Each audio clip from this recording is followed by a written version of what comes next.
Welcome to the Foxhole, everybody. Say hi, Roza. Hi, Jack. Can you hear me? They should be able to hear you. Test, test, test. I figure I've been streaming for 8 months now. I should have this shit figured out by now. I don't know. I just default to my age as a permanent excuse. So, uh-oh. They say you're muted. What? He might be fucking with you. Really? Is he quiet? Roza is quiet. Oh. That's interesting. Maybe it's better now? Test, test, test, test, test,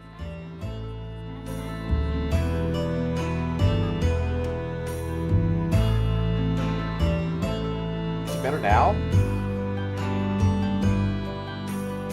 Huh. I haven't changed any volume setting. Now music is loud? Oh my god. Music is too loud now. How about there? Maybe you'd like mislabel the Did I? Maybe. things? I turned the music down. Oh, you want to know why? I know why. It's because I turned OBS down in my ear. So I'm like turning it up in OBS, but not like on my computer volume controls. I turned OBS down in my ear so that quiet. Really? Yep. What if I did this? What if?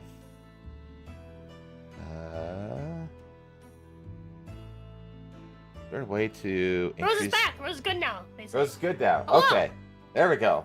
God dang it, fucking scuff.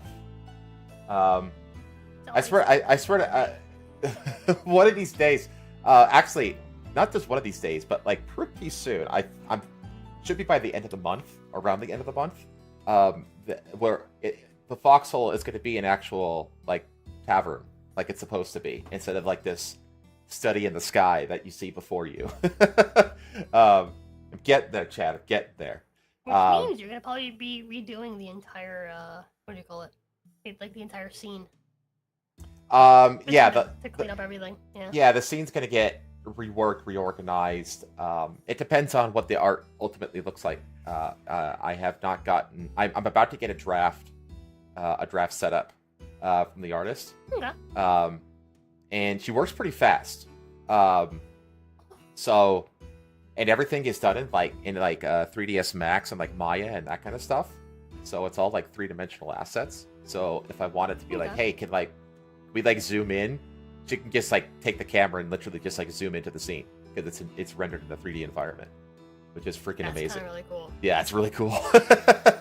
So, oh my gosh, the Sleeping Fox Inn as a Thieves Guild. I know, Marku. But anyway, welcome everybody to the second episode. The audio got very crunchy for me. Did it really? Oh, that's on your end then, because it's everything's. Yeah, that is just. I told you before. I was like, fuck, I have to like restart my computer. Oh. I'm starting to think I should have. It's fine though. I'll live. Okay. I don't have much audio clips to share with you, so I think we can power through. If it gets too bad, just let me know. I can occupy chat while you restart and join a call and stuff. If you absolutely have to. So for some context, what you sound like right now is like fully robotic. Ugh. Like, do you remember like back in the day, people would buy those like microphone toys that would make you sound like robotic whenever you talk through it? You sound like that, but like add the crunchiness level to like 10. Oh god, dude. Are you sure you don't want to just restart your computer? That's fine. I could occupy chat for like a couple minutes while you restart. Okay. I'll be quick. Okay. This has an update. Uh-oh. I'll just restart. Just restart. I know that update. Don't do it yet. Okay, I'm gonna hide Rosa chat. Rosa's gonna disappear for a couple minutes here while she fixes her audio issues. Because are those not all the issues that she always has? Yeah, the stream is fine. It's in her ear that, like, it sounds, everybody's, like, I sound robotic. All of the audio is completely screwed up in her ear. It's on her end. It's her PC. It's fine. It's fine on the stream end, on your guys' end, because my rig is the one who's doing the streaming. She's just in a Discord call. You know, that's how it's. The theme song that you submitted. Oh boy. Wait, for this show? Did you submit a prospective theme song? What for?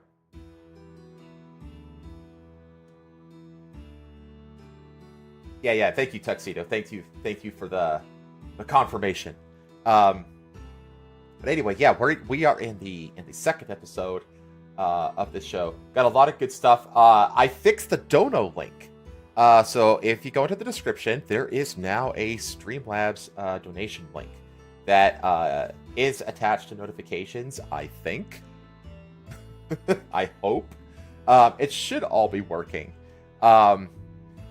And what do I have a donation link for? Personally, I don't need the money. The goal of any kind of funds coming into the show is for the sake of funding the show, basically. So it'll go towards like two things primarily. Two things that I want to do. Any donations will go back into the production value of the show. So we're talking like art and animations, maybe like some transition scenes, maybe some like even like scripted stuff, that kind of thing. And other than that, donations will also go to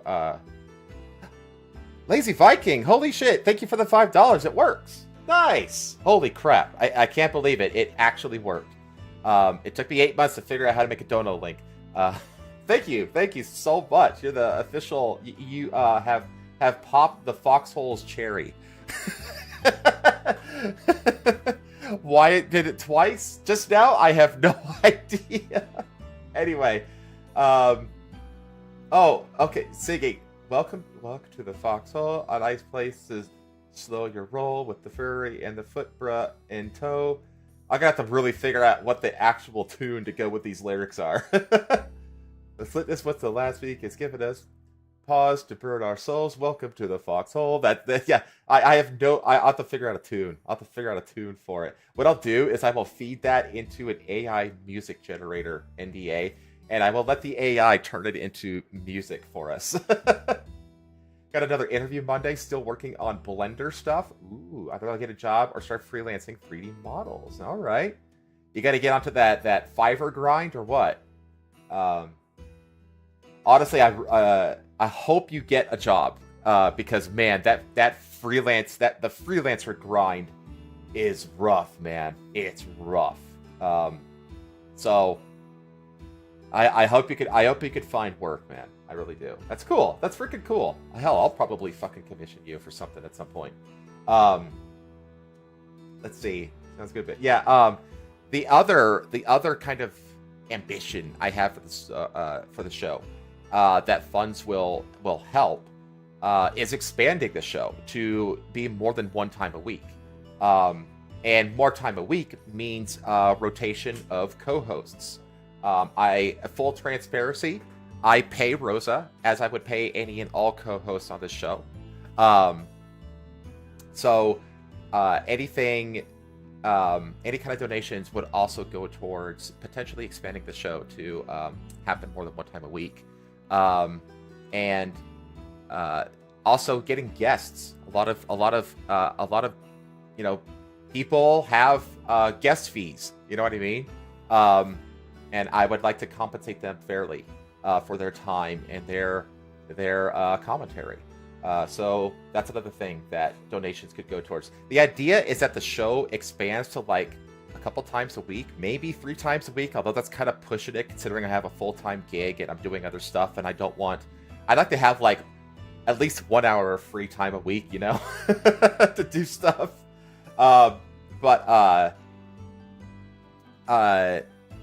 Like twice a week, and then having some guests on, and having the show being in a place where it funds itself.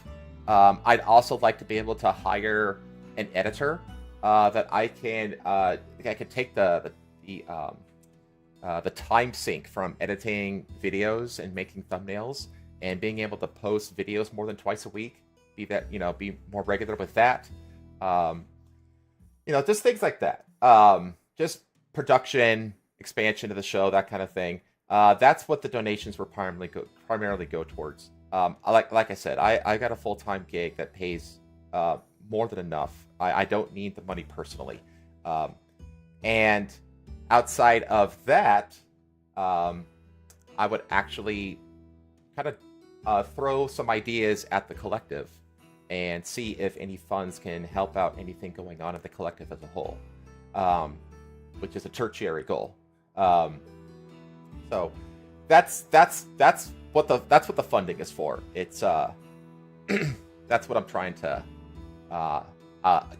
get towards, essentially. So just try to be transparent as to where it's taking a while to boot. Oh man, I prefer the freelancer grind, but I'm still developing skills.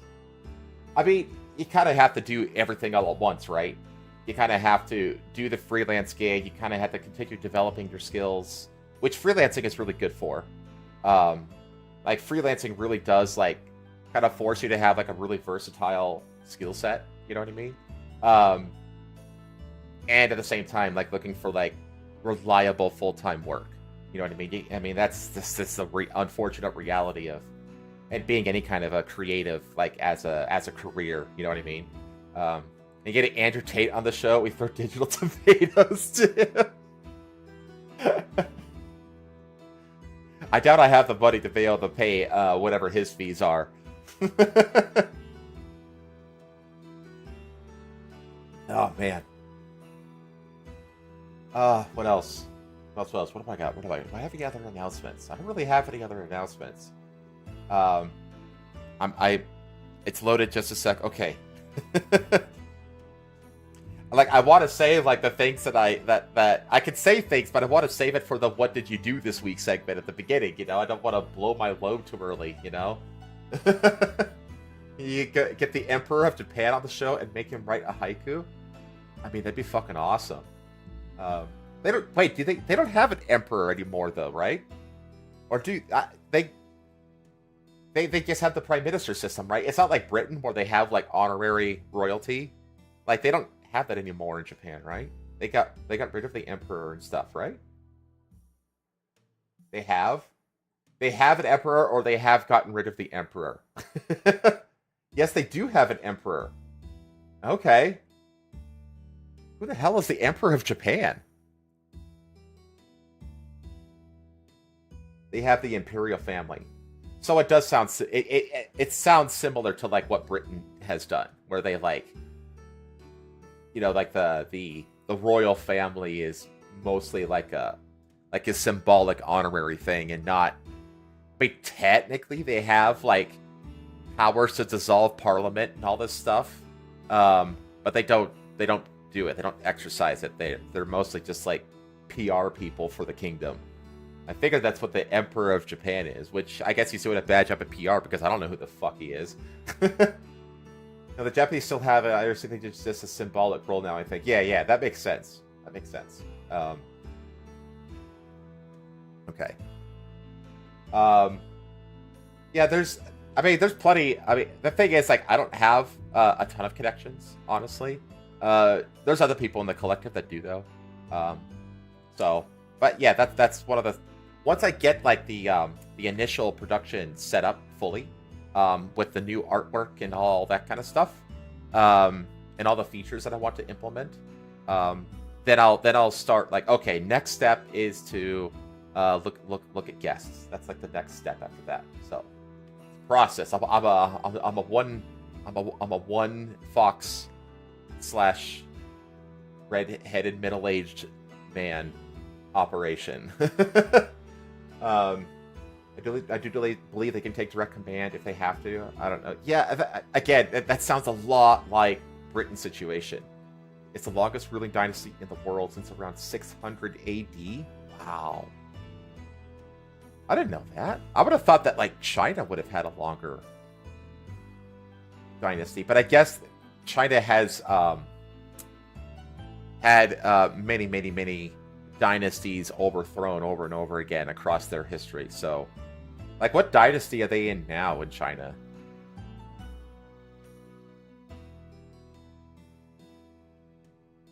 Not interrupted. Oh, here she comes.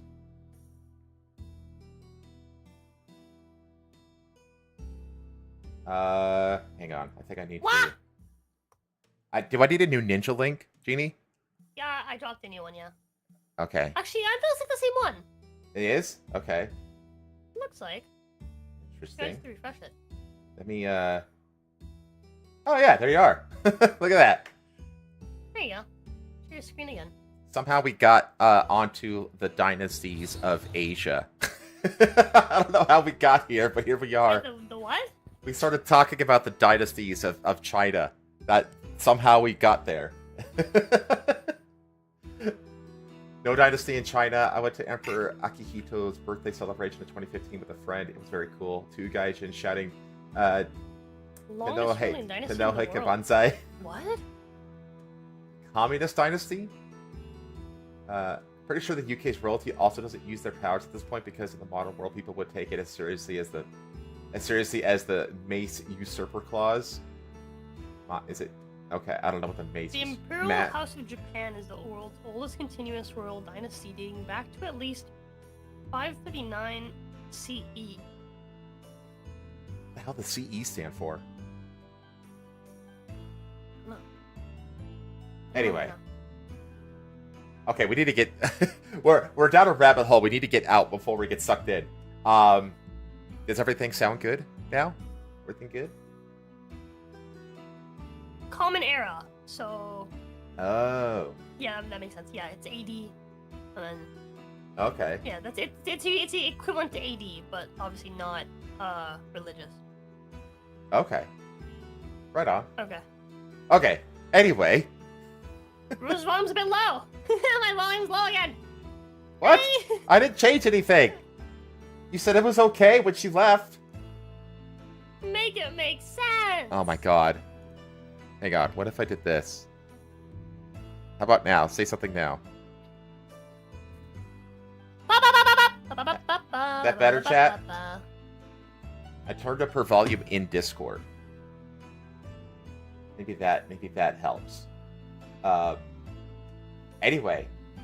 Better? Okay, it's fine. Okay, good. Well, now that our tech issues are sorted out, well, welcome to the Foxhole.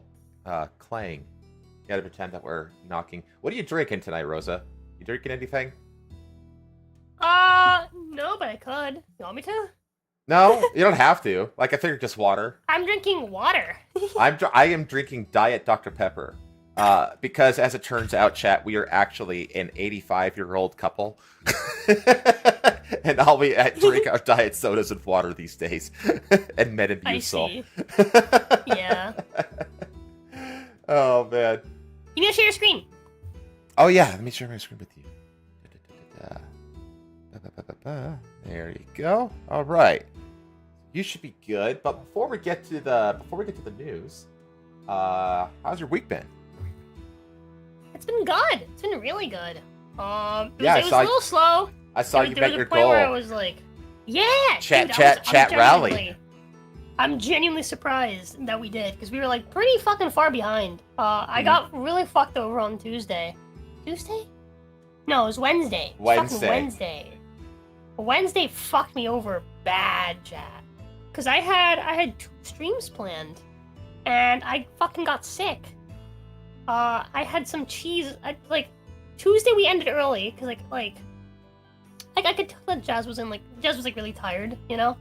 And so I was like, oh, I know we haven't hit the goal yet, but like I could tell Jazz is like really really tired, you know, after like a long work day. So I didn't want to like keep going. But it was still nice, you know. We watched some movies.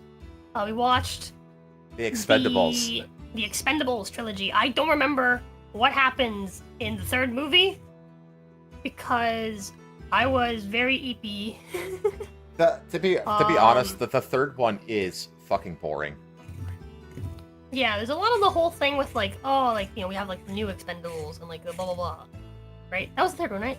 Yeah, it's Um, that's back in the era when they were like trying to force Ronda Rousey as like a movie star down everyone's throat, because like she had like just like debuted in the WWE, and like yeah. like Hollywood and like the entertainment was like really trying to push her as like the next big like female action star, but then everybody's just like, yeah, but she can't act for shit. She's not like The Rock, who can at least like, you know, be his wrestling persona, you know, because The Rock is always just The Rock in every movie, you know.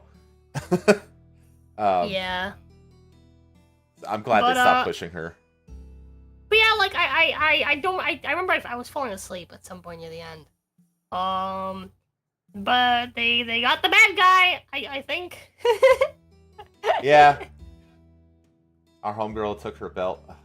Oh, God. At the end, our boy, what was his name? Chuck Norris? No, Chuck Norris was cool too, but Antonio Banderas. Yeah, but like, what was his character's name? Oh, I don't know. I guess he's just Antonio Banderas. Like every That's true. That is true. He's easily the best part of that movie. Easily. Yeah, dude, he's so funny. He's so good. He's so good. Jennifer Lawrence did say she was the first female action star. She really did. But yeah, it was Cyborg. Cyborg. Because nobody wanted to pay me to kill people. It's the only thing I'm good at. You could tell that he was like having more fun than everybody else. Actually seemed like they were fucking tired of being in the franchise. You know, like literally they just seemed exhausted. And then Antonio Banderas was just like having the funnest time of his life in that movie. Okay, I wasn't born in 1987, but I feel like I was born in 1987. Yeah. Oh my gosh, you could tell. I mean, it's just like, you know, like because he voices Puss in Boots, you know? Yeah. And you could tell that he loves doing that voice, you know? You could just feel like the energy when actors like are really like even in like bad movies, like the other person in part 2, the second one, you could tell that the person having the most fun in that movie was Van Damme. You know? Yeah. Like Van Damme was just chewing up every scene he was in. He loved it so much. So let me see. Dude, I'm remembering the we're Americans. We are? We're Swedish. We're German. We're this. We're retards. Yeah, that was the funniest line. That was the funniest line. There's a lot of cringe lines in those movies, but there's also a lot of good good one-liners, you know. American, Swedish, Blackfoot. Oh, that's Chinese, right. retards. Yeah, Ronda Rousey. Yeah, it was Cyborg, but Cyborg. That was her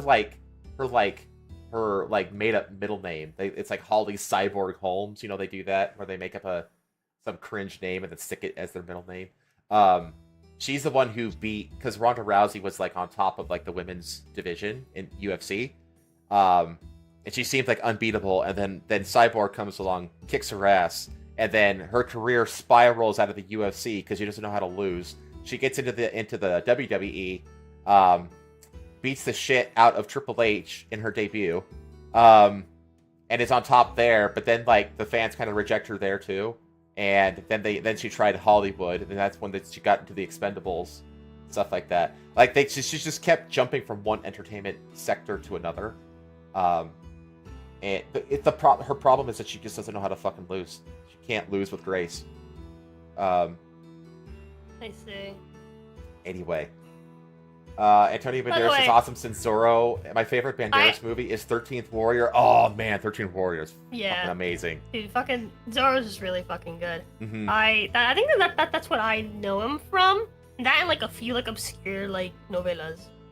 Yeah, Antonio Banderas, like his main thing that everybody knows him for is Zorro. That's like, I mean, that's what Puss in Boots is. Puss in Boots is just Zorro. It's the same character. Yeah, Zorro animated. Yeah. But anyway, what else? What else were you up to this week? But yeah, fucking so that night, right, while we were watching those movies, I had the mood to eat cheese. And I wanted to get a ball of matzah, alright? I wanted to get a ball of mozzarella, but no one had balls of mozzarella. I could get like mozzarella sticks. I could get like mozzarella chunks. I could get like it was different things, but no mozzarella ball. I really want to just have like a ball of mozzarella and just eat like an apple, like I used to back in the good old day. Yeah. But I've just generally been feeling more myself lately. It's been nice, like being like a workaholic again, you know. I enjoy it.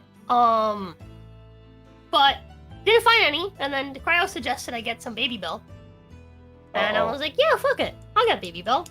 And the thing is, like, allergies been fucking me, so I couldn't smell that the Baby Bell was kind of bad. Oh. I found out after I threw up because there was like 4 left, and I just put them in the kitchen. I was like, I don't want these anymore. My brother smelled them. He was like, they're gone bad. I'm pretty sure they smell like vomit. Oh. And I was like, oh, that explains a lot. Yeah. Because I had, for context, I bought like a big bag of Baby Bell. Between that night and the next morning, when I ate more of them for breakfast on an empty stomach, I'd eaten like a pound of Baby Bell. There was like 4 little like mini wheels left. Yeah. Jesus. I bought like a big thing of Baby Bell. Oh right? my God. So I'd eaten easily like about a pound of fucking Baby Bell. And I like first we played Wukong, and I got sick of it. I'm fucking done. I'm done. I got sick of Wukong before I got sick of Baby Bell. I'm fucking done with like it's not me. It's not the fucking controller. The game just fucking doesn't read input sometimes. Correct. Yes. It doesn't. I was so happy you rage quit. Because literally the day before I basically just kind of quit out of like just being depressed. I was so like defeated. I was just so defeated and angry that I was just like I don't know if I want to keep streaming this game ever anymore, chat. And I just kind of ended the stream with that pretty much. Like I was just like my soul was just barely hanging on to my body. You know, like I felt. See, like in my case, I knew I could beat that guy. That final boss fight was easier than like the phase before it, right? Like where it's like the big monkey. That was more annoying because of all the AoEs. Yeah. Like honestly, to me, because I have an easier time fighting enemies where I can just focus on the enemy and not have to deal with like all the like other random bullshit or like time weird stuff. Like, that fight, honestly, if not for the fact that like every other fucking time that I go to use my attack, it just doesn't fucking come out. Like just the input just doesn't work, or every time I try to use a fucking item, it just like sometimes just doesn't fucking use the item, right? Like the game would be so fucking easy if like all of the fucking inputs would just fucking track. If all of the fucking inputs would fucking go through, that game would be a fucking breeze. But it's just like, dude, I feel like 90% of the time, yeah, to me at least, I feel like 90% of the time I'm not fighting the game. I'm just fighting like the developers. What is this? Yeah, it's like it's inputs being fucking shit, right? It's the map. It's like we're on this massive fucking grand lake, this expansive infinite lake, right? Just invisible walls in fucking Wukong's mind, and there's fucking invisible walls. Yeah. So it's like, oh, I'm gonna dodge to the right of him. Never mind, I can't. We hit the map, like the end of the map, and there's no way for me to know when I've hit it until I physically dodge into it. Yeah, it just completely takes me out of the game. Come up with a fucking environmental, like ring shape. Like, don't just artificially force me into an invisible circle. Yeah, like no. Literally, anything is fine. Watching you complain, because I was watching that whole stream. Watching you get madder and madder and madder, and I was like, oh my god, she's complaining about the same shit I was complaining about, because I was complaining, like, I would, like, sometimes I'd be so focused that I just, like, scream, drink, motherfucking monkey, because, like, you hit the drink and nothing happens! And it doesn't fucking do it! He just doesn't, and like, you have to hit spamming the fucking button waiting for one of the inputs to read. And it's the same with the dodge. Like, for me, it wasn't so much the attacks, but, like, the dodge. Like, it was dodging and drinking. Just the input just would not read, like 1 out of like maybe every 5 or 6 times, and I'm just like, oh my god, this is so fucking infuriating. I didn't notice it with the attacks, because usually I just spam the button. I only notice it when I go for the heavy attack, because it because I got the ability so that when I dodge, you do like there's no animation of you charging up the heavy attack. You just lunge it. right? For like the poke attack. Yeah. The thrust. And what would happen is that half the time when I'd use it, it wouldn't even go towards the target I'm locked onto. It would just go off in a random direction. So I have to specifically think to myself, okay, don't dodge left or right, dodge towards the guy. Right? So that the thing goes towards him. Right? Cool. Right? And the other half of the time, I press the button and it doesn't happen. And I'm like, what the fuck? And I hit the button again, and by that point the dodge roll's done. So the game waits till the dodge roll's done, and then charges it, and then goes for the attack. And that's what I quit on. I quit on the boss being just out of fucking reach, because it didn't go through when I dodged, it went through after and charged, when the boss was further away from me. Yeah, it's and like... literally missed him by like a hair, and I was like, dude, fuck, I'm done. I'm done. Yeah, like, well, my issue... That shit pissed me off. Yeah, it's like the game just kind of randomly sticks you into these animation locks, but they're not consistent. Yeah, they're not. Yeah, and I'm just like, what the... It was just so damn infuriating, dude. And, like, it's like, yeah, I was able to beat him. My first try for the final boss, I was gonna beat him. And then I was chugging on the potion that would basically revive me if I went down. Because it only lasts a fucking minute for some reason.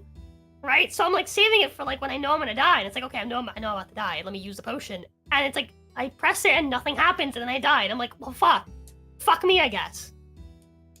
Yeah, I don't know. They need to patch, because you know what? Because the thing is, weirdly enough, the game that I was thinking of, it's like, you know what game doesn't have this problem and actually has a really good input reading? It's fucking Stellar Blade. Yeah. That game, like, when you hit the potion, but like drink a potion, like it would do it like if you were in the middle of an animation lock, it would still do it the moment you were out of that animation. Like, it registered the drink command. The input commands for that game are really, really good. And I was like, why the fuck can't this game be like Stellar Blade? And I couldn't believe it. I was like, why? Like holy shit, I'm actually comparing this to Stellar Blade and saying Stellar Blade has better input commands than this thing.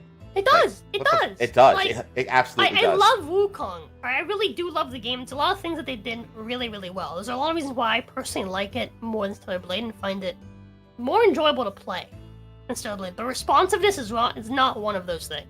Yeah. But anyway, yeah. But when you rage quit after that, I was like, oh my god, she's like basically raging over the same things that I was getting depressed about. So I was like, oh my gosh, I'm not alone. I'm not the crazy. Validated? I'm not the crazy. Yeah, I felt so validated by it, to the point where like I still don't think I'm gonna keep streaming it. Like, even though I was able to like get that gimmick item and beat that second chapter boss off stream, I'm like I'm not having as much fun as I want to have. Like, when I do my Yakuza streams, I'm having a blast, you know? Yeah. Like, all the VA work, the shitty VA work that I get to do, and all, like, the goofy jokes I get to, like, intersperse into the dialogue, and the commentary on the combat that I get to do. Like, I have so much fun streaming Yakuza games. I don't have that kind of fun with, like, Black Myth Wukong, you know? And I was just like, man, I think I want to find a different game for Tuesdays. So, oh yeah, that happens too. When if it doesn't respond, and so you kind of start spam mashing the drink button, and then it registers and it drinks all the fucking potions. Yeah. It's like, you fucking dumbass chimp. Yeah, dude, I got so mad. I think when we ended, before I raided into Ghost Recon, I asked chat to fucking to make me an end tower. I requested an end tower. Nice. I was so mad. I was so fucking legitimately peeved. I was like, fuck, I'm done. We're raiding to the other game immediately. I'm fucking done with this shit. Yeah. And then we played the other game for like maybe like an hour before I had to vomit.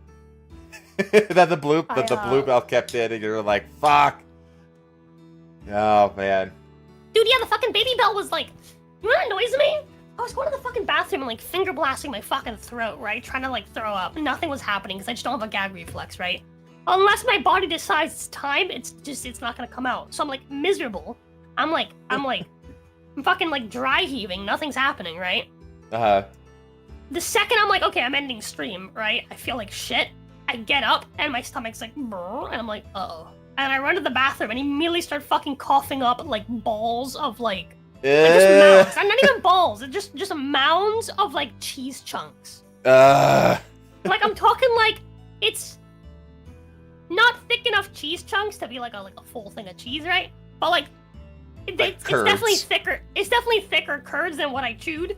God. Like, yeah, like it was fucking bad, dude. There was a point where like I could feel it on my lips because it was so much coming out at once that like it was like touching like both my upper and bottom lip as it was coming out like a ball, just like just it was fucking gross. And like there was so much of it that I didn't have enough like oxygen, I guess, to like get it all out at once before I had to breathe. So some of it like crawled its way back down my fucking throat.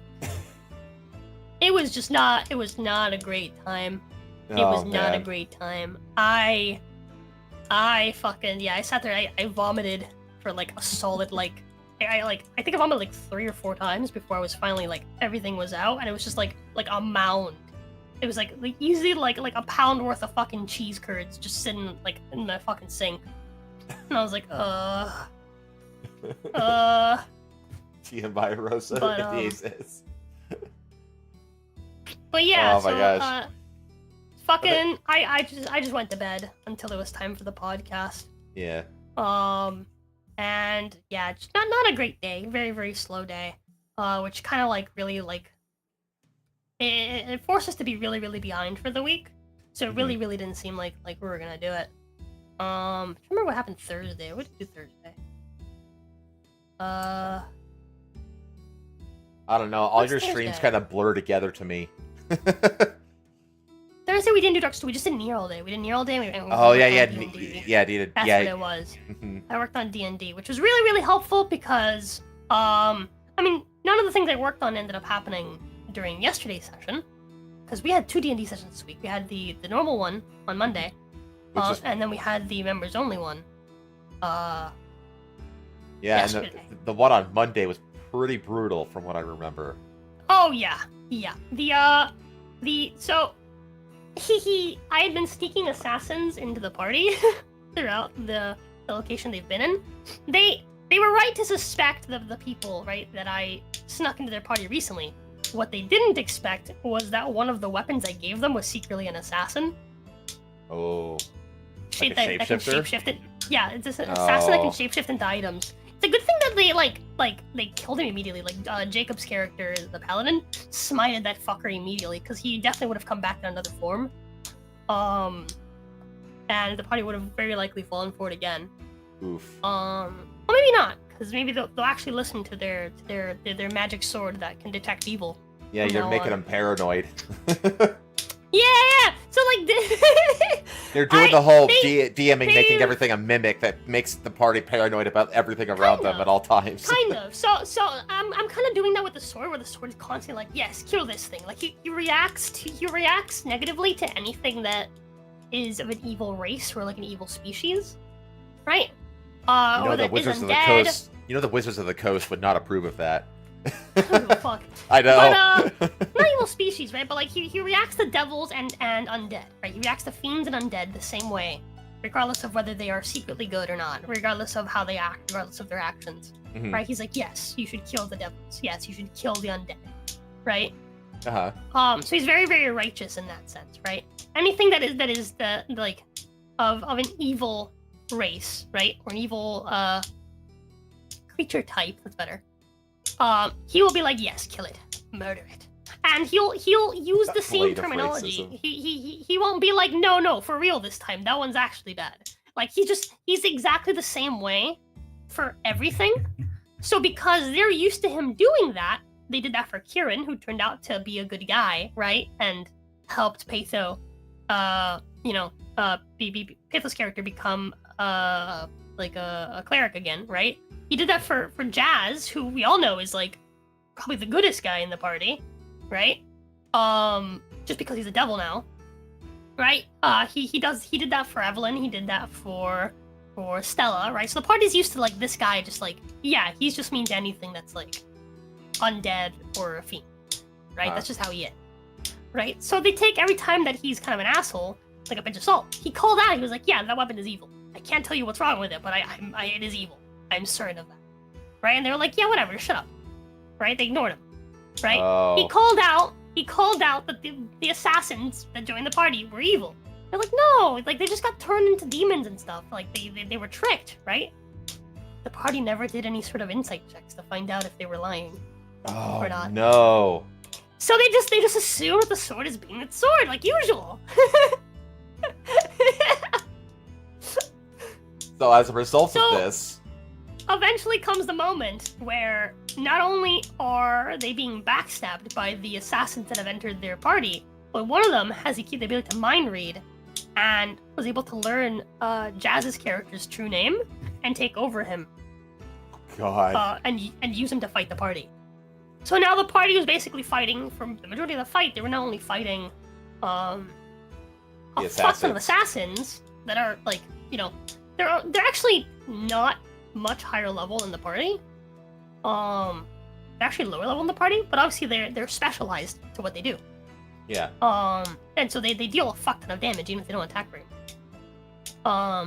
And they're coordinated. But on top of all that, they're also dealing with one of their party members, who is also the tank of the party, like the main tank. So it is a very, very rough fight.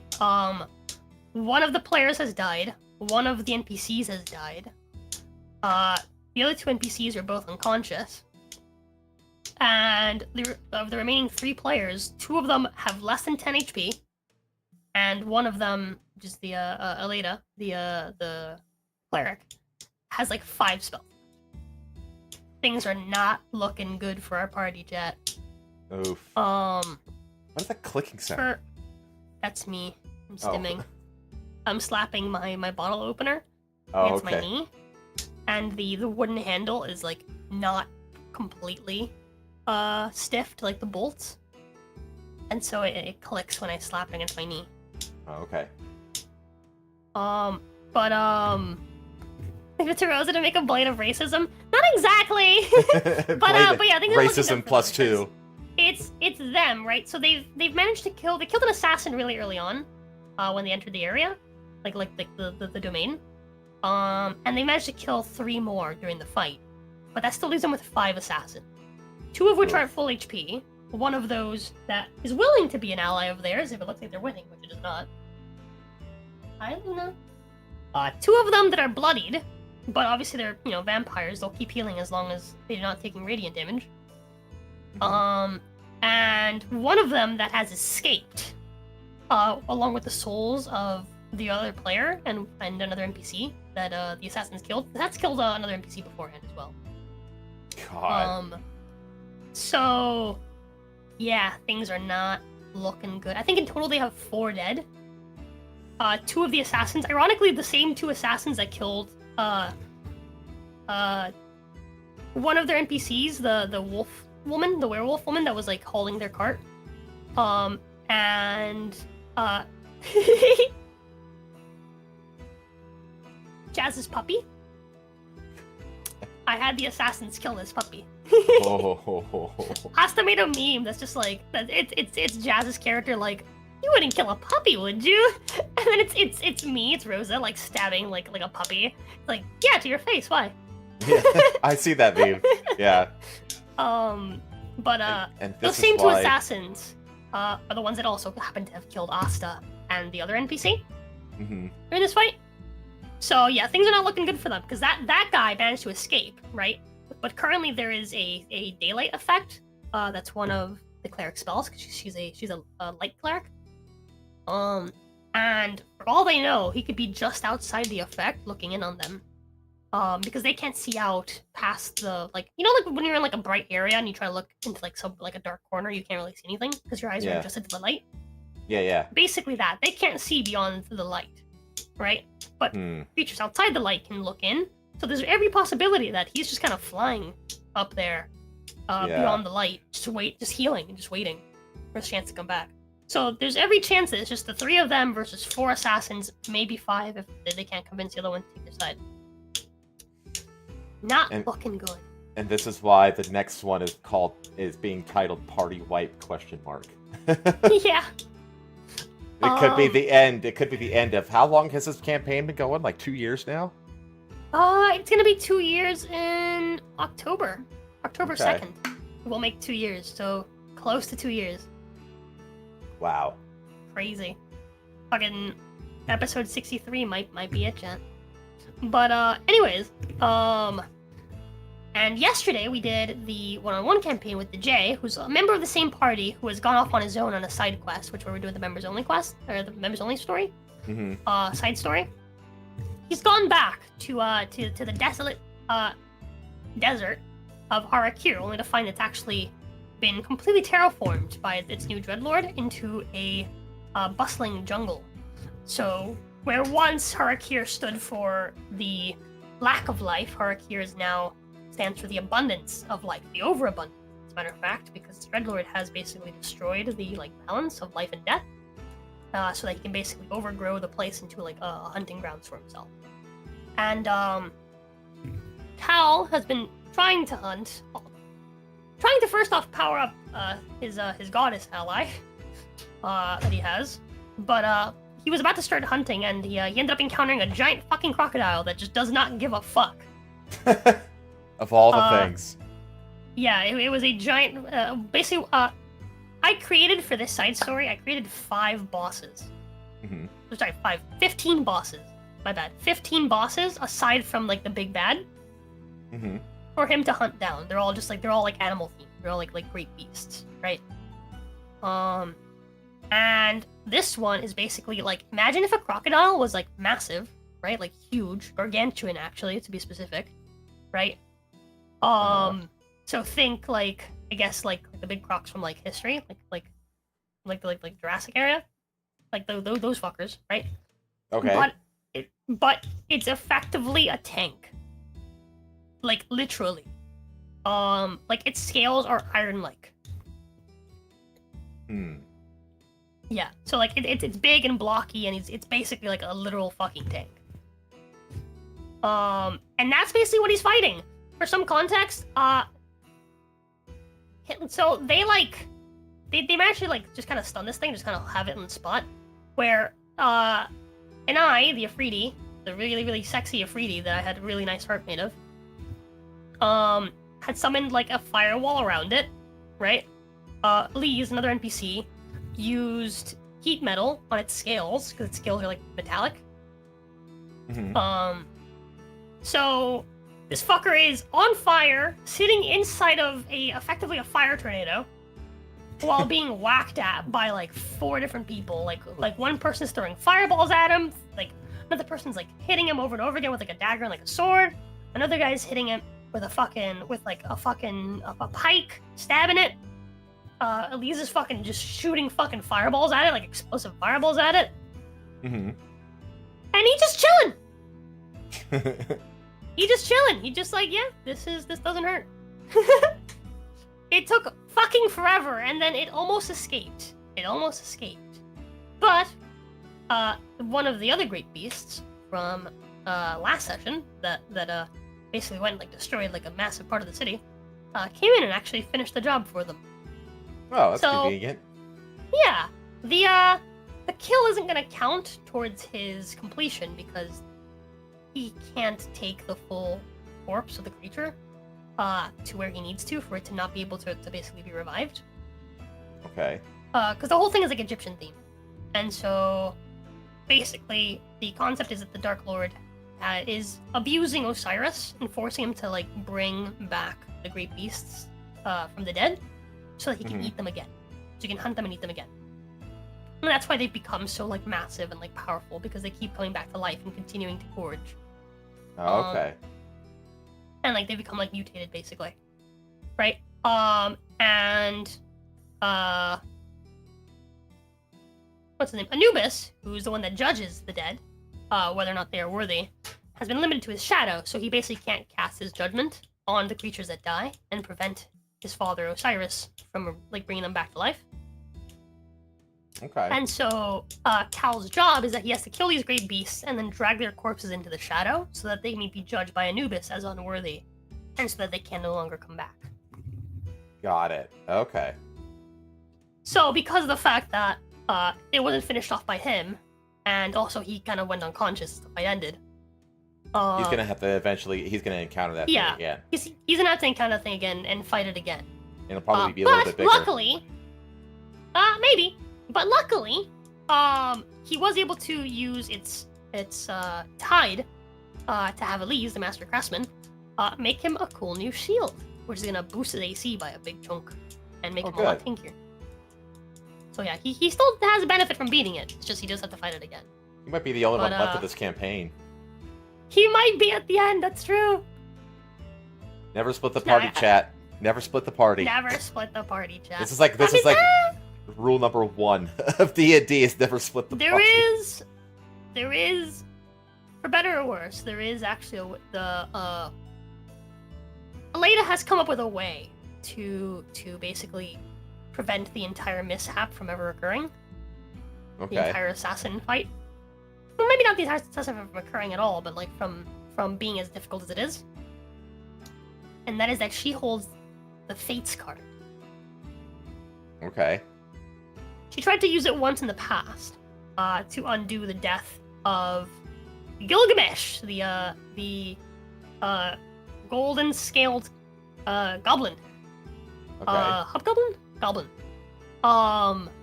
But that was a fated event, and so the Fates were willing to give her card back so that she can avoid a worse future where all of her friends are dead instead of just Gilgamesh.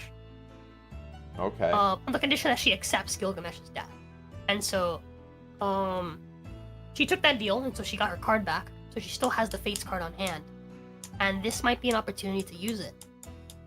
She had the idea of using the Fates card to basically wish, because what the Fates card does is that it basically allows you to erase one event from history. Mm-hmm. And then I have to basically explain everything that changed and what the rest of the party remembers, because she'll still remember what actually what happened, but the rest of the party will only remember the new history. Right. And so I have to basically come up with whatever the new history is and how that affects where they are now. And the moment you think about erasing is the moment that Jazz accidentally reveals his name.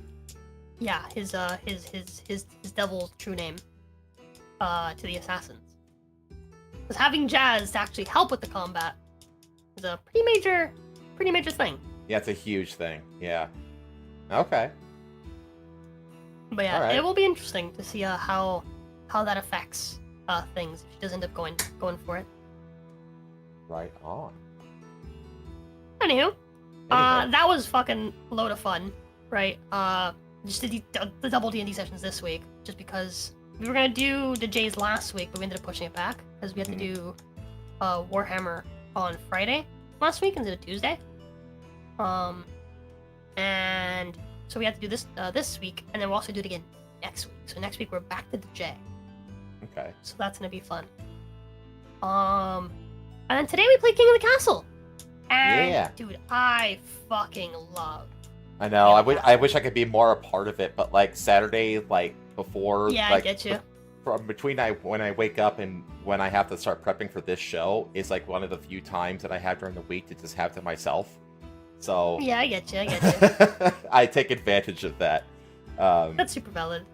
But yeah, I've been having loads of fun.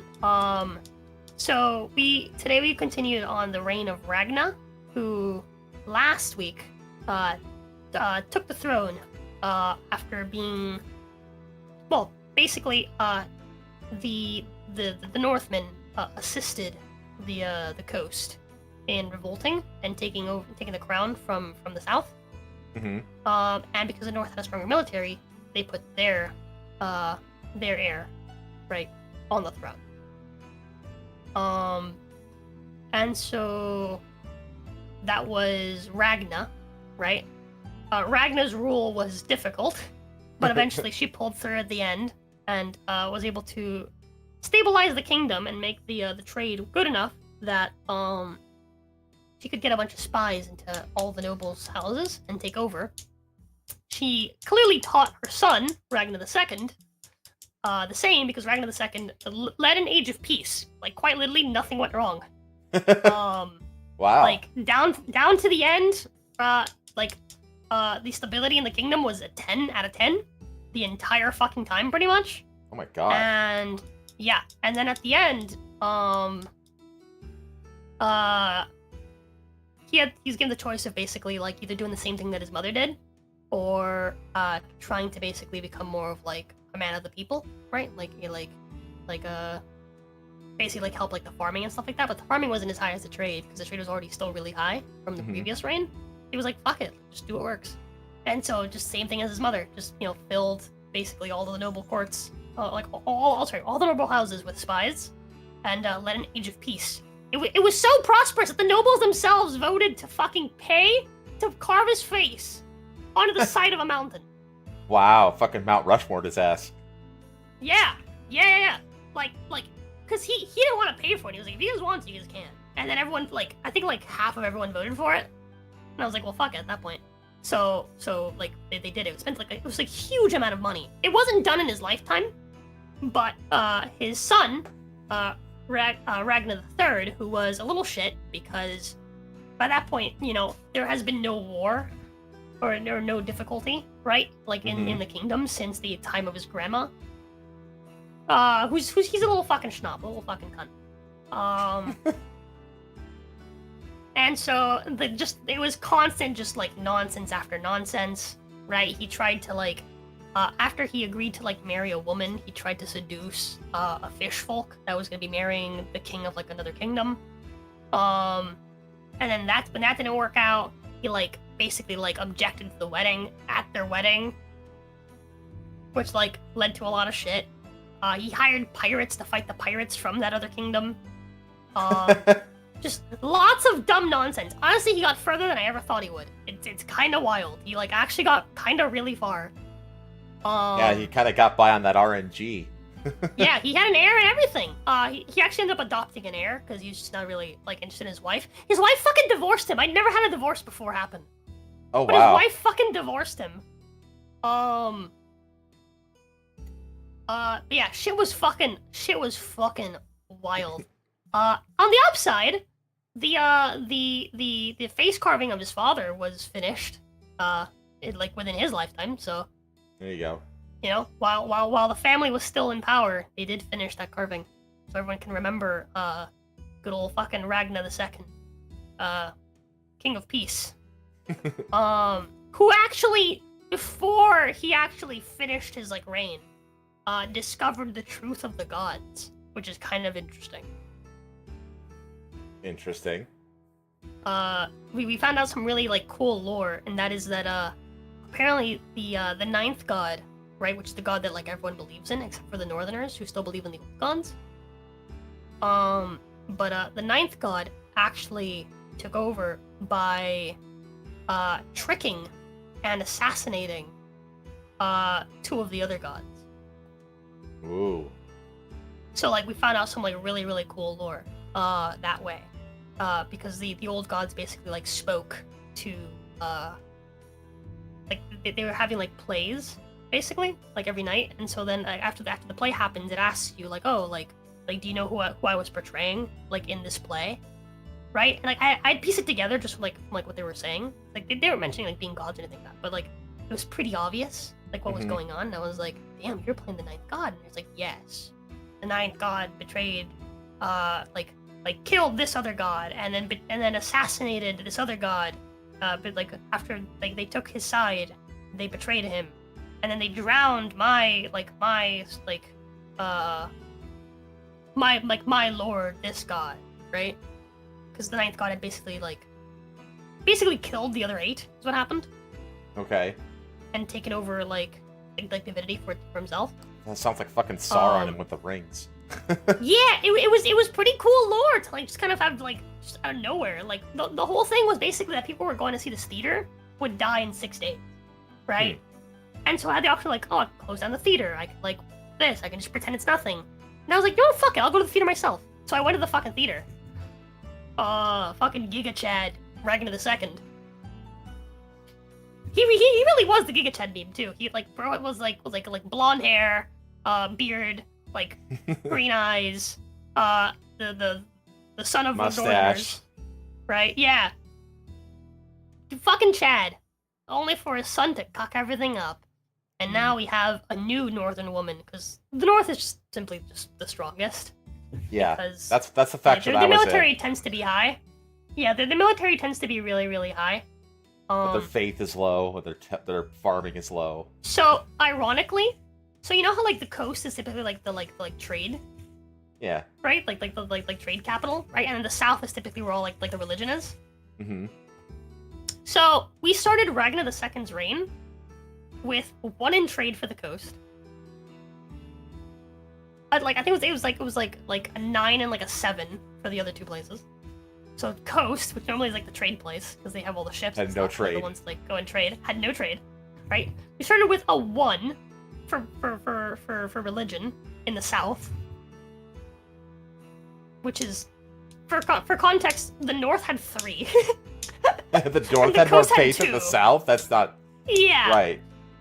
Yeah, things went to shit between like the previous like 2 like kings before Ragnar II. Things went to fucking utter shit. And then yeah, it was just so weird. Like the north had the most faith. It was so wild. Things were so weird. But by the end of that, basically there was no faith in the kingdom, with the exception of the south that was holding on to 1 point of faith. A courtesy point. But yeah, the whole thing was just. Well, actually, there was a point where they reached 0. There was a point where the south hit 0. They were the only ones with 0. Yeah, shit was wild, but yeah, now we have a new northerner, like on the chair. Let's see what happens. I know. Next week, Saturday. That's been my week, Chad. That's been my entire week. I'm sorry, I rambled a lot, but it's been a fun week for me. Well, good. Vomit aside. And you met your funding goal. So. Yeah, we did. There you go. We did. It's officially been a month. We like that's 4 weeks in a row. That makes a month of hitting the goals. There you go. So I'm like super excited. All right. Oh yeah. I'm not gonna take as long. I'm sorry, I yap a lot. Like I already went into my Black Myth Wukong thing, where I basically just spent the whole time fighting the Tiger boss, the Tiger Vanguard, and I spent like an hour beating him, and then I got to the end of the chapter, and that's when I basically just lost 10, 15 pounds or so during the course of that encounter, because that's how much a soul weighs. And by the end of the stream, I was just completely checked out. Like I'm sure that I know that there's some people in the chat that can remember this stream and how like absolutely demoralized it was at the end of the stream. I was like, I felt depressed. I was angry. I was all of the worst things by the end of that stream, and I was like, I'm just fucking done, And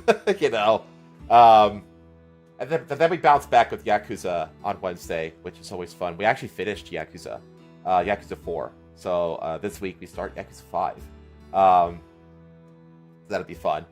And then Friday I played Lollipop Chainsaw Repop, because I totally forgot that it came out. So like on Thursday, I just like saw a thing on Twitter about it.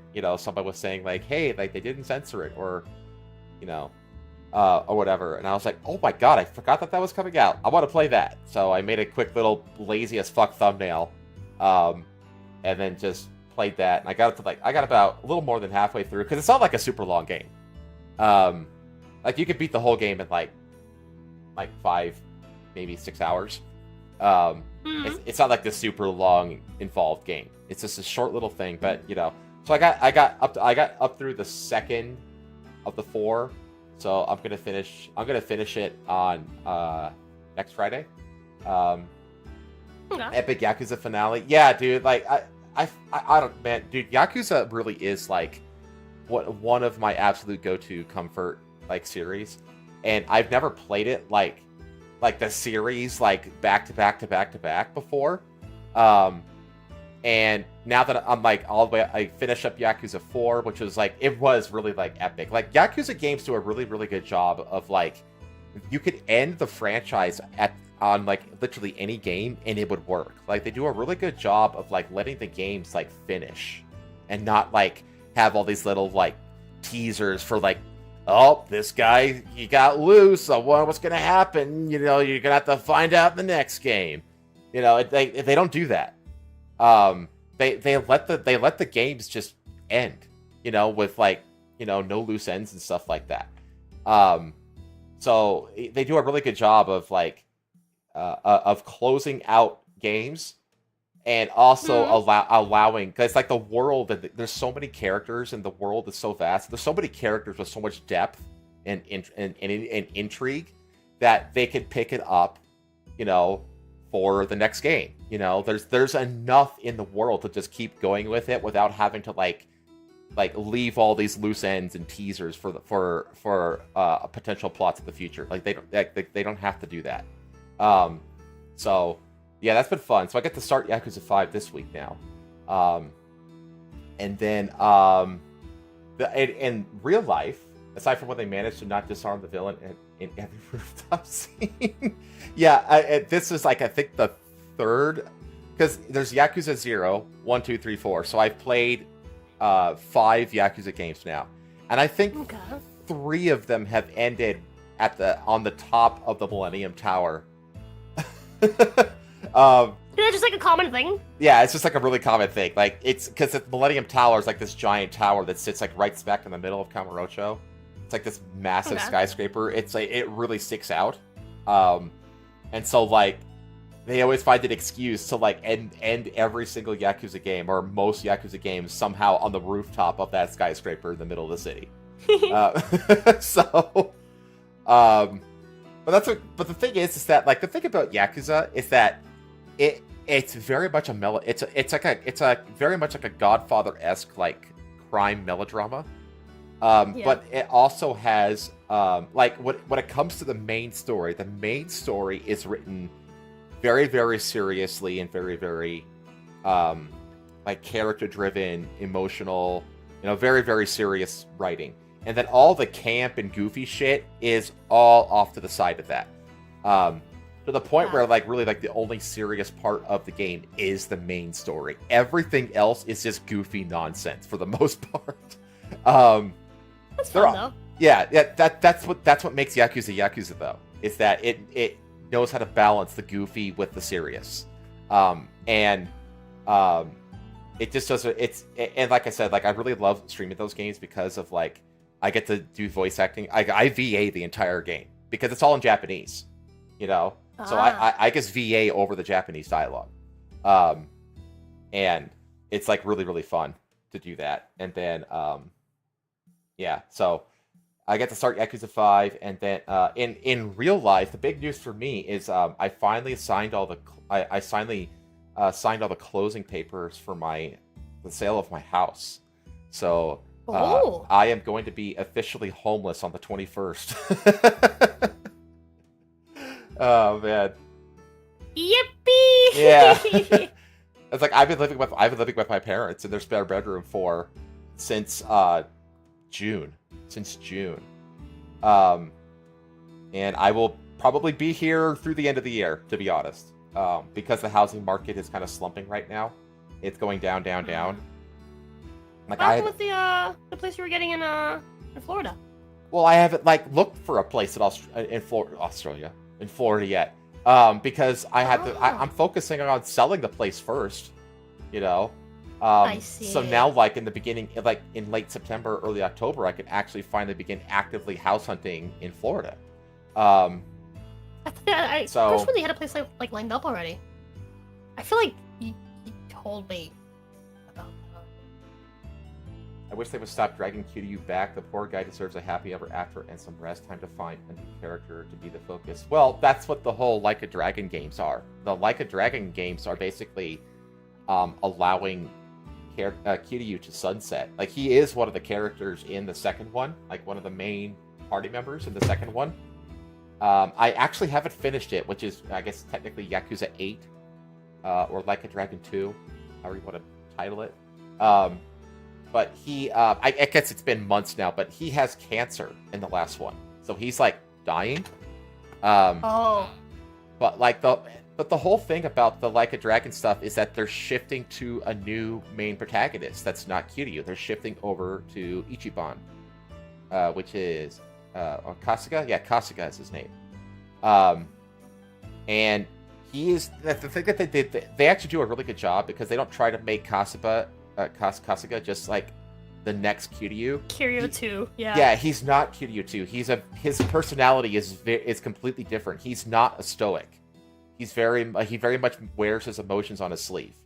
And he's much more brash. He's much more brash than Kiryu. Like, Kiryu is very much like, I can solve everything with my fists kind of guy. But he's more calculated with it, I feel like. But they both, like, are driven primarily by protecting the people they care and love. They care about and love. That's, like, their primary drive. But they're very different characters, which is good. Because it allows Kasuga to be, well, his own character. And so, like, you're not constantly comparing him to Kiryu because he's clearly not Kiryu. And they do a great job. Luckily, the plot in the first one this is really, really good because it kind of basically fleshes out like the mystery behind Kasuga's origin. And it's a fantastic plot. The second one, the most recent one, not as good of a plot. It kind of meanders. Well, it meanders too much, and it just kind of, I don't know. It's not as personal, I guess, if that makes sense. And it's not as good, but the combat is better than the second one. But the first one like does a really, really good job of like establishing Kasuga as like a worthy successor to Kiryu. And that's kind of like what they're doing is they're moving away from Kiryu, which for such an iconic character and such a massive franchise as Yakuza.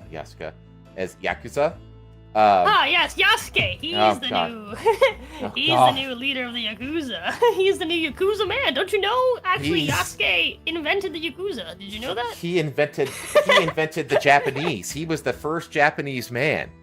According to the Black Hebrew Israelites, he was the first Japanese man. All Japanese people come out of Yasuke black ass. So yeah, exactly.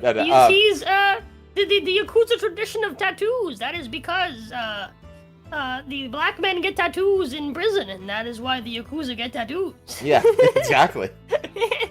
It's also why Yasuke. It all goes back to him. No, but Yasuke went to prison for writing rap music. Yes, Cobb. That's about cocaine. Yaskoob. It would be Yaskoob.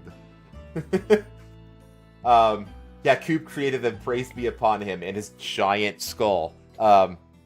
That reminds me of the fucking. Oh my god, dude. Offensive charm.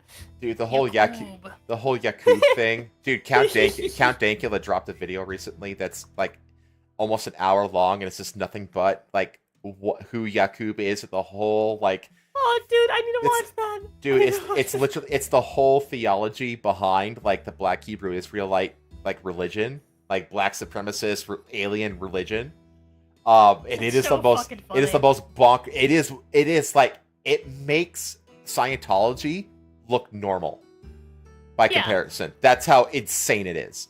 It's fucking amazing. And then he fights the game. Then he murders and slaughters Japanese people by the thousands and leaves their corpses in the street with hip hop music playing in the background. No, but anyway. The world was nothing but black, and then Yakub, the blacklist, betrayed his own. He created the white man.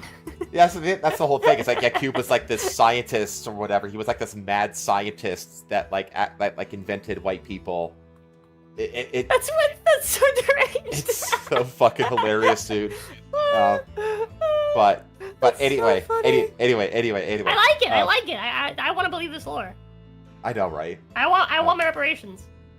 But yeah, that's what's going on in Yakuza land. But like, yeah, but going back to the home sale thing though, like the whole market is in a slump right now. Like no one is raising prices. Prices just going down. So I'm just like, I had to like cut my asking price 3 times to get it under contract. But the whole thing is that that's totally fine because all I got to do is just take my time getting to Florida. Because the more time I take, the better it's going to get for me as a buyer. So I'm just gonna take my time. I'm not gonna stress out over it. That is true. And lots of old people be dying. Yeah, not only that, but there's just nowhere near as many buyers in the market during the winter. So I'll have less competition as a buyer as well. and there'll be a lot of inventory. So I'm just gonna wait, take my time, and then just kind of get really much more aggressive in the during the holiday season, and then hopefully like get moved into Florida like around my birthday on January 27th. So that's the plan right now. Yippee! So, yeah, so that's me. That's my week. The plan to become a Floridian man. And the Asians, don't forget about them. Yeah, Cube created the first. That's true. Yeah. He actually created Asians before he created white people. I see. White people were genetically bred slaves. You know what's funny about that statement is that that's actually like technically the truth behind the whole conspiracy of the Assassin's Creed plot. Remember the very, very first game, like people's minds were blown by that 20-second video that you could piece together. Like you could find the video fragments throughout the game, like 1 second at a time. And if you got all 20 of them, you could watch the video. And the video was of like these two like white people who were like it was like Adam and Eve. Yeah, they were like Adam. It was Adam and Eve, like the first creations of the Isu alien master race, escaping from the lab in which they were created, or whatever. Yeah. Like, so, man, I still remember like the insane like holy what the fuck moments that happened at the end of those first few games in Assassin's Creed. Like seeing that video and then like you use Eagle Vision in the real world and for the first time at the end of the first game, and the whole room is covered in like those scribblings from Patient 23, and you're just like, what in the fuck is happening? And then in the second one, like Lucy, like it's like double crosses your team, and the machine or whatever makes Desmond kill Lucy because it recognizes her as a double agent. And then the game ends, and you're like, "What the fuck?" Like the mind blowing, endings of the first few Assassin's Creed games were incredible. They were Subject 16. Okay. I can't remember if they did stuff like that for Brotherhood and Revelation. I think Brotherhood Revelation was kind of focused on Ezio, if memory serves, and like building up his story. Yeah, it pretty much was. But then, fucking 3, like at the end, was like when they killed Desmond. It's like, what the fuck's gonna happen next? And what happened next is they killed the plot. That's it. That's all that happened. At the end, it's just like, well, anybody can go inside of anybody's minds. Check my foods here. Oh, okay. It was Subject 16. Oh, that's right. I can't remember every tiny little bit of lore from Assassin's Creed off the top of my head, despite being a pretty big Assassin's Creed fan. I'm honestly, honest to God, I'm thinking about streaming it when it comes out. Because you know how like people will like stream like games that like they know, like Mauler and people streaming Star Wars Outlaws. You know what I mean? Like, let's check out this train wreck of a game. You know, I might do that for AC Shadows. They actually offered Lucy because her voice actor wanted to negotiate a higher salary. Fucking wow. Well, it was a hell of a thing of a plot twist, though. Holy shit! I mean, if that crazy ass plot twist is what came out of that, then fucking kudos to the writers, because that's brilliant. Somebody 16? No, he was. Well, my food's not here yet. Oh, well, he was saying it just got picked up. He was saying that they offed Lucy because her voice actor wanted to negotiate a higher salary, and I was saying like, damn, dude, if that's like the amazing writing that they came up with to like get rid of the voice actress, the fucking kudos to the writers, because that was a brilliant, like, holy shit kind of cliffhanger, you know? Yeah. That was awesome, dude. And it then was awesome. Like the ending with Desmond was cool. I was like, oh, like, where's this going now? Right? Like, where's this going? And the answer was nowhere. Which is really fucking depressing. Yeah, well, like, that's the thing that it kind of goes into the whole problem with like prequels, is that like the things that make like so many mysterious things intriguing is the fact that you don't know much about them. So like the more and more you dive into them, the mystery kind of goes away, and like the magic just kind of disappears. And like you're to the point where like in the Assassin's Creed games where you're like going back in time and directly interacting with the Isu race, you know, like in Odyssey and shit like that. It's like, man, like when you're actually like playing. I never did that, so I don't know. Oh yeah, I hopped off the train about midway through Odyssey. Yeah. No, not Odyssey. Not Odyssey. It was Origin? Origins. Yeah, midway through Origins. What happens in Odyssey? Odyssey, there are... Oh gosh, it's really hard for me to remember.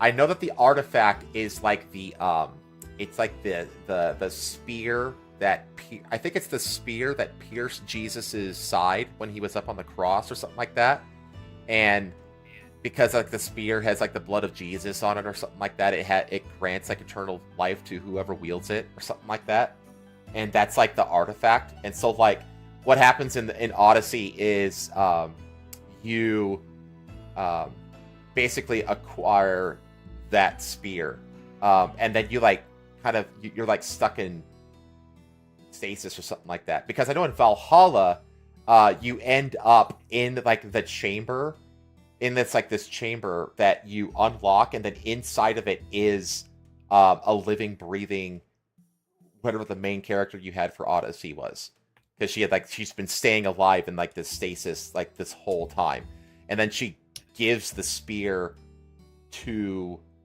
like the main character or whatever, like in like the modern time, and then she like immediately like grows old and dies like at the end of the Indiana Jones in the temple, in the not the temple, the Last Crusade.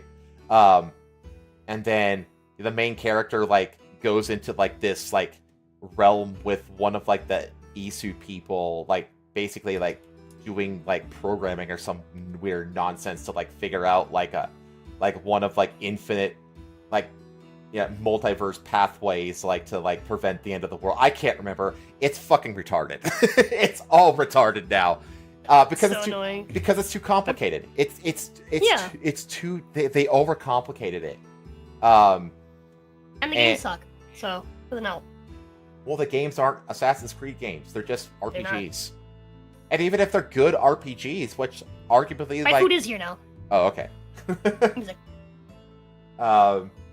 Stopped at Syndicate. Did you play through Syndicate? Because I really liked Syndicate, actually. Odyssey is the Greek one, correct? From the Peloponnesian War. Yeah, the war between Sparta and Athens. Stopped at Black Flag. By the time Brotherhood had reached something called Playable State, I had lost interest in AC. Yeah. I think a lot of people jumped off after Black Flag. Because Black Flag was when people realized, like, the whole, like, real-world plot and all that, the intrigue and all that kind of shit just doesn't matter anymore. And so people just kind of checked out. I did play through Syndicate. Okay, cool. Like, I really like... There's even, like, I think it's DLC in Syndicate, where you play as one of... I think it's, like, Evie Fry's granddaughter, or something like that. And she's, like in London in, like, World War II. And you get to, like, interact with, like, Winston Churchill and shit like that. That was pretty cool. I played Syndicate, but couldn't be bothered to finish it. Oh, man. Okay. I really like Syndicate. The biggest problem AC series has is that it has no ending. Well, I don't... The premise of it kind of doesn't require an ending, I would say. I don't think that's necessarily the problem with it. I feel like the problem with it is that, like, think about like television. Like there's like television shows from like the 80s and 90s that just went on and on and on and on and on and on. Like X-Files. X-Files is a good example. That show just went on and on and on and on forever. And that's a show that doesn't need an ending. You know what I mean? You don't need an ending for X-Files and stuff like that. And like the premise of Assassin's Creed is like the whole genetic memory thing, and using genetic memories to track down artifacts hidden in the past. It's like you can do that forever. You don't need an ending for that premise. But what you do need at least is you need some kind of arc structure to it. Like the whole like Assassin's Creed up through Assassin's Creed 3, that's like the Desmond arc, right? And it works as an arc, but you don't need it to like end there. You can keep going, but you have to do it with like a new arc. But the problem is that in the real world, there's no arcs anymore. So there's no focus to anything anymore. Because before, like in the Desmond era, what was going on in the real world like rooted what you were doing and why back in the past. Whereas now, like anybody can access anybody else's genetic memory. And so that they just completely got away from any kind of characters in the real world mattering anymore. Because I know like in like Black Flag, you play as like an Abstergo employee. He kind of like he basically like defects, and like in is it Rogue? I think in Rogue he ends up like helping the Assassin's Order in the real world, right? But then like in the Odyssey era, you play as like that mixed race Middle Eastern kind of woman in the real world. But it's like, who cares? Like, who cares? Like, she just like again, there's no arcs, there's no structure to any kind of meta narrative anymore, and because of that, it just kind of goes all over the place. And it's just kind of lost in itself. You know, it's very much in like in a miasma. So, biggest problem that they fell victim to. Oh, that's going fast. World War 1 part was part of the base game. The DLC was Jack the Ripper. Oh, that's right. Okay, I played the Jack the Ripper stuff, dude. That was cool. Biggest problem that they fell victim to need bigger and bigger MacGuffin. Well,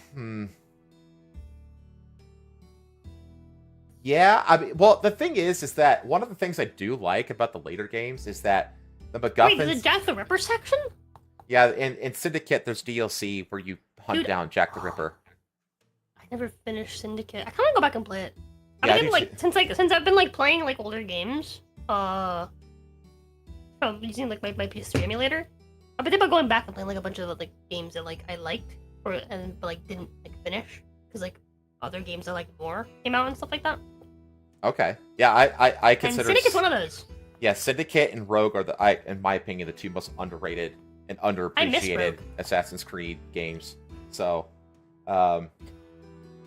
if you pay attention to the real-world segments of Black Flag, you're making deliveries of data to Desmond's friends. Oh, yeah. If you pay attention, yes.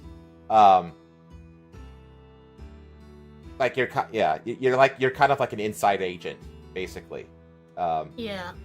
So, I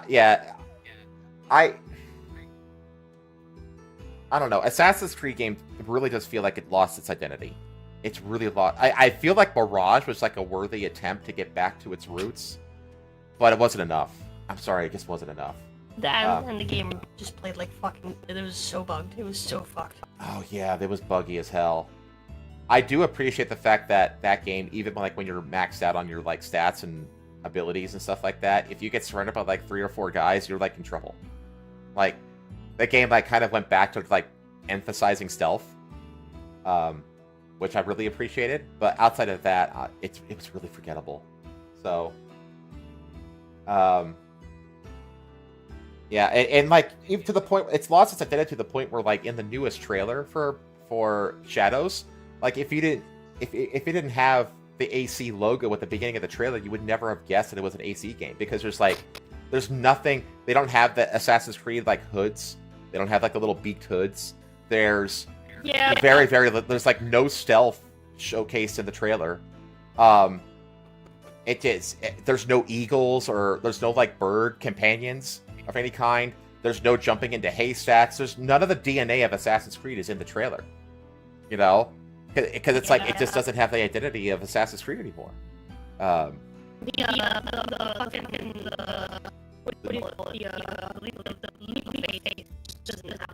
Yeah, it doesn't happen in the trailer. It's like, how the fuck do you not have a leap of faith in an Assassin's Creed trailer? What the fuck are you thinking?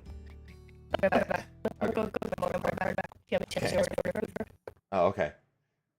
I gotta say, the North Atlantic setting in AC Rogue is way underrated. Yeah, like, honestly, everything about Rogue is underrated. Tried playing Rogue early this year and couldn't finish it. Got bored because I kept being distracted by sailing, whaling, and collecting everything. That's kind of a good and a bad thing. Robot Roza? What? Uh-oh. I don't hear it. It sounds fine to me. Gosh, we haven't even gotten to the news yet. We really need to get into the news. It's been an hour and a half since we started, and we haven't gotten to the news yet. I think I need to tighten that up on the schedule. I don't have as much because I am actually trying to make, like, I did an analysis. I went back to like the last like 3 episodes, like basically all the episodes that I've done with Roza,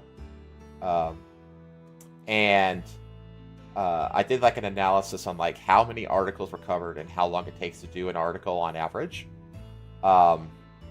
and I'm trying to like get the show to like end between 3.5 and 4 hours. So I don't have as much today. I have a feeling we're going to exceed that just because it's taking an hour and a half just to... Are you shuffling cards? Catch up. Oh. No. I thought you were shuffling cards. I was opening a thingy. My food. Oh, okay. Chat says that you're roboting. I don't hear it. That's the fucking mic issue that I have. Okay. That's what they hear during my streams.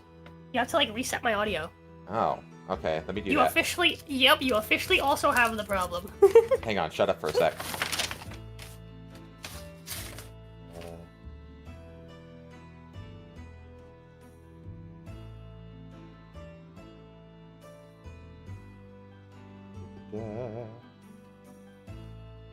Okay, talk.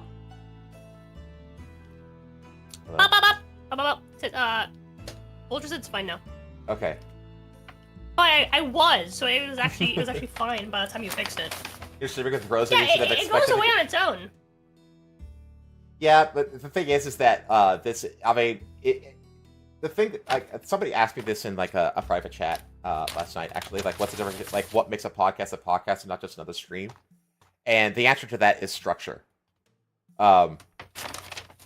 So that's the thing. Like, I wanted to keep it between 3.5 and 4 hours, just for the sake of like maintaining a structure.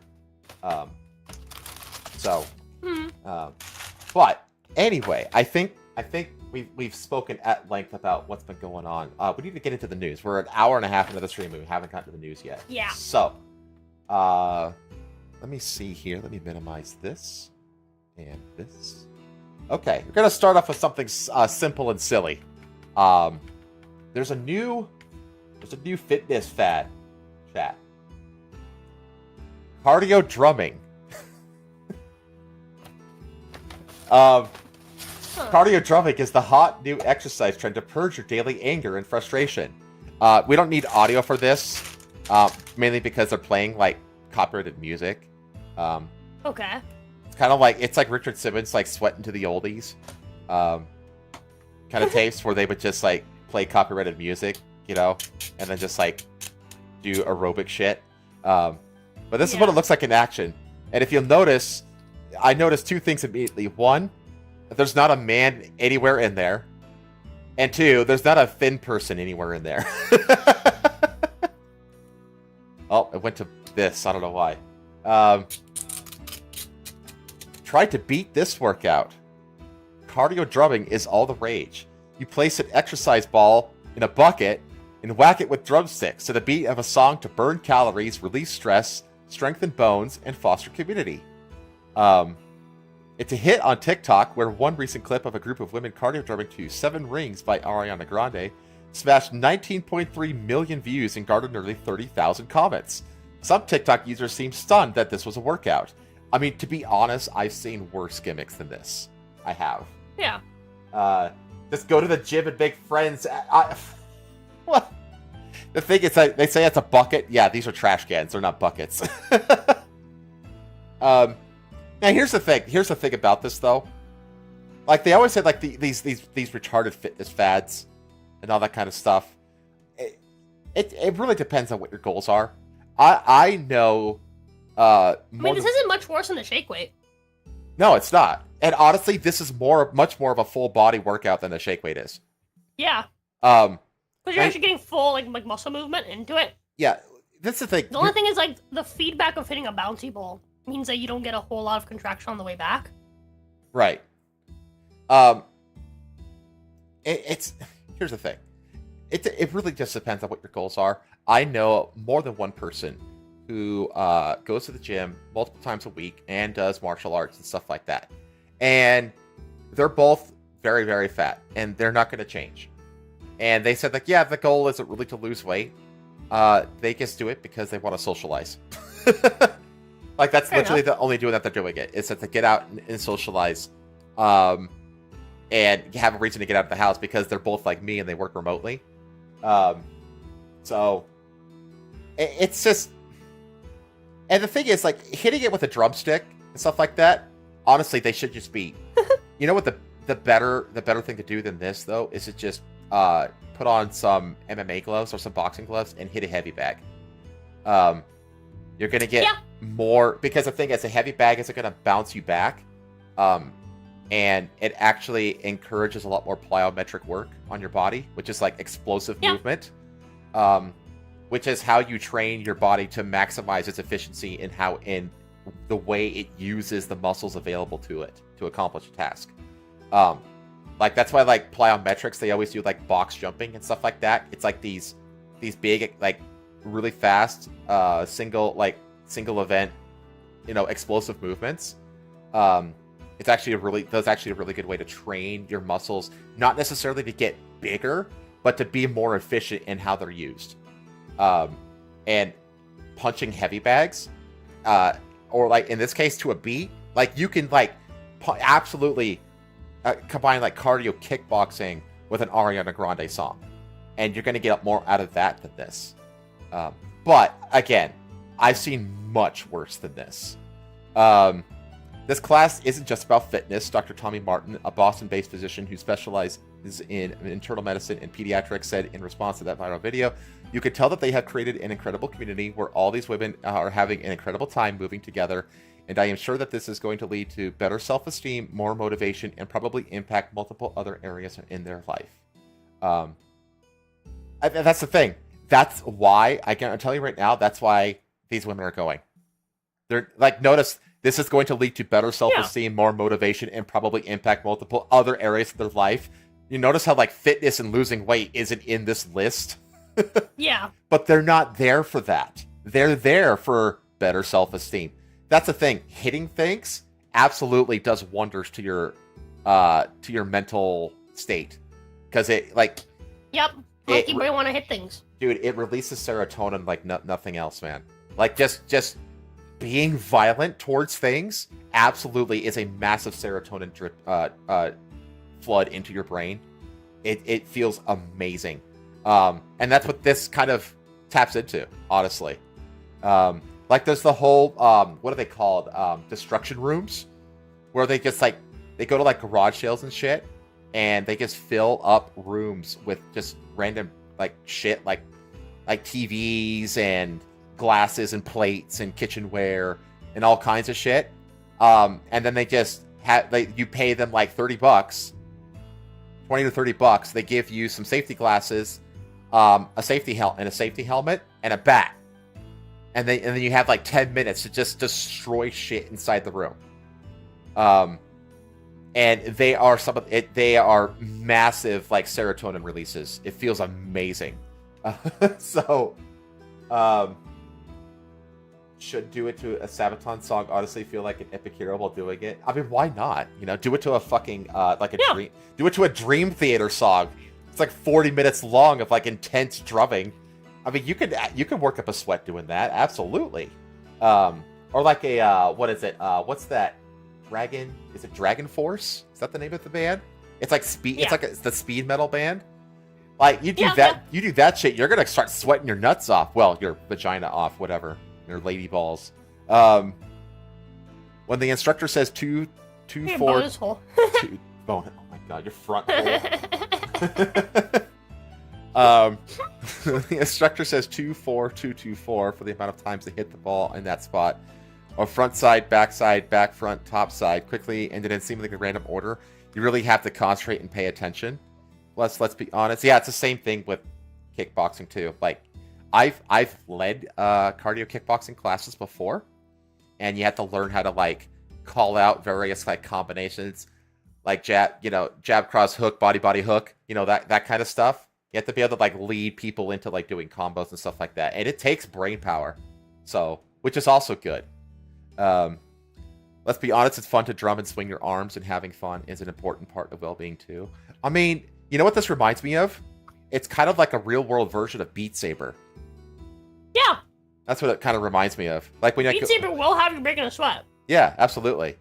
Right Broadwater reports that the regimen dates back to 2001 when creator Carrie Ekins suffered a hip injury. Ekins said her daughter reminded her that you've got 2 hands and 2 arms, make something out of it. She began drumming on cardboard boxes, tables, and then exercise balls, which lifted her mood, increased her heart rate, and formed the basis of her Drums Alive program. You know what else is good if you have a fucked up hip? Battle rope. You know what a battle rope is?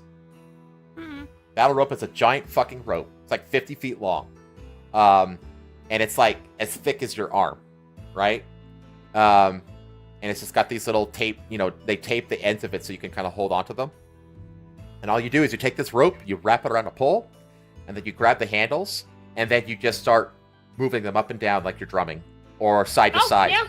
And dude, what happens is because it's a rope, it creates like a wavelength according to the rhythm of your motion. And that wavelength actually acts as a resisting force that you have to like fight the whole time you're doing it. Dude, battle ropes are an amazing workout. If your goal is cardio, if your goal is to just like burn calories, lose weight, maybe get your metabolism a little bit back in line again, then shit like this drumming shit, or like I said, battle ropes, cardio kickboxing. No, hell, fucking Tai Bo.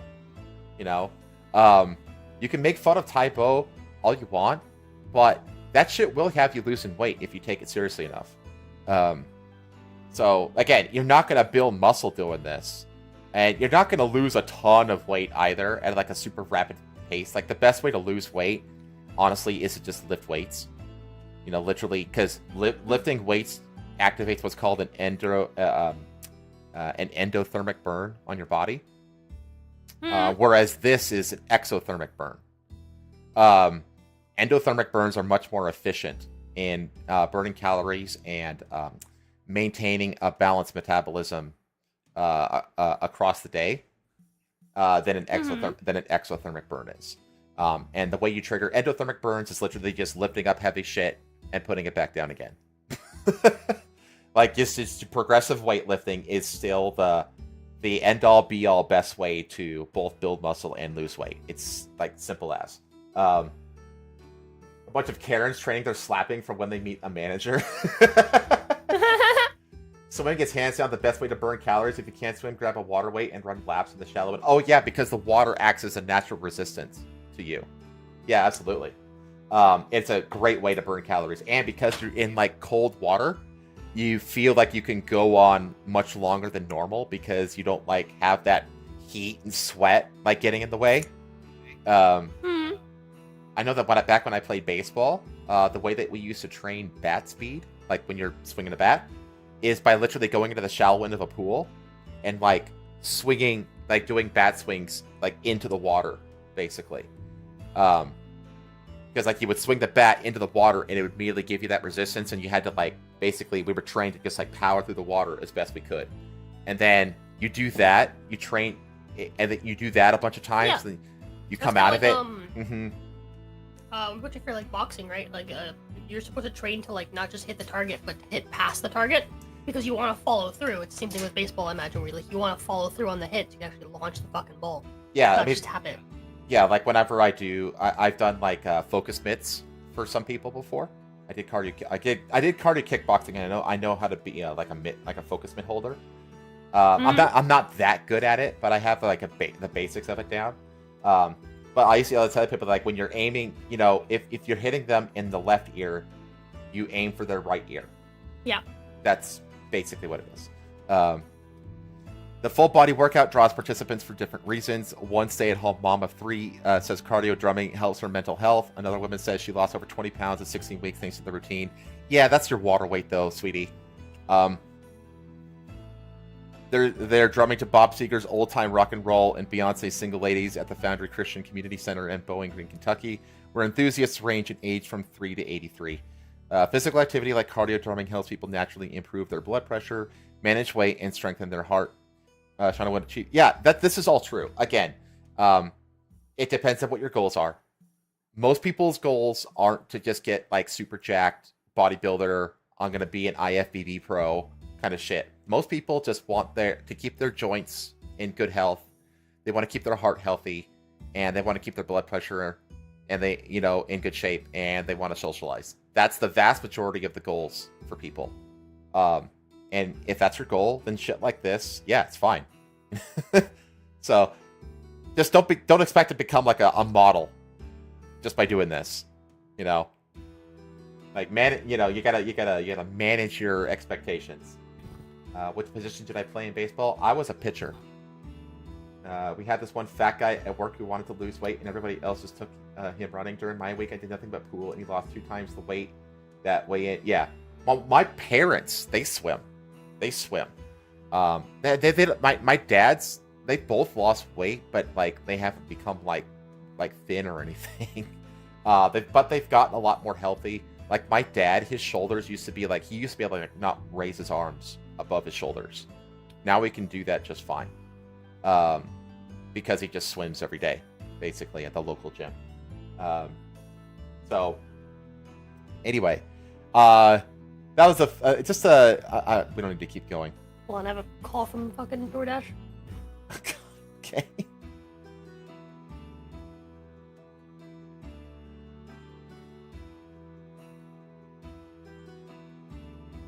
Okay.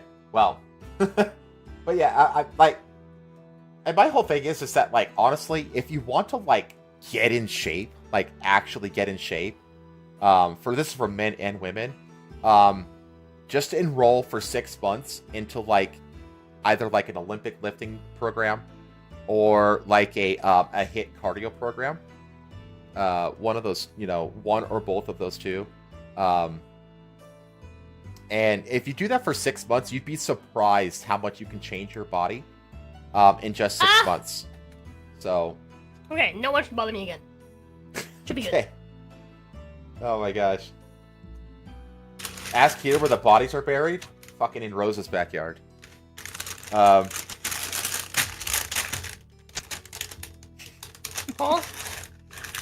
I said all the bodies are buried in your backyard.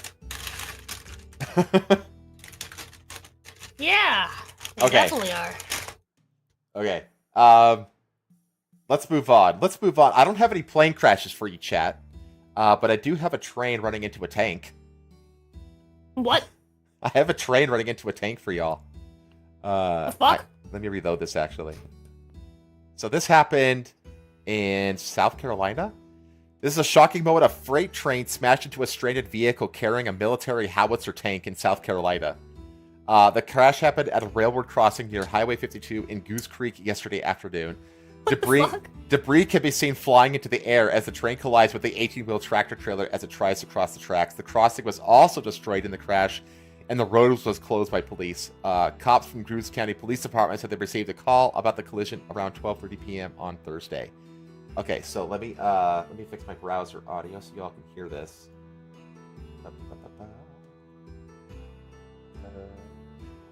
Yeah. Okay. What the fuck? Okay, here we go. I'm gonna play this video for y'all.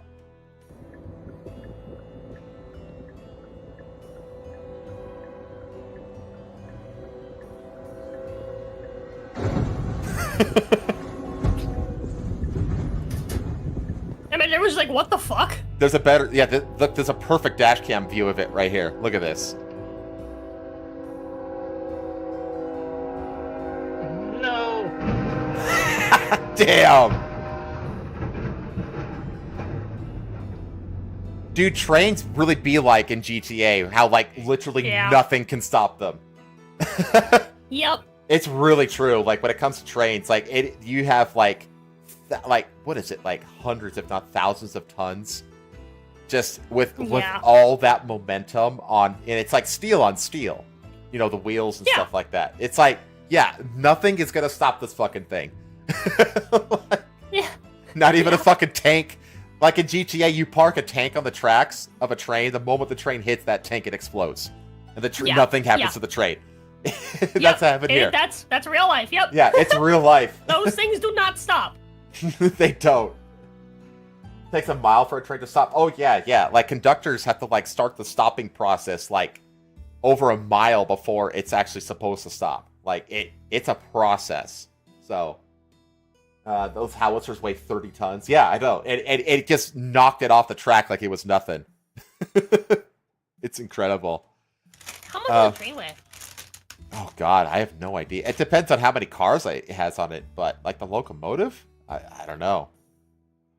Police at the trailer, which was carrying a military vehicle, got struck while driving over the train crossing. There were no reports of any injuries, and the driver refused treatment.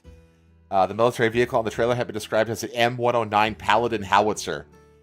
Howitzers are artillery weapons that can fire explosive shells and incendiary materials. Wow. That's crazy. Yeah, that's wild. Conductors are also taught to throttle up if they are going to hit something. Get on the other side of any potential explosion. Oh, yeah, absolutely. And the thing is, the faster the train is going, the more it won't get... It's like a penetration thing. Like, the faster the bullet goes, the more penetration it gets, and the less it gets disrupted, like, in terms of its trajectory. Yeah. So that's what they do with trains. Like, if they see a collision coming, they actually want to blow through it as fast as possible. Because ideally, they'll just pierce right through it and nothing, like, there won't be any derailment. But, like, the slower it's going, the more chance there is of a derailment. Yeah. Yeah. Makes sense. If you fucking derail it, that's then you have a fucking kind of, like catastrophe. Mm-hmm. So. Alright, that was nothing to that. I just wanted to show a train hitting a tank. Just fucked. Next... actually, I am going... No, that one. I'm gonna move this one here. That's why I speed up when I think someone's gonna drive in front of me. I mean, the physics of it checks out. Alright, Commander Senior Chief convicted for unauthorized Wi-Fi on her ship. Huh? So, the former Command Senior Chief of the Littoral Combat Ship Manchester's Gold Crew pleaded guilty at a court-martial in March to charges that she installed an unauthorized Wi-Fi system, it was Starlink, by the way, Elon Musk's thing, aboard the ship, and then lied about it to superiors, according to records obtained by Navy Times. Before her trial, Naval Surface Force Pacific, or SURFPAC, quietly relieved then-Senior Chief Drizel Marrero. Is it supposed to be Marrero? I don't know. I'm supposed to roll those R's. Grisel Marrero. Marrero. From her leadership position. Grisel. Marrero. Marrero.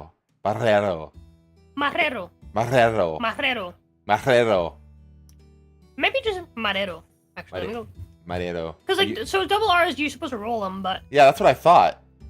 It depends sometimes. Anyway. From her leadership position... Marrero. It might be. It doesn't matter. She's not... It's like a soft, quick roll. Marrero. Yeah, it's awkward to try to roll that. You said Marrero. Grisel. Grisel Marrero. Let's see. From her leadership position on board Manchester in September, due to a, quote, loss of confidence, the command said in a statement. Marrero, whose online biography indicates a background in Navy intelligence, declined military intelligence is an oxymoron. SURFPAC officials also declined to discuss further specifics of the case. She was sentenced to reduction in rank to E7 in March, according to a trial summary obtained in the Navy Times. She wasn't the only high-level relief aboard the Gold Crew. The Navy also ousted the second-in-command of the ship's Gold Crew, Commander Matthew Yoakley, in May of 2023. The reliefs of Marrero and Yoakley were not related, according to SURFPAC, which declined to provide further details regarding the reasons for Yoakley's ouster. At a special court-martial earlier this year, Marrero pleaded... I'm saying it different every single time. Guilty to willful dereliction of duty, charge specifications. According to her charge sheet, Marrero failed to safeguard Manchester against operational security risk when she set up the secret Wi-Fi. Yeah, because that's the thing. Like, these ships have, like, huge cybersecurity, like, shields up on them. So when you just stick a Wi-Fi, an unauthorized Wi-Fi in the middle of the ship, like, you put, like, hacking in, like, severe risk. Such Wi-Fi systems are generally banned aboard Navy ships because of cybersecurity concerns. Yeah, see, I didn't even read ahead. Marrero willfully coordinated the procurement, installation, and use of an unauthorized... Are they going to say it's Starlink? Because I know it was Starlink. On board the ship between March 2023 and August 2023, according to her charge sheet. She willfully failed to share a commanding officer's suggestion box comment from a crew member about the Wi-Fi system. with then commanding officer of the Manchester's Gold Crew in June 2023. She pleaded not guilty to an obstruction of justice charge, but was found guilty at trial. Oof. That charge involved an incident near Naval Base Guam in August 2023. Altered, I'm just totally butchering her name now. Data usage image on a chief's... there it is! Starlink account! To reflect less data usage, which she did to influence or impede pending criminal or disciplinary actions against another Navy member whose name is redacted on the charge sheet copy provided to Navy Times. Starlink provides broadband internet access to remote locations via an array of satellites. Surfpack spokesman Commander Arlo Abrahamson told Navy Times that the other sailors were also disciplined in connection to the unauthorized Wi-Fi, but he declined to provide further details. She also pleaded guilty to 2 false official statement charge specifications that involved her telling the CEO there was no Wi-Fi on board the Manchester, according to her trial summary. She is currently assigned to Naval Surface Forces. The Manchester was in or around San Diego, Hawaii, and Guam at the time of Marrero's crimes. Yeah, I guess thought it was funny that they snuck like all these people got in massive trouble and got like demoted and kicked out of the Navy and shit like that because they fucking installed Starlink onto their ship. It seems like such a petty thing, but at the same time, I kind of get it. Because, like, every fucking thing you do is monitored and watched when you're in the military, especially when you're on board, like, ships and vessels and submarines and shit like that. Like, you don't really have a ton of privacy, you know, or freedom on those ships, you know? So, on the one hand, I understand the desire for good reason.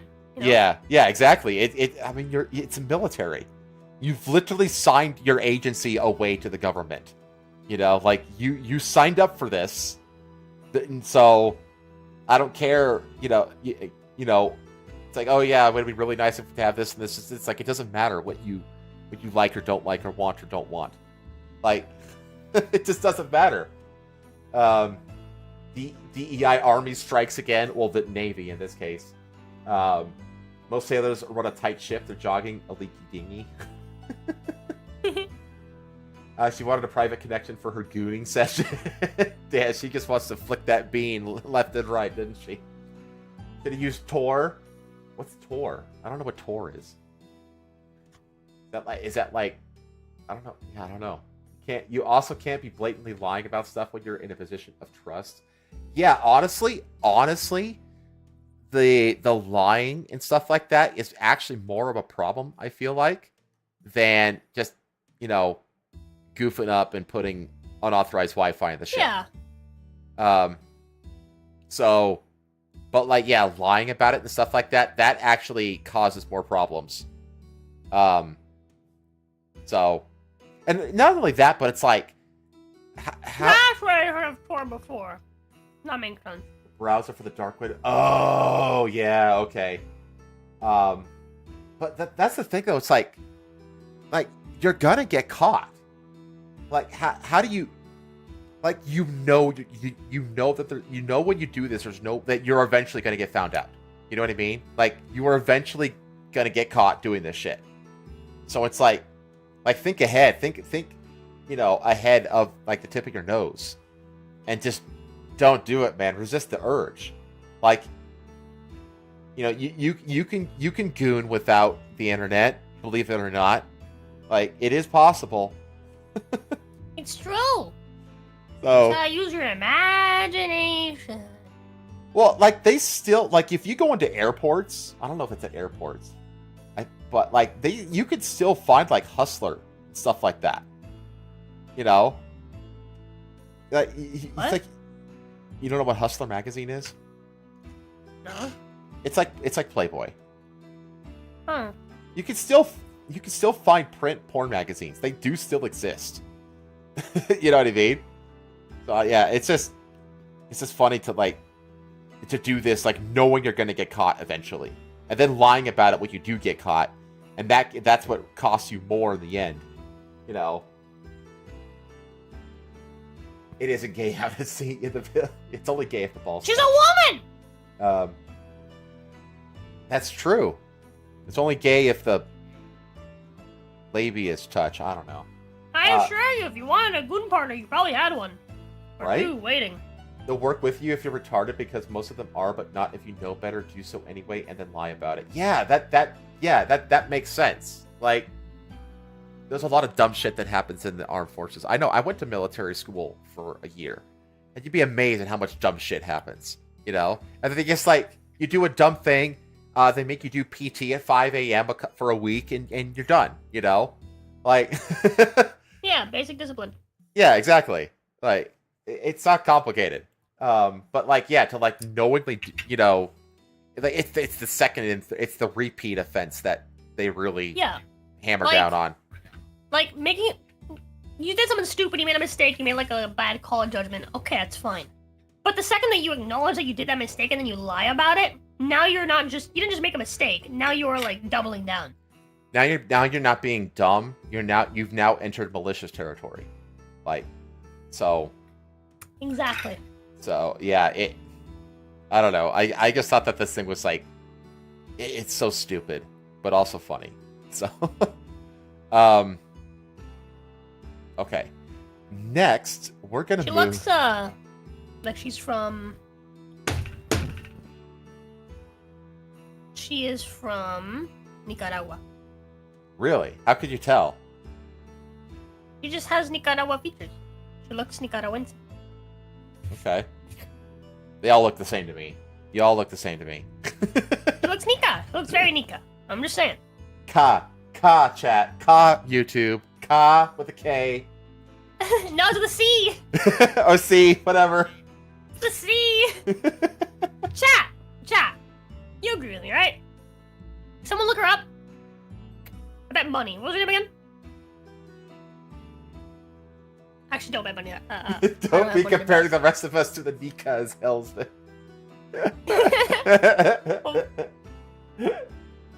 Oh my god. Okay. There's a couple of political stories. It's about politicians, but it's not political. This one just made me fucking laugh my ass off. State senator forced chief of staff to perform sex acrobatics that left him with back and hip injuries. I'm sorry, what? A state senator, so a female state senator, forced her chief of staff to perform sex acrobatics that left him with back and hip injuries. California state senator, of course. Yeah, a California state senator forced a former staffer to do sexual favors for her while she was his boss as part of a quid pro quo relationship that left him riddled with back and hip injuries, a new lawsuit alleges. Senator He fucking sued her? Yeah, he fucking sued her for the injuries. Yo, why is it always the fucking Latin American women? She fucking fucked me into the hospital. Senator Marie Alvarado Gilles. Marie Alvarado Gil. Alvarado Gil. Marie Alvarado Gil. It could be Gil or it could be Gil. Sometimes the G's feel like an H. Yeah. Former chief of staff Chad. His name is Chad. I'm gonna say H. I'm gonna say Chad. It's an H. Gil. Quid pro broke back. Chad Condit. She left the Democrats and joined the Republicans. This is glowing. Wait, did she? Is this the same woman that defected to the Republican Party recently? That's amazing. Because there was like a California politician that left the Democrat Party in the middle of her term and switched over to the Republicans. Like, I think it happened like a couple weeks ago. I think it was really recent. So, like, Chad Condit slapped her with a lawsuit last week, alleging the lawmaker, a longtime Democrat who recently jumped ship. Oh, yeah, it says it right there. Pressured him into performing sex acts on her way when they traveled for work. This dude is just coping with the fact that he couldn't keep up with her. That's what I think this is. I just think that he's coping with the fact that he couldn't keep up with her in bed. I think that's all this is. Sounds like. But also, like, she's Latina, bro. She's fucking crazy. Probably. I mean, look at that smile. Dude. She's crazy. I mean, yeah. That bitch crazy. When you could see her, you can tell. When you could see her molars in the smile, like her back molars. That's a weird smile. is the weird stuff. Chat, you can tell you can tell chat when a bitch is crazy. That bitch crazy. That bitch crazy. The varied Aide claims he relented. Oh, he was married too. The varied Aide claims he relented and performed the acts on his boss over the year. He performed the acts on his boss. What? They did to gymnastics. I'm just trying to think of what it was. As part of a sex-based pre-corporation in order to protect his job, according to the suit filed in Sacramento Superior Court, on their final encounter. No, baby, no. I didn't want to fuck the fucking Latina lady. No, bro. It's just, it's just I had to do it because I had to keep my job, Well, it's like, okay, well, then you're gonna sue her, right? Because she basically abused you. It's like, well, it's like, I guess, yeah. I guess I'll sue her. Yeah, what were they doing? Where like she forced him to do things on her. Like, what were they doing? Like standing 69, but like she was the one holding him. Like, I just. Well, no. She forced him. By I guess make it so that he would lose his job if he didn't do it. Well, she manipulated him into doing it. He relented and performed the acts on his boss. So it's like, I want to know what he performed that made him hurt his hip and back. That's why I'm thinking, like, was it like a reverse 69? Standing 69 or something like that. And she was holding him, and she jostled him a little too much and hurt his back or something. I want to know the details of this. On their final encounter, Jesus, it makes it sound like he died. Condit alleges he suffered a debilitating back injury. He's a fucking succubus! You sucked my soul Yeah, out. she sucked I'm dead. To twist and contort as he performed oral sex on the senator in a car. Yeah, but even then, okay, so that means she's sitting in the back seat, and he's just lying down on the back. I don't. How big was the car? Leaving him with 3 herniated discs and a collapsed hip. Jesus! What the fuck? How does it get that bad? The staffer. What was he? What?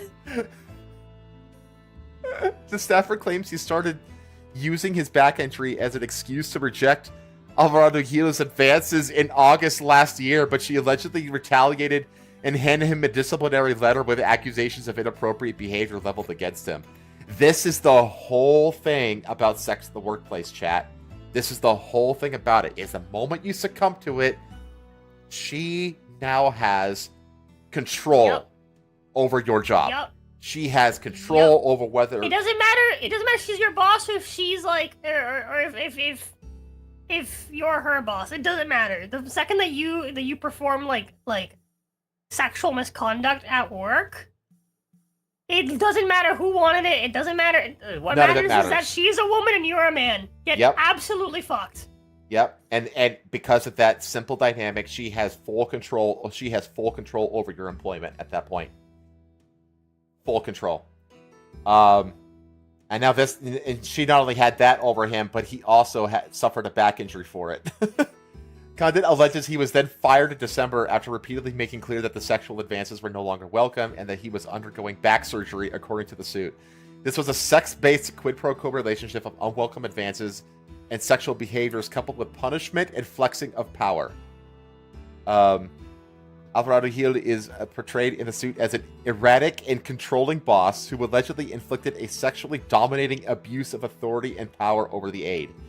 Condit, who is the son of former Congressman Gary Condit, I don't know who the fuck that is, first started working for Alvarado Gil when she ran for her Senate seat as Democrat in 2022. He became her chief of staff when she was elected. Alvarado Gil's attorney, Ognian Gavrilov, has since hit back at the former Aide's allegations. A disgruntled former employee has fabricated an outlandish story presented without evidence to get a payday. Well, aren't the hospital bills evidence? We expect that the senator would be fully cleared of any wrongdoing of these bogus, financially motivated claims. Damn. Alvarado Gil, who reps a largely rural district northeast of the Central Valley, made headlines last month after she defected to the Republican Party because her now former party had become unrecognizable under its current leadership and policies. We've talked about this before. Yeah, about the left, like, leaving people behind. Oh, yeah. In the past 2 years that I've been working in the Senate, I have not recognized the party that I belong to, the lawmakers said at the time. The Democratic Party is not the party that I signed up for decades ago. I wonder if this is, like, I wonder if this is politically motivated, too. Like...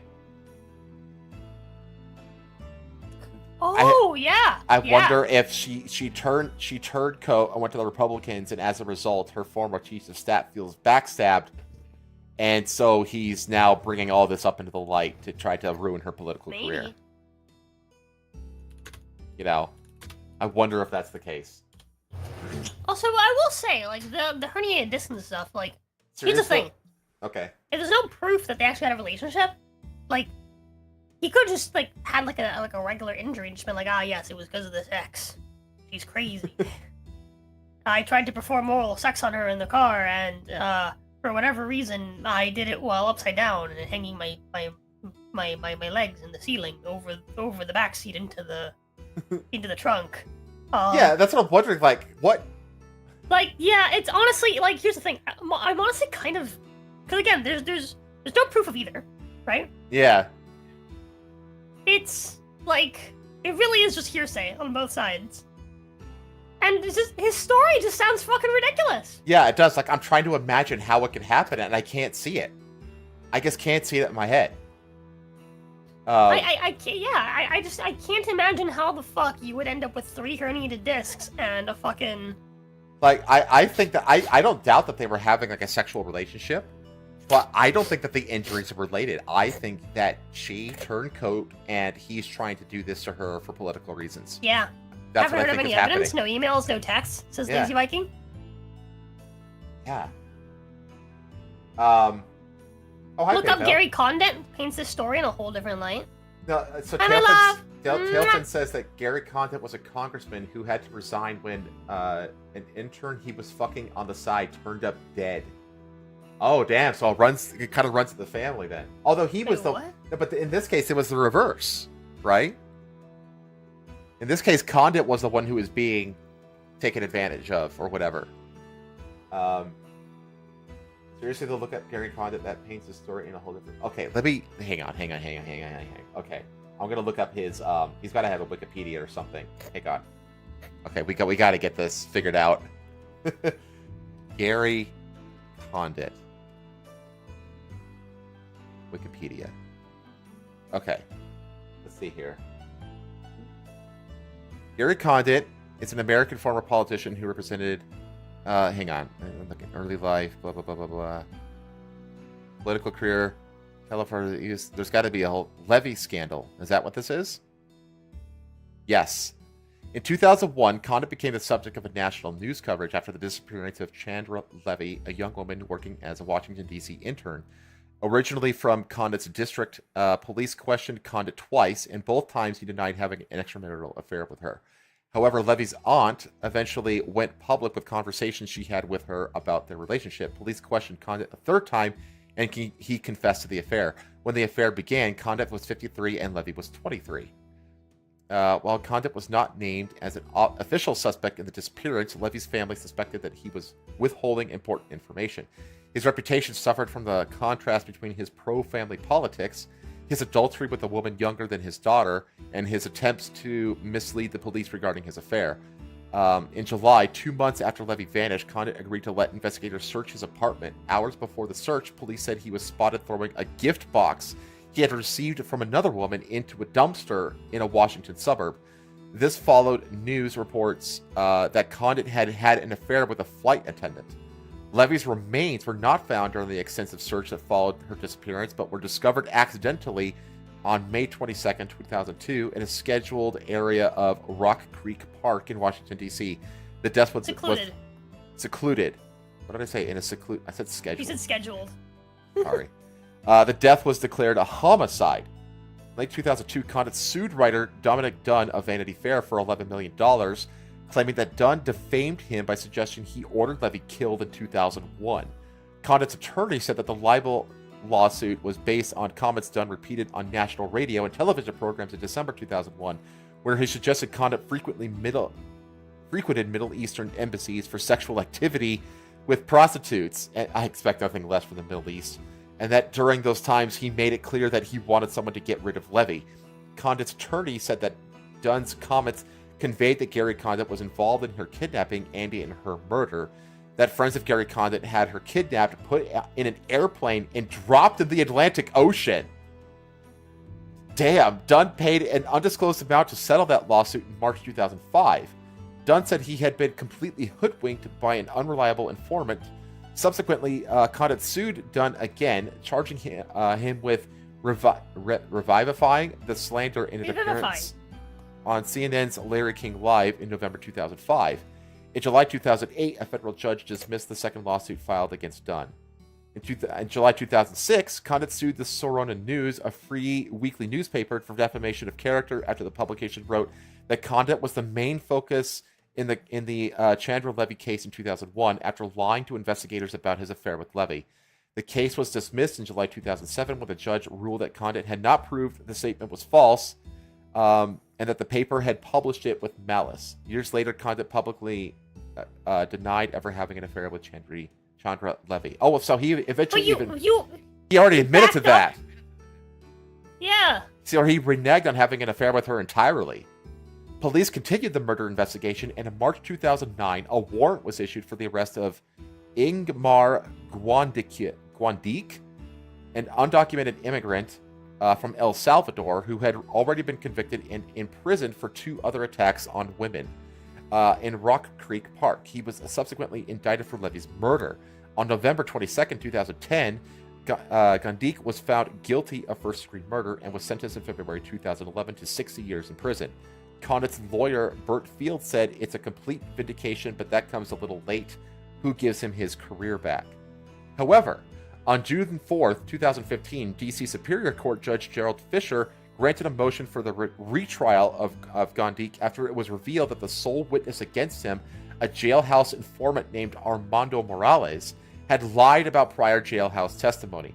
Prosecutors dropped all charges against Guandique on July 28, 2016, after an associate of Morales came forward with secret recordings in which he admitted to falsifying testimony about the murder of Levy.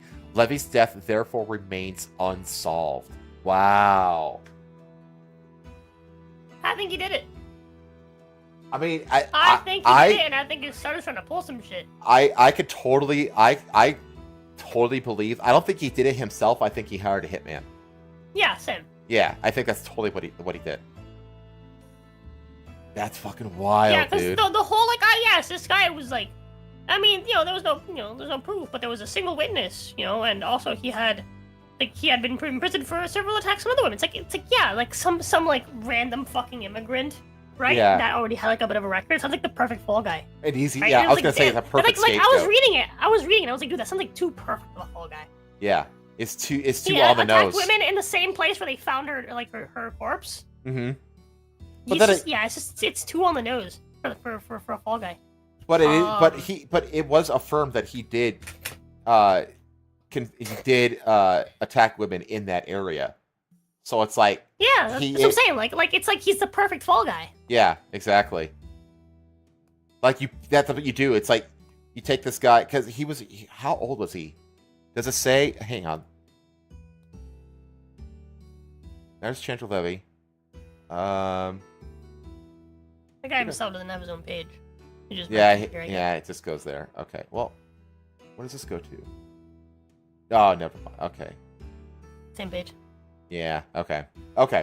But yeah, I mean, you find this guy that's like a perfect scapegoat. He's already got life in prison. Like, why not say hey, I will give your family $100,000 to also confess to this crime that you didn't do. You already got a life sentence anyway. And he didn't confess to it. Someone else falsified a testimony saying that they witnessed it. He was subsequently indicted for Levy's murder.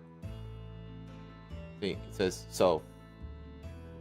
He was indicted for the murder of Levy. And then he was found guilty of murder, sentenced for 60 years in prison. I wanted to arrested in murder. He was found guilty, but the whole thing is that they found out that the person, who did The witness. testimony, the witness who Lied. Who lied. Yeah. Falsified testimony about the murder of Levy. Yeah. Oh, okay. So maybe they paid the witness to lie. Yeah. To get the And said that he did it. to get the trail on to get the scent onto this guy, who fits the profile of someone who could have killed Levy, and off of the guy who actually paid someone else to do it. Yeah. Okay. Interesting. And then his son ends up in a sexcapade with the senator who turns political code. Yeah, because it's the sole witness against him. Yeah, this is right there. Yeah. Retrial of him after revealed that the sole is just a single witness. Yeah, so the witness is the one who got paid off, likely. Yeah.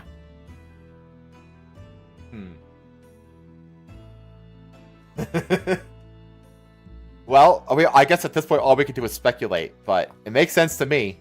Fucking put him in the chair. Oh, man. That's fucking wild, man. You know what the thing is? It's like, I bet if you went through like a history of like political scandal, I bet there's tons of fucking stories like this. Oh yeah, where it's just like a really obvious thing, but then like it's not actually like. Yeah, exactly. Like, oh yeah, no one knows what happened. I mean, can you imagine like the rabbit? I've never gone down the rabbit hole, but like the rabbit hole of all of the people Hillary Clinton supposedly got killed. You know? Oh yeah. Like the trail of bodies behind Hillary Clinton is fucking insane. You know what I mean? So it's like I've never gone down that rabbit hole, but it's like this on super steroids, you know? Yeah. So that's wild. And then this guy's son ends up in a sexcapade with a senator who turns political coat, and he is now suing her for damages to try to ruin her political career. What a family legacy the Condit family has. Oh man, I'm gonna stay on the political bent here for a bit because this was amazing to me. I don't know why it's showing the band fight here.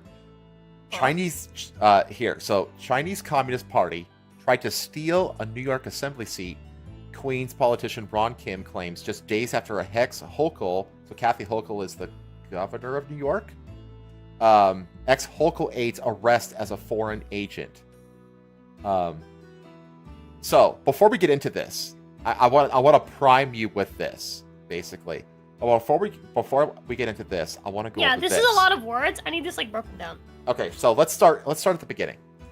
Linda Sun. Who is Linda Sun? How a New York City political operative charged with being Chinese agent became an aide to Kathy Hochul, who is the governor of New York, and Cuomo. So that would be Chris Cuomo, who was the governor of the city of New York. So Kathy is the state of New York, and then Cuomo was the city. So Linda Sun landed in Albany about 15 years ago. That's Albany, New York, by the way. As a young political staffer, and worked her way into the executive chamber, where the feds allege she worked to advance Chinese interests in New York's government.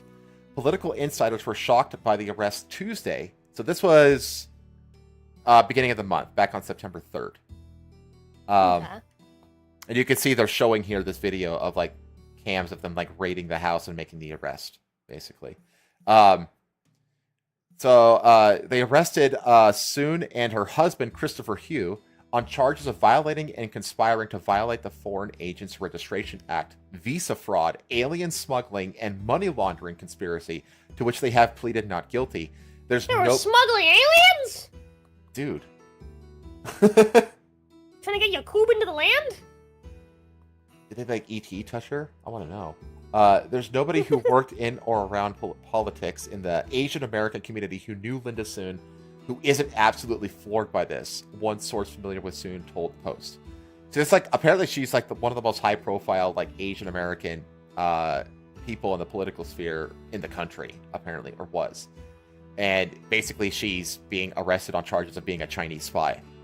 And she basically like found her way into like having mansions and luxury cars and all this kind of shit that like politicians are given and stuff like that. Like she got deep, she got super deep, like right into the middle of the heart of like New York's political apparatus. I've worked with Linda Soon for many years and have only known her to be diligent, professional, and conscientious, and she is absolutely innocent until proven otherwise. State Senator John Liu, Democrat from Queens, wrote in a statement defending Soon after her arrest. According to an indictment unsealed in Brooklyn federal court, Soon and her husband, Chris Hugh, were paid millions of dollars in kickbacks in exchange for acting as foreign agents for China, and the couple allegedly laundered their corrupt gains, including on a gaudy $4 million mansion in Manhasset. The Queen's operative had a modest upbringing, so her son had moved to a fancy Long Island home, raised eyebrows even before it was raided by the FBI in July. Linda doesn't come from money at all, the source familiar with the Sun said. Several were also confused on how a government staffer and her husband, who owns a liquor store and some other nondescript businesses, were able to buy the nearly expensive home. Nearly expensive? What does that mean? I'm just going to say the expensive. That's got to be a typo. The expensive home, which was purchased without a mortgage. So this is a $4 million mansion. Much? It's a That's $4 million mansion that was bought up front, 100% with cash. That's sussy as fuck. Yeah. It seems crazy to me, one source said. Soon came to the state capitol in 2009 as a close ally and chief of staff to then Assemblywoman Grace Meng. They got to Albany and didn't have anybody except each other, a source said of Soon and Meng. As Meng's star rose amongst New York Democrats, so did Soon's. Several people told the Post they were always impressed with Soon's work ethic in the legislature and through her posts in the administrations of former Governor Andrew Cuomo. Oh, so it's Governor, not Chris. That's right. Chris Cuomo was the CNN anchor that got axed. Andrew Cuomo was the governor of. His retarded brother says yeah.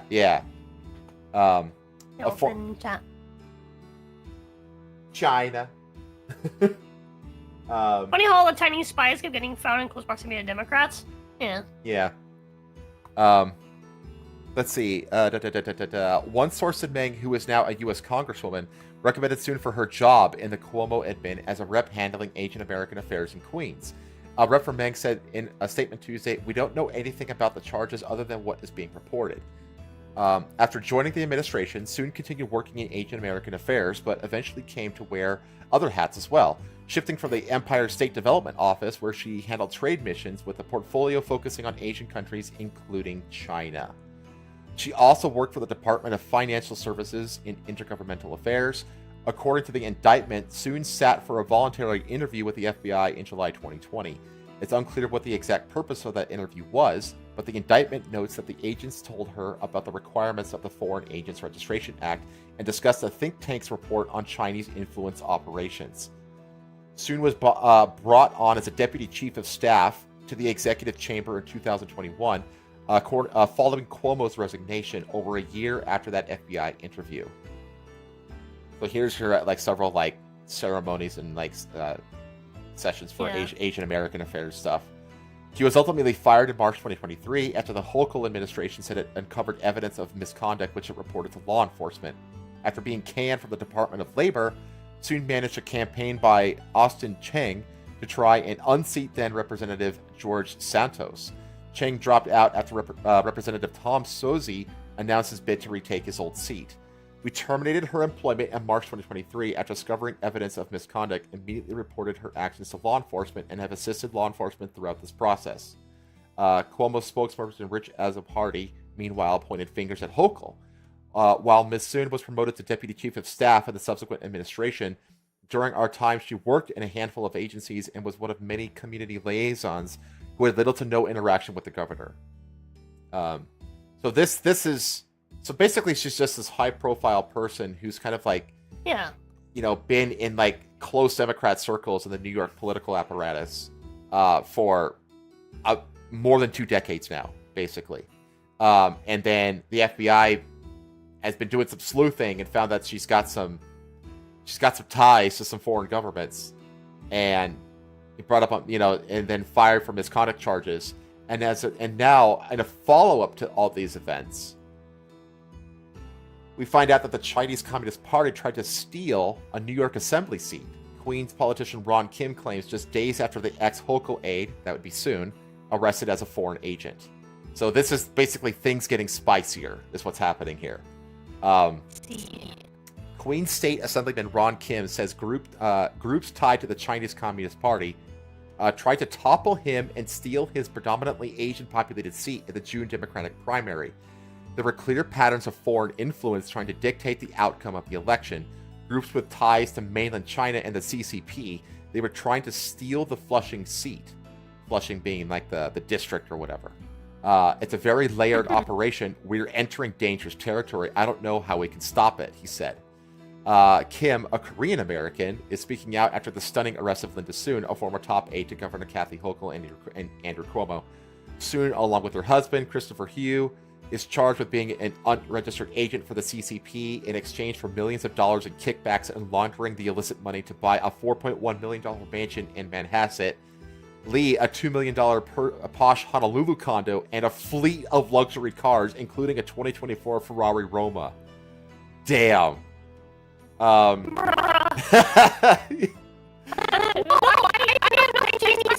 bought this liquor store. Yeah, liquor. My husband made good money. Sell liquor. He sells sake. I guess that's Japanese. What's like Chinese liquor? I don't even know. Japanese. Race is big. I knew it was China. It's Trump voice. Oh, let me do this. I knew it was China. It's always been China. New York was once a fine city, the best city. I know because I live there, and I wouldn't live anywhere that's bad, but China has made it bad. Uh-oh, robot, you're robotic again. Hang on. I knew it was China. It's always been China. I got New York was what a fine city, the best city. I know because I live there. And I wouldn't live anywhere that's bad, but China has made it bad. I gotta mute you for a sec. Aww. Hang on, I gotta fix your roboting.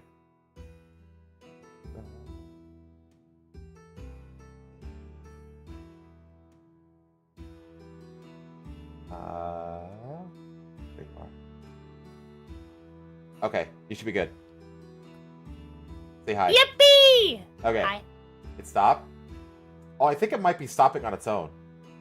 Yeah, it does. You have to let it go. Okay. You have to let it do its thing. Okay. So otherwise it'll come back faster. Oh, okay. I'll just let it go then. That's what I've learned in my experience with it for like over a year. Fair enough. Kim's Democratic opponent in the 40th District primary race, upstart Yi Andy Chen, was endorsed by the American Chinese Commerce Association. The association is a group identified as linked to the CCP, and John Chan, a Chinese-American activist and chairman of the group with reportedly close ties to the People's Republic of China and its consulate general office in New York. Kim, who was first elected in 2012, won his tough primary battle. My name is John Chan. By just 443 votes. I am American. Damn, look how close this was. Only 443 votes was the difference. Not that many. A few thousand, I would think. The CCP's influence flexing in New York's growing Asian communities has been whispered about in recent years, but people feared going on the record to avoid being targeted by the powerful foreign government known to monitor its critics abroad, sources say. It's a scary thing. Yeah, you think? He said an overwhelming majority of Chinese and other Asians move here to flee communism and authoritarianism for a better life and are patriotic Americans. The majority of Asia groups are loyal to American business and American capital. But there are a new wave of organizations tied to the CCP that are not loyal to our way of life.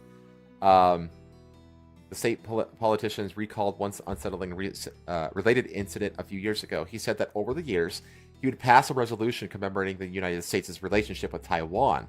Taiwan has governed itself independently from China since 1949. So that's when the Chinese Communist Party took over and chased like the true Chinese all over to the little island of Taiwan, and they've been there ever since.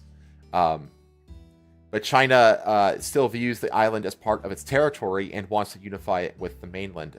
Relations between the two remain extremely tense. Yeah, they've been tense for 70 plus years now. This is also the reason that in the new Top Gun movie, there was controversy over Tom Cruise's flight jacket having the Taiwanese flag on it. because the Oh, because the Chinese don't recognize Taiwan as an independent country.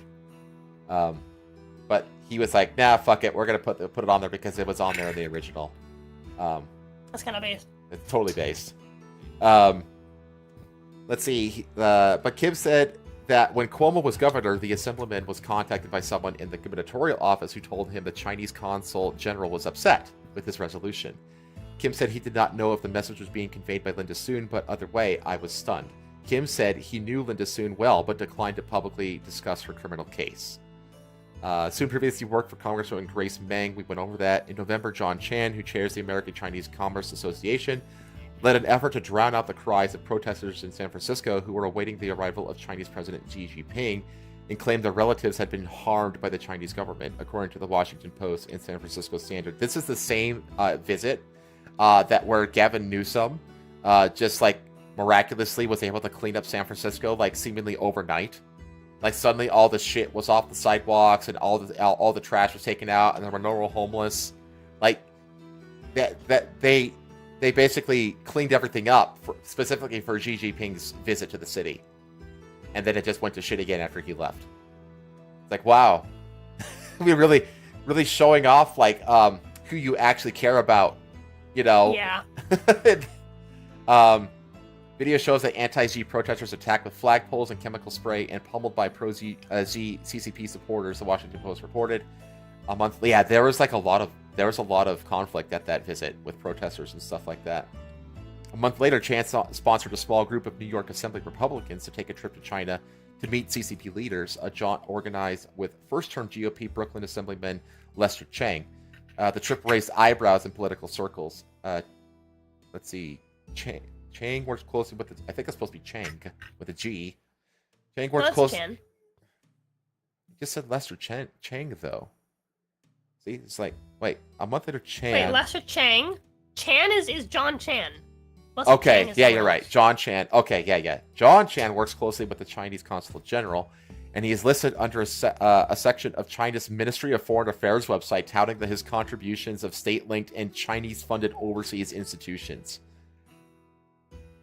Chan told Chinese language radio journalists at APEC that he was an organizer of the show of support for Xi. Chan did not return a post, phone call, or text for comment. There was no answer at the consulate of the People's Republic of China's in New York. So, yeah, things are just kind of getting heated up here. Like this case is kind of like bubbling over, essentially, about like, CCP spies infiltrating high levels of government across New York.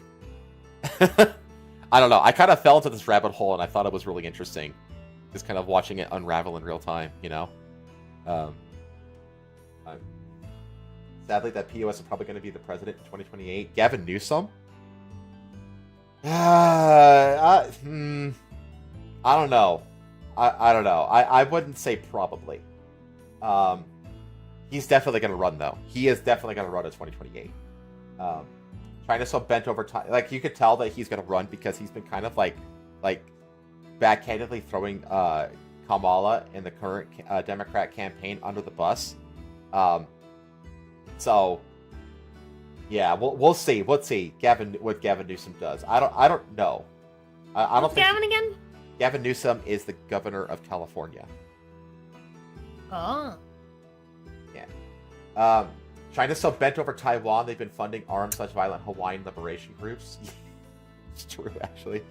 I know about that a little bit. I haven't gone down that rabbit hole, though. I want to. I want to go down that rabbit hole at some point. Okay.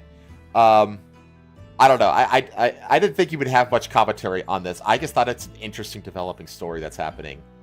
Yeah. It's just... Yeah. That some of the stories just are mostly going to be me just reading chat, to be honest. This one. So you have developing stories. Have you heard anything about the fucking yacht that sank? The guy? No, I haven't. I haven't yet. But I also know that there's a couple people at the Post and in the Daily Mail for that matter, which is like the British New York Post, pretty much, who were like tracking that story. And those are like two of my main sources for this segment of the content. So whenever there's gonna be whenever there's news about it, I should hear about it. Like it'll get reported in one of these two sources, if not both. You kind of derail things like bringing up Gary Condit. No, that's fine. It's fine. Don't worry about it.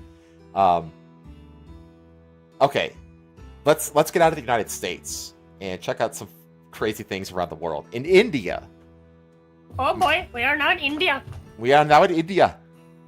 Man dies after being thrown out of an ambulance while trying to stop the driver from molesting his wife. It is crazy. I hate laughing at these kinds of stories. He was like, please don't molest my wife. But then the driver was like, no, I am going to molest your wife and I'm going to keep driving while I do it. Yeah, dude, like this dude is a fucking Chad for like. And I am going to continue to molest your wife. I am going to continue driving and I'm going to use my third arm to throw you out of the ambulance. I'm gonna be like, I'm gonna go down seam and kick your ass out of this vehicle. Oh my. It sucks. Jesus Christ. I mean, this guy went down defending his wife. You know what I mean? That's a fucking Chad way to die, but it's still like hilarious to read a headline like this. It's so fucked up. You're in ambulance. Yeah. Okay. So let's read this. A man in the capital city of Uttar Pradesh, India, has died after the driver of a private ambulance took him off of life support and threw him out of the vehicle so he'd have the opportunity to rape his wife. Oh my god, that's horrible! I thought that his wife was the one who was like injured? Yeah, injured. What the fuck? According to the Times of India, okay, I need to like bookmark this site, the Times of India. I bet I can find all kinds of fun news that comes out of that site. Oh, great. Time to go from being anti-Muzzy to being anti-Indian as well. Yeah, we'll just become Twitter. The incident occurred late last month after the woman hired the emergency vehicle to escort her brother, and her husband home after he was discharged from a hospital in Lucknow due to financial limitations. Speaking with police, the woman explained that on her way home, the emergency vehicle driver asked her to sit in the front seat next to him to avoid being stopped by police. I was forced to sit in the front seat, and that the driver and his companion started molesting me. I objected, but they did not listen to me. Adding that her husband and brother said something was wrong and began trying to intervene from the back of the ambulance. As a result, the men stopped the ambulance near the Chowani police station, where they forcibly removed the oxygen mask from the woman's husband and threw him out of the car before locking her brother in the front and proceeding to molest her. Good God, dude. In addition to sexually assaulting her, the woman also informed police that the men looted over $120 from her purse. Fucking, she's ballin', I guess. Jewelry, her identification card, and her husband's hospital reports. Thereafter, my brother dialed 112 and 108. I guess those are like the 911s of India. I don't know. Yeah. The police recorded our statement and said we should get the patient admitted and then come to the Chowani police station to get the first information report lodged. Continuing, the woman noted that the 108 ambulance picked her up, her husband up, and drove him to a hospital in the Basti district where he was immediately pronounced dead. Damn. The woman has since launched a complaint with the Lucknow police, who are currently searching for the suspects. We have lodged a case regarding the incident on the basis of the complaint registered by the woman. Our teams are trying to arrest the accused. News of the incident was met with outrage and mockery on X, with many noting a high frequency of sexual assault cases emerging from India. Why is India full of comically evil rape cases? Wrote Miles Rutledge. Oh, this is Lord Miles. Do you know who Lord Miles is? No. You remember there was a guy, do you remember way back during the Afghanistan withdrawal? Back when Biden first got elected? There was like that whole shit show. There was a British guy who went viral because he got trapped by the Taliban and wasn't able to escape. And he made all these videos and he like live streamed like him in like captivity by the Taliban. Do you not remember this at all? No. Does anybody in chat remember this? But this guy, he was like this British guy who was like just dancing with like death and like didn't seem to like have any qualms about it. He was like super chill the whole time, while like Taliban people were just like talking to him in broken English and shoving their AK-47s in his face and stuff like that. And they let him like roam around. Can you pull this up? I want to see this. Okay, yeah. Well, let me see here. Oh, okay, we're just going into... Yeah, so Lord Miles. Let me get into the Lord Miles. Here we go. Let me look him up. Lord Miles. Afghanistan withdrawal. See if I can... Yeah, this is a Vice article on it. Okay, let me show this to chat in case anybody in chat doesn't remember this or doesn't know about this. So, a shitposting YouTuber captured by the Taliban was just freed. Okay, so this all happened during the Afghanistan withdrawal chaos. Let's see. This is like the real story here. Lord Miles first went to Afghanistan in 2021 on what he claimed was the final tourist visa issued for the country before the Taliban reclaimed it. He filmed a few YouTube videos while he was there, fled, and then turned his experience into a meme-filled book published by Antelope Hill, a company that also publishes white supremacist literature. This is Vice. Vice is a fucking leftist weirdo site. Don't worry about that. Yeah, I saw they called him like an edgelord. Yeah, no, Lord Miles is a total wholesome... He's a wholesome, cool dude. Rutledge returned to Afghanistan in 2023 and published videos on YouTube of him supposedly buying weapons in Kabul and hanging out with the Taliban. So you can see him like up here on this thing. He just like hung off of the the barrel of a Taliban tank. After Lord Miles went into Afghan prison.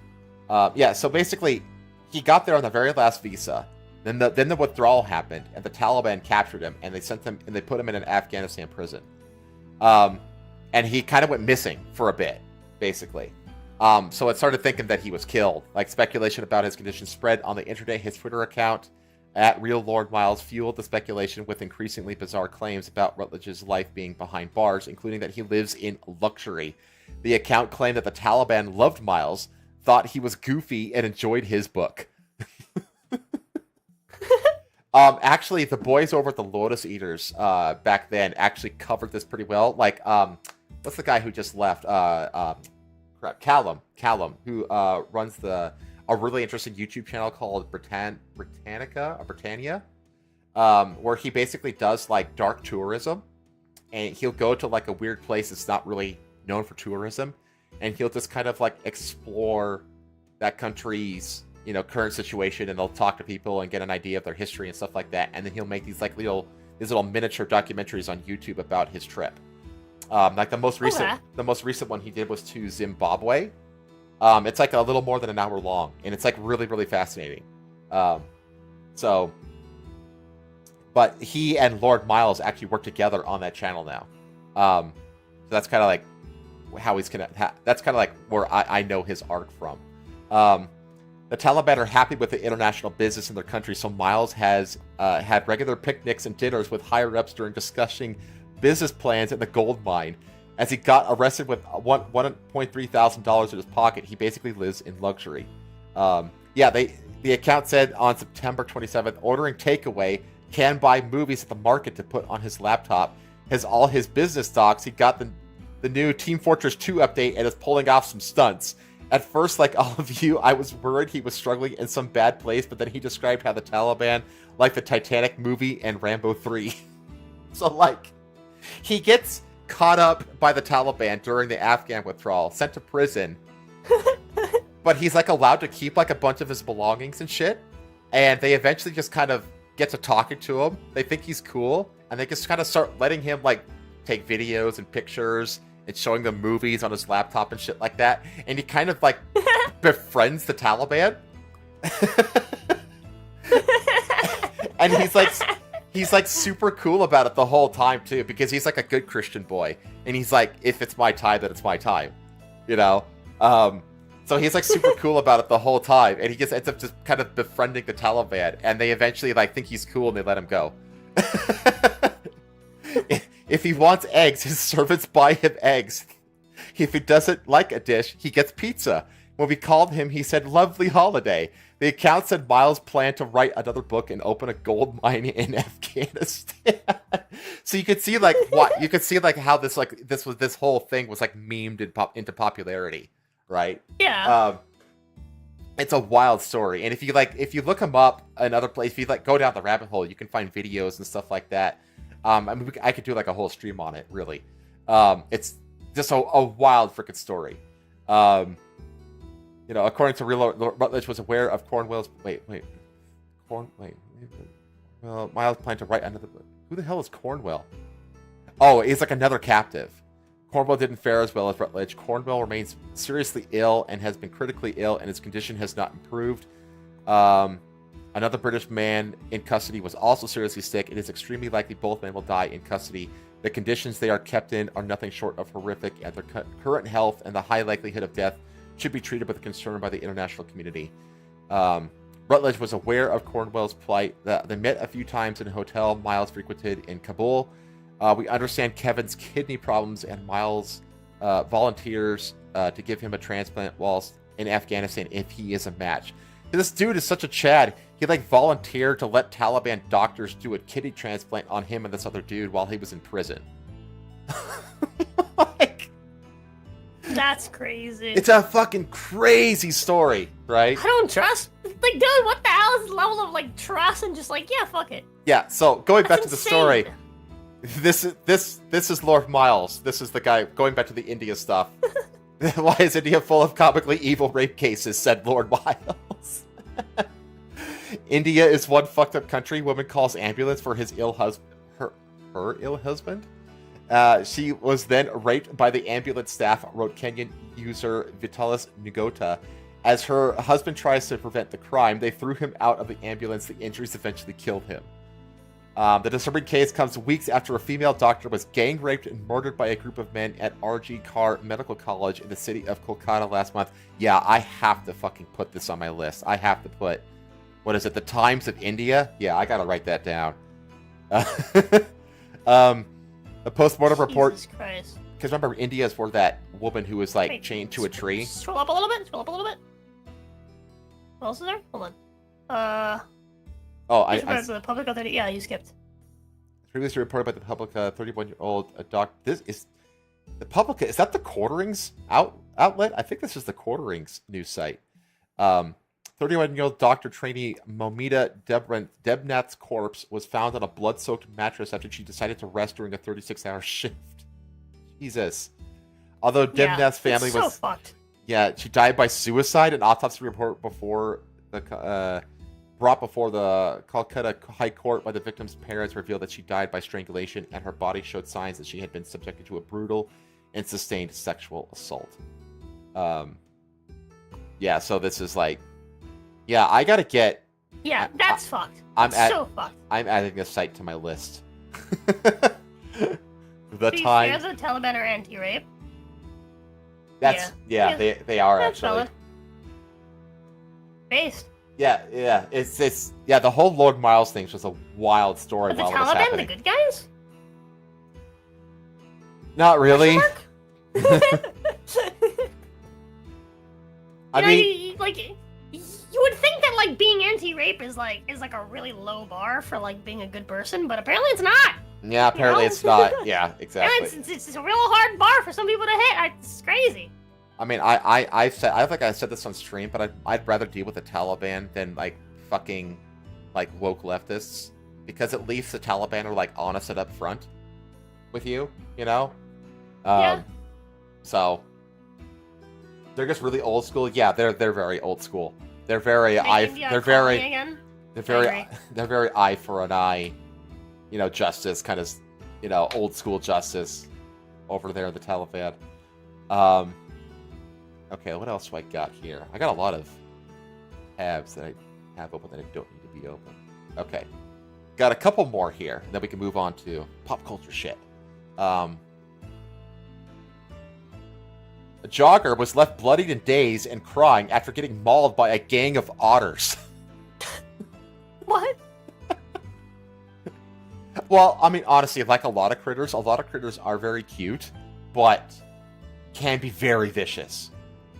You know what? Better a gang of otters than a gang of Indians, am I right? At least she didn't get raped, I guess. But she didn't get fucking raped to death. Yeah. In the EAU, you mean the UAE? United Arab Emirates? I think you mean the UAE. A tourist was arrested and thrown in jail because she was raped by a group of locals. The charge was for having sex outside of marriage. Oh, yeah. Wait, what? Yeah, that's actually a common thing because it's an honor culture thing. It's like an honor. Wait, I'm sorry, culture what? thing. In the EAU? I think he means the UAE. Where is that? What is that? Well, the UAE is the United Arab Emirates, which is like a very small little tourist arrested and thrown in jail because she was raped by a group of locals for having sex out of marriage.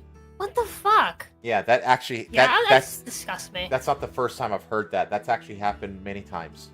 So, India's caste Can we system please just glass, just yeah. all that area, please, just all of it. I don't even want to like spare the people anymore. It's just like, dude, I just want it all gone and just taken over. Just use that land for people that know how to, have a fucking functional society. We have to At know least that like a somewhat functional society. God, Jesus Yeah. Christ, I hate it. Disgust me. India's caste system is officially abolished, but still widely practiced. If your caste is sufficiently higher, you can do whatever to the victim. Yeah, I think it's that way in a lot of the Middle East as well, isn't it? But I think it is strong in India. It's probably one of the strongest, like, still remaining caste systems in the world. Otters are so terrifying that crocodiles will run away. What? Whoa, dude, otters be fucking badass.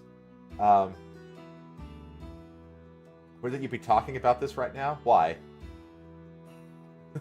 India is fucked when there is an Indian political movement that wants Britain to take back over. Yeah, that's been a thing for a while. About on my way to dinner, have one of my favorite things is when you hear about a white woman or a white couple that are going to go biking or hiking across the Middle East because the poor Afghanis and Uzbekistanis are misunderstood and then they end up like missing and they turn up decapitated in a ditch somewhere. Yeah. I knew Prove people are basically good and then they're never heard from again because if they get raped and murdered or sold into slavery, that checks out. I knew the second half of that story before I saw it in chat, Mr. Vaki. I knew exactly where you were going with that. Anyway, now let's get to these violent otters. Sorry, I was just chewing in your ear. Sorry about that, chat. That otter, leave a mark. God, you always have to start every fucking story with these bad puns. Come on. A woman was left... Don't forget Pakistan was listed as a great tourist spot for single women to travel alone. Yeah, by who? The fucking Pakistani government? Says the Taliban. It's like yes. No. White women especially, you should come to our country. It is a great tourist place. Please come to our country. I promise. It is, but only if you're white and skinny. And have big boobs. Fat, ugly bitches. Yeah. Fit. White and skinny with big boobs. Women that are single especially should come to our country. It is a great tourist spot. But only for single white women that are skinny with big boobs. No brown bitches. And post. And scene. A woman was left crying in a pool of her own blood after getting savaged by a gang of otters in Malaysia.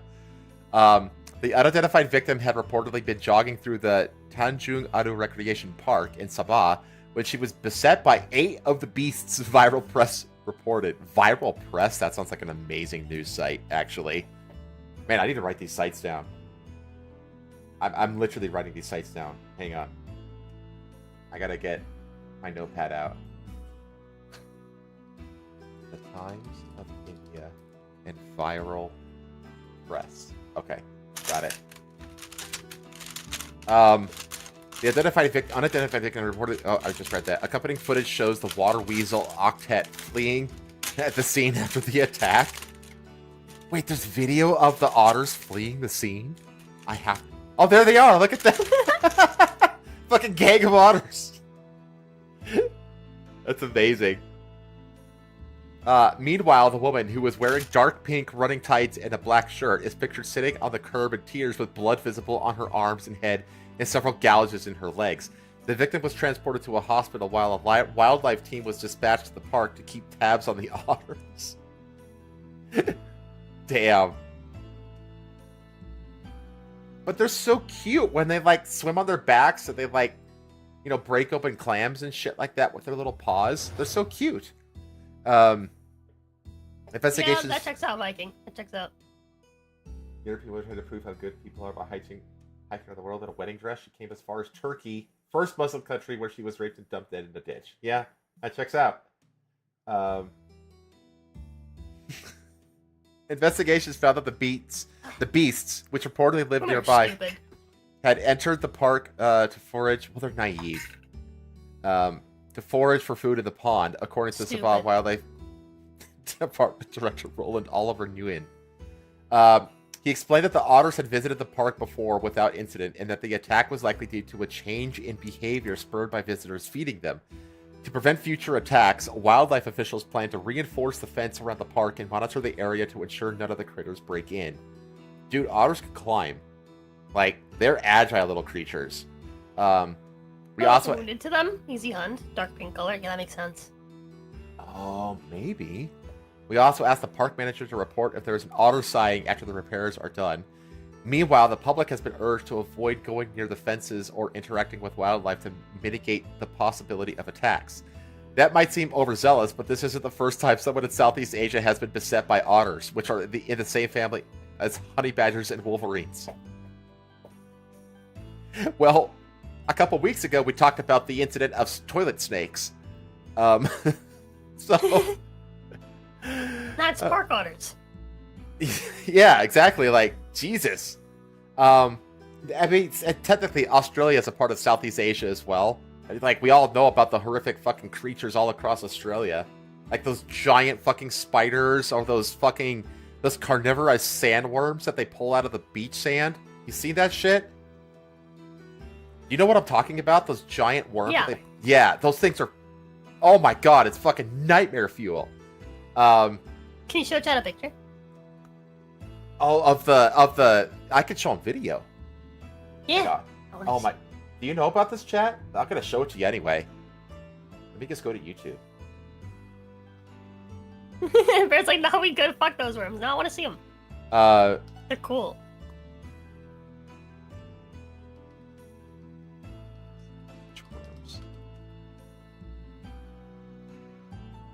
Yeah, here we go. Let me, okay.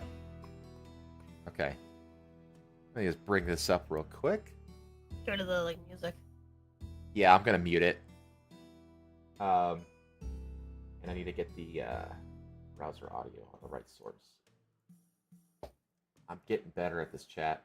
Here we go. Okay. Look at this, chat. So this is just on an Australian beach. They take a dead fish and they just kind of waft it across the sand. And then that little fucking thing comes out of the sand. It's creatures. Things, yeah. But the fact that you're just stepping on that shit is fucking... Oh, God. Oh, man. It's so bad.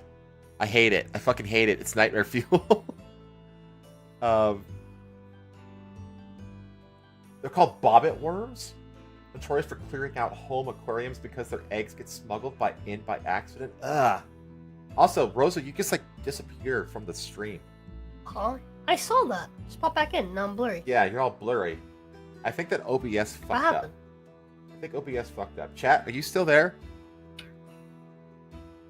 It's still there for me. Stream's fine. Yeah, everything happened. It's on the OBS side. Oh, Stream in general died for me for a minute, says Bear. Oh, okay. That's are fine. Okay, I think we're okay though. Okay, cool. They're still here. In 2021, wait. Oh my god, what is this? In 2021, a Singapore resident was hospitalized after getting accosted by a gang of the ferocious water frolickers, which reportedly bit him 26 times in 10 seconds. I actually thought I was gonna die. They were going to kill me. Utterly devastated victim Graham George Spencer recalled. Okay, that's a good one, actually. Oh, man. I guess... Yeah, here it is. Oh, here's another one. Someone beaten by otters 12 times in California Lake. They wanted to kill me. I guess... Are otters territorial? Wait, no, that's another one. Yeah, this is a completely different one. This is here in the States. That's a separate one from that one as well. That's great. Goddamn. Yeah. Yeah, that's wild. Okay, I got the last of the WTF news here. There's been a spat of flooding across the world recently. I got 2 major flooding instances to cover real quick. Oh boy. One's the in next Africa. big flood is coming. The first one is out of Africa. I'm gonna play this video. You shouldn't be able to. So yeah, you can see the footage here. So flooding in West and Central Africa worsens after a dam collapse in Nigeria. So this was like a catastrophic dam burst that caused this flooding. On Tuesday, September 10th, the collapse of the Alao Dam in northern Nigeria... Holy shit, kills 900 is crazy. Yeah, 900 people and counting. Look at this. Like, this whole fucking town just flooded by this dam breaking. It's fucking crazy. The dam, located 20 kilometers from Maiduguri, Borno State's capital, failed after weeks of heavy rain, submerging parts of the city and destroying thousands of homes in an area with nearly 1 million residents. The collapse has caused 30 deaths and displaced around 400,000 people. So this is like old. Only 30 deaths? So it says, so this is like, the video is more up to date than the article. But yeah, 900 people died in this thing. 400,000 people affected by it, adding to the severe impact of the floods in Nigeria. As of September 6th, the UN had already reported over 200 deaths and 225,000 displacements. Borno State remains one of the most affected regions. The floods have also destroyed schools. Oh, go ahead. 30 deaths was like, I guess, like immediate report. When they the initial report was 30 deaths, and and then by the 6th of September, it was 200. No, 200 was from earlier flooding. So that's the total death count from this dam breaking event has 900 and counting deaths. The 200 was from an earlier it says already reported over 200 deaths and 225 displacements because it's been like ongoing flooding. This one was just particularly catastrophic because it was a dam break. So people just did not have enough warning or time to get out of their houses and shit, and so like almost 1,000 people drowned to death in this thing. With rains continuing and 50,000 people still in displaced persons camps in Maiduguri, aid efforts are being hindered by insecurity in the area, making the situation even more challenging. So, yeah, this is massive, massive death toll flooding over here in the heart of Africa, really, because Nigeria is like right smack in the middle of it. And then continuing with flood stories was this fucking thing. This is huge. Typhoon Yagi, Asia's most powerful storm, I think, in recorded history, submerges parts of Vietnam and Thailand and China. It's the entire Western Pacific Rim that's being devastated by this fucking typhoon. This thing is huge. So Typhoon Yagi, Asia's most powerful storm this year. Oh, just this year? I thought it was like ever. Has left dozens dead since sweeping across southern China and Southeast Asia last week, leaving a trail of destruction with its intense rainfall and powerful winds. Sounds like fucking Florida after a hurricane. Yeah. After hitting the Philippines, where it killed more than a dozen people, it turned westwards towards southern China and shortly after parts of Vietnam, Thailand, Myanmar, and Laos. So Myanmar, do you know where these are on a map? No. You know where Vietnam is? No. Oh, okay. Do you know where Australia is? Yes. Okay, do you know all of those islands northwest of Australia? Yes. Okay, that's Indonesia. Yeah, I know that. And then if you go northwest of that, there's like a big peninsula, right? Yeah. That's where Vietnam is. That's like the eastern edge of that peninsula. And then westward from that, you have like Cambodia, and you have Laos and Myanmar and all those countries. Okay. That's what it's saying. Merely a American geography skills? Yeah, geography is not my strong suit. Well, I got you. I used to be a geologist. I'm pretty good with geography and countries and shit. Nearly a week since it made landfall, many farms and villages in northern parts of Vietnam and neighboring Thailand remain underwater as communities struggle to cope with severe flooding and the looming threat of landslides. Yeah, landslides is a massive threat that a lot of people don't consider during flooding events. Because if you've ever seen a landslide like actually happen in real time, they're pretty fast. Like the thing is, like the water gets wet and then everything just kind of slumps down. Yeah, that's the thing. That's it's the thing about them. It's the equivalent really of like, it's the equivalent of having like whatchamacallit it? When like you go like out like hiking and like in places that like very like snowy, like mountains stuff like that. Like you can have what's it called? Avalanches. Like avalanche. It's basically an avalanche but mud. Well, what it is, it's basically you take solid earth and you it's called liquefaction. Yeah. Which is the same phenomenon, interesting enough, that causes quicksand to happen to occur. But what it does is it causes a solid to behave like a liquid in like Newtonian physics kind of speak. Yeah. So let's see.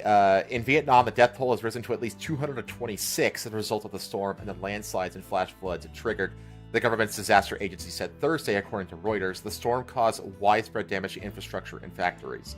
It's like how like when you vibrate sand, it becomes like a liquid. Mm-hmm. I imagine it's like the same thing. It's very similar.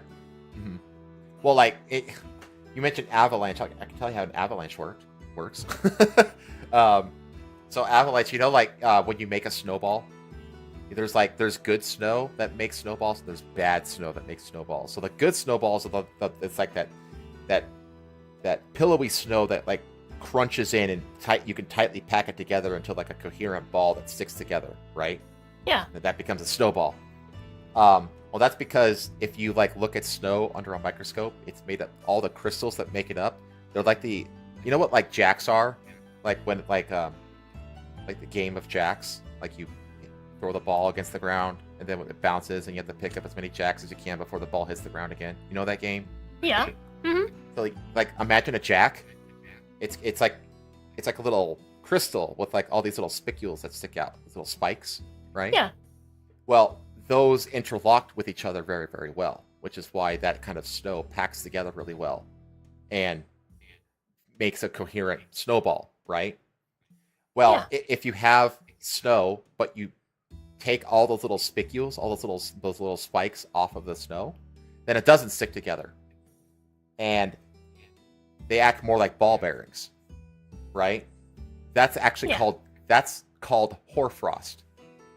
If you've ever heard the term hoarfrost, that's what hoarfrost is.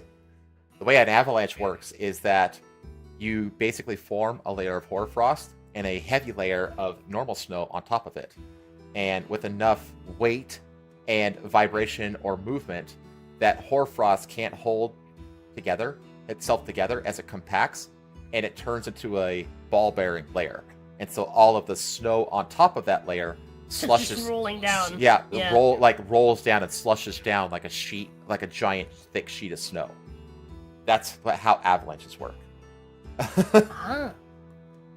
Okay, it's not quite geology, but it is kind of related. So I learned the thing. Yeah, you learned the thing, chat.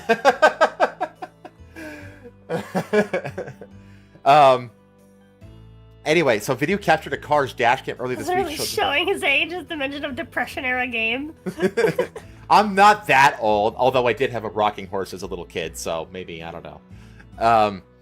Steel bridge collapsed over the engorged Red River in Vietnam's Phu Tho province. I think it's Tho province. Plunging drivers into the raging waters.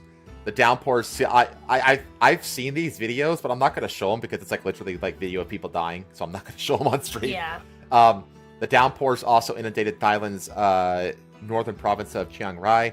submerging homes in riverside villages, making rescue efforts difficult. At least 33 people have died across Thailand since mid-August due to rain-related incidents, with at least 9 deaths this week after Yagi, Reuters reported, citing the local government. Storms have been made more intense and deadlier by the warming ocean, scientists have long warned.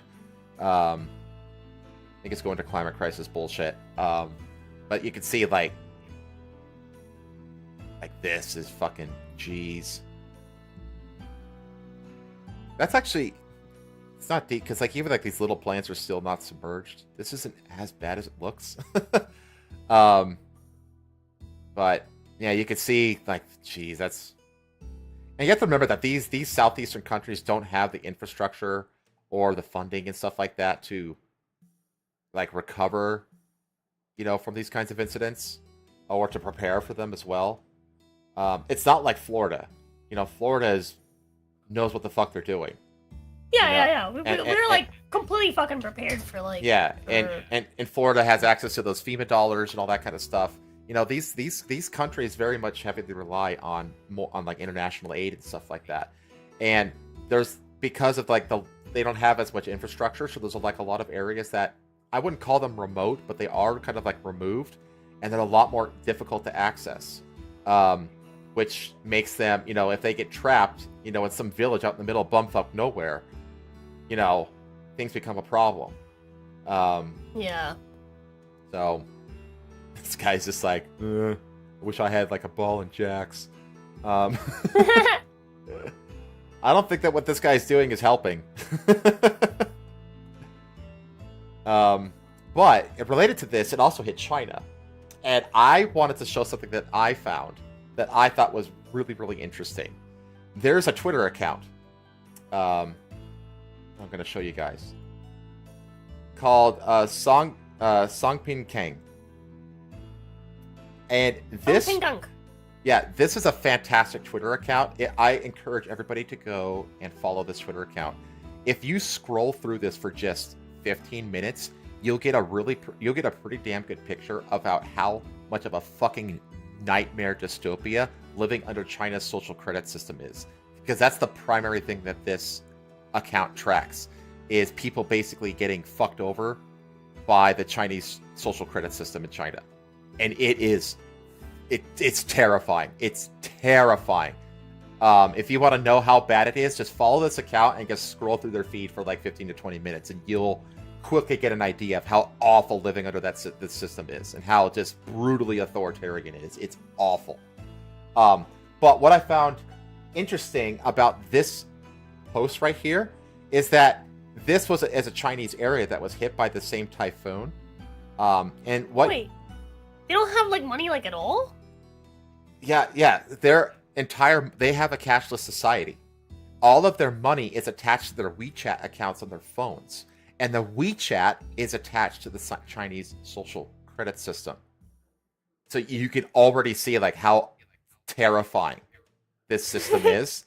But what you're seeing here is that this flooding hit this town, and the water and electricity were cut off. And so they didn't have a way to charge their phones. And so you'll see here this video, you don't need the sound for it, that they set up like this, when I'll get to it, and there it is. Oh, there it is. They set up a table with like a generator, and people are just desperately gathering and standing in line to charge their phones, so they have access to their wallets. You can't even buy, like it says here, without your phone and access to your WeChat account, you can't even buy a piece of bread in China. How do you make money if you don't have a phone? Like, well, how do you? I don't understand. Like, how do you? Everybody in China. Banks? Are there no cards that you can use to access your account? No, it's all through It's all through WeChat. Like, that's the thing. The entire financial system is completely controlled. It's not just controlled. It's entirely reliant on the existence of service. Exactly. Like, if you don't, what the hell? But this is the thing, though. It's like when you think about this, like you think about, like that. They call it a conspiracy, but it's like the vaccine ID card and stuff like that.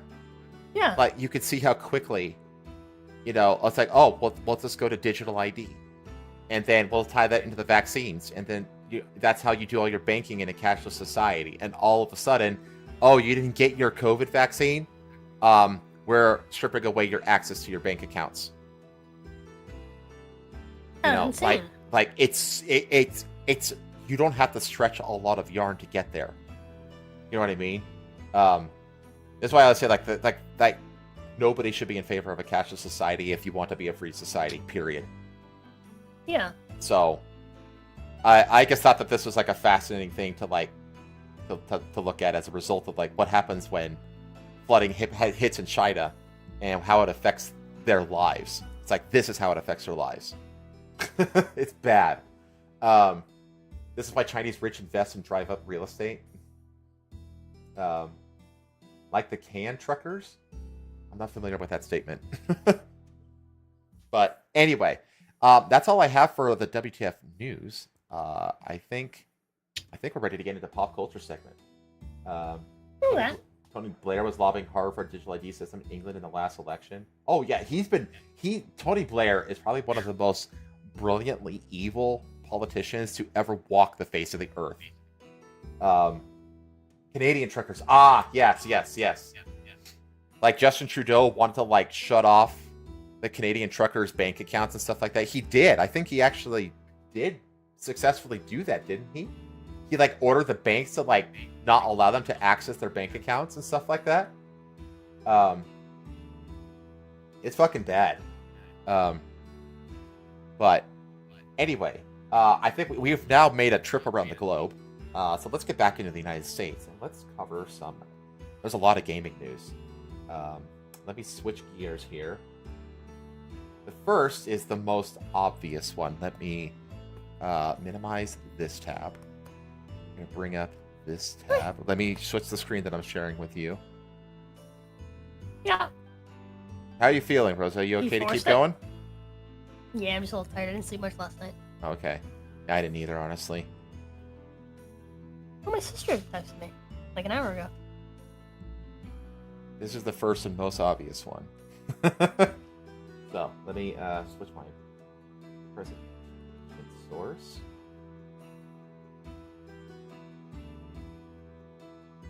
Alright. She texted you with slur? No, this is the older one. Oh, okay. I want to buy Ubi stock. Well, the thing about Ubi stock, it's like, we're going to get to that, by the way. But, like, there's no point in buying it if it's going to get delisted. Because then they're just going to basically buy it back from you at basically the same price or maybe even less, and then they're going to go private. Like, I actually think I'm actually going to put, like, a couple $100 into Ubisoft stock if they declare that it's not going to go private. If that happens and they remain on the stock market, I'm going to put, like, I'm going to buy, like, $200 of Ubisoft stock. But anyway, let's talk about this first. The announcement of the PlayStation 5 Pro. Are you sharing your screen? There you are. There you are. Yeah. I had to close and reopen it. I see. Yeah, I remember this. I've done some research into this. I've watched a few videos. And I have thoughts. What are your thoughts? First let's just kind of read through this real quick. Let's see. This is where it really sounds. The PS5 Pro GPU is the star of the show. Right now, all signs are pointing to it being built on the same AMD RDNA 2 architecture as the original PS5, just with, well, more of it. When the PS5 came out in 2020, it had an RDNA 2 GPU with 36 compute units, making for 2304 streaming SMs, whatever the fuck. Just numbers. I don't know what the fuck that means. This put it on the level of a mid-range graphics card like the AMD Radeon RX 6700. It was an incredibly powerful graphics chip for its time. It was able to truly provide next-gen 4K gameplay without relying on as much checkerboard upscaling as the PS4 Pro before it. Times come for the inevitable march forward, and newer games need a bit more horsepower, especially at 4K. Enter the PS5 Pro. So they get into the specs and stuff like that, and all the different upgrades here. I don't need to read this entire article. So what do you remember what the three key upgrades there are to this thing. If memory serves, there's more space. The big one is that basically you because previously on the PS5 you can play your games at 1080, 120 FPS. I think 2K 60 and 4K 30, right? But with this thing you can actually do 60 4K. I think is like the big thing. Well, 4K 60. Well, the whole pitch for this thing, because I watched the video. There's like a 19-minute video that they did to like showcase the whole thing and like every little nook and cranny of it, right? And there were like three things that they hyped up. One was the enhanced GPU. The second was ray tracing. And then the third one was. That? The third one was, well, this is the upscaling, storage of memory, the CPU. It's not showing it in this article, actually. We already have ray tracing on the PS5. So you're just telling me the same thing again? Well, but it's better this time. No. Here's the thing, though, is that on the PS5, because what they did in that video is one of the very first things that they say in the video is that on the current PS5, gamers typically have a choice with high fidelity games. They have a choice between fidelity mode and performance mode. Yeah. And 75% FPS or it's basically ray tracing. Or resolution, right? Well, it's basically ray tracing. Ray tracing is the performance bottleneck on these things. So you can either choose a lower frame rate and get your ray tracing, or you can say screw it, have a lower fidelity, lower ray tracing, or much lesser ray tracing, and guaranteed 60 FPS. And they basically said at the beginning of their presentation that 75% of gamers go with the performance mode. Which is makes sense. It totally makes sense from a gamer's point of view. Like, gamers want smooth gameplay, especially for games that like require precise timing and stuff like that, like the Souls-like games. Like we want that 60 FPS, and we're willing to sacrifice like a very, very nominal degree of visual fidelity to get it. You know what I mean? Well, it's not even just sacrificing visual fidelity. Here's the thing: the reality is that most gamers don't fucking care about the visuals. Right. Like the whole chase for it's like more realistic, better graphics, this and that.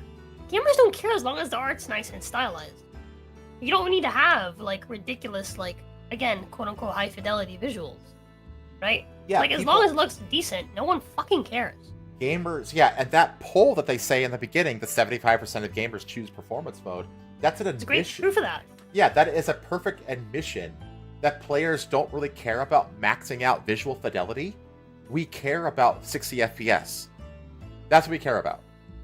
It's like the difference between 30 FPS and 60 FPS is way more important than the trivial difference in graphical quality, Yeah.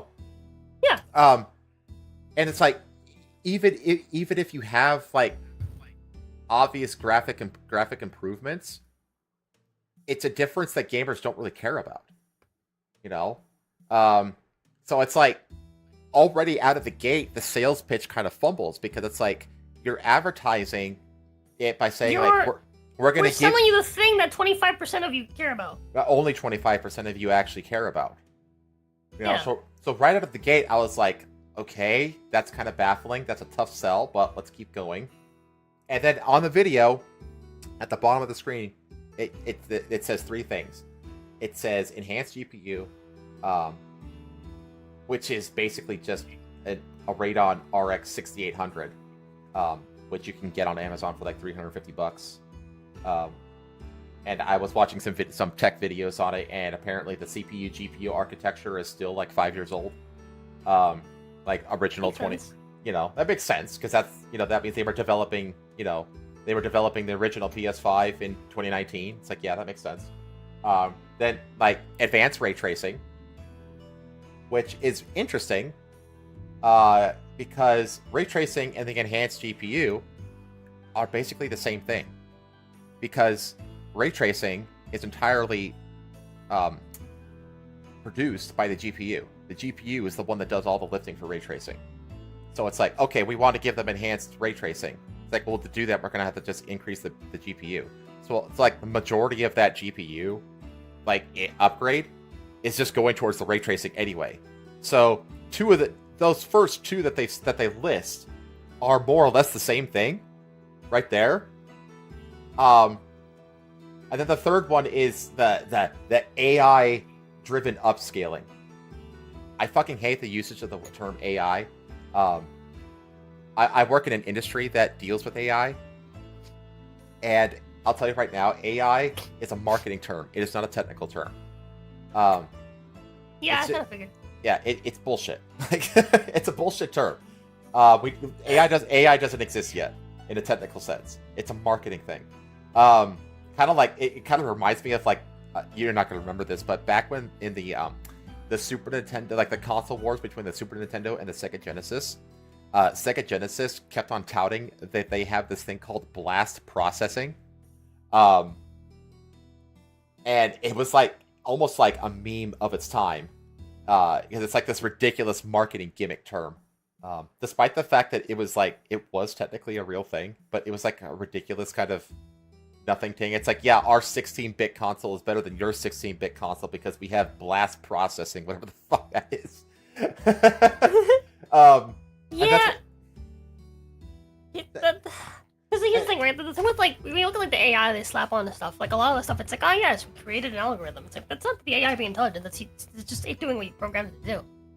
Yeah, exactly. Like, that's not what AI is. It also made me laugh how the AI upscaling, they call it the PlayStation Spectral Super Resolution, which is abbreviated to PSSR or PISSR, which is fucking hilarious. But it's just like, I'm sorry, but, like,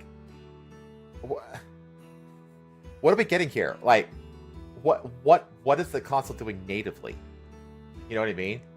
Because they're advertising it as like, oh, we're gonna, because so there was this guy named Scott Stein, and he works for CNET. He works for CNET, and he's one of the very, very, very, very few people who actually got their hands on this thing.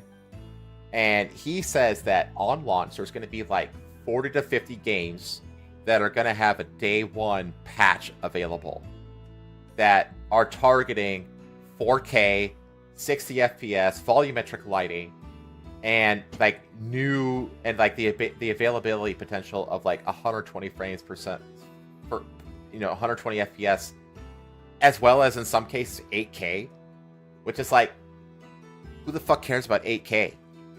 Like, nobody's gaming. Like, yeah. Like, yeah. The thing is, like, the only people who are going to even see that are people using 8K televisions. How many fucking people out there have 8K televisions? So, let me raise my hand real quick. I don't have one, but when I worked at GameStop, I knew a lot of people, right? And here's the thing: you'll see this a lot in the Cuban community. You'll see this in the Black community. The only difference really between those is the fact that the Black community will not prioritize very well, so they'll just be like, yeah, I want to flaunt my wealth that I don't have. Whereas the Cuban community, typically you'll see them do it when they actually have wealth to flaunt.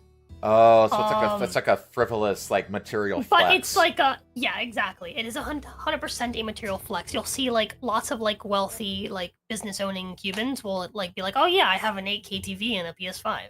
Well, yeah, I play my games in 8K with, like, 30 FPS. Yeah, but, like, it's stupid. It's fucking stupid. And, like, the same thing, like, oftentimes, like, so, because I was there, I was at the front of when the PS5 came out, people were buying it, right? And a lot of people would be like, oh yeah, like, I want the PS5, because there was 2 versions of it, and a lot of people didn't actually know what the differences between them were. Mm-hmm. So people would say things based off of what they, in their minds, think is the cool thing about the PS5, right? Which would reveal their ignorance, because they were literally exactly the same, except one of them didn't have a disc drive.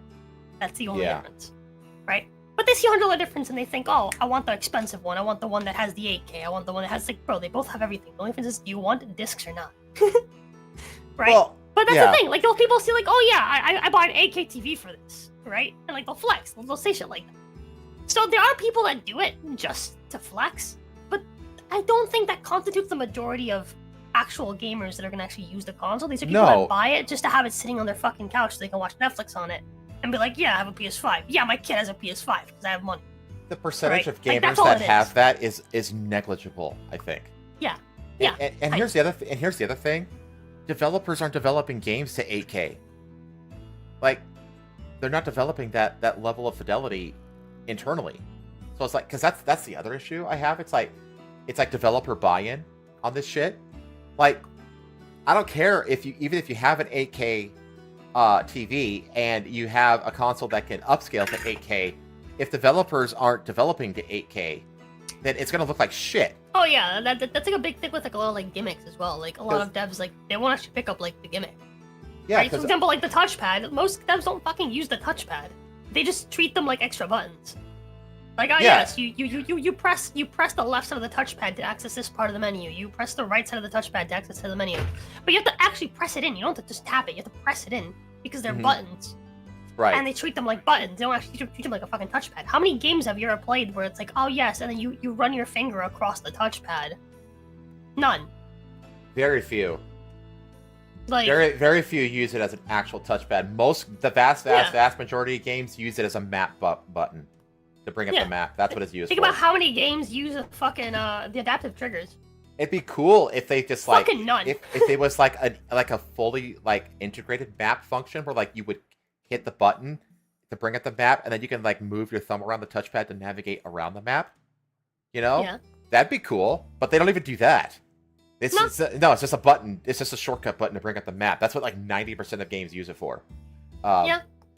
But like, so because that's the thing. Like when you're upscaling like a game that was like made just for like 1080p, and then you upscale it to 8K for. All you're gonna do is just make the square pixels look more apparent on the television. Like, that's all you're gonna do. Like, that's something you think, yeah, it's got AI upscaling that will like, but it's like you can't just like magically add resolution. Like, I don't know. Like, I'm very skeptical on the 8K. Hell, I'm skeptical on the 4K. But the vast majority of people don't have 4K either. The vast majority of people are still just fat and happy with a 1080p television. That's the vast majority of people. I mean, hell, 50% of the PlayStation player base market is still on PS4.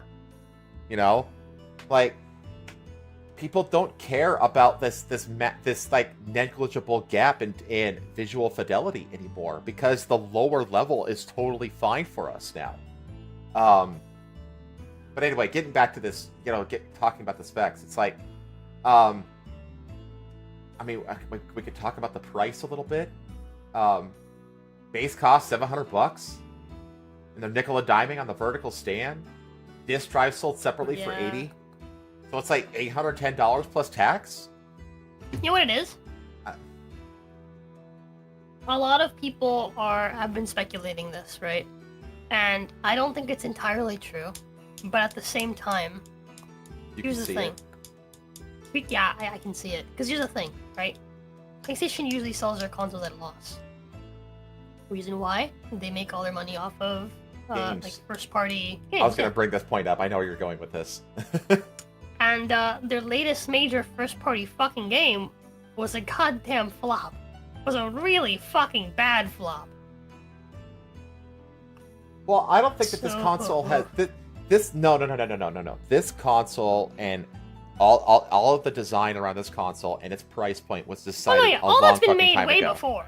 Yeah. Like, they're not pricing it high to make up for Concord. That's not what's happening here. No, it's not. What's the thing? It's not just Concord. It's not just Concord. Well, I don't know. Like, okay, so I know that they have a new CFO. CFO, I think his name is like Totoki, something like that. Yeah, Hiroki Totoki.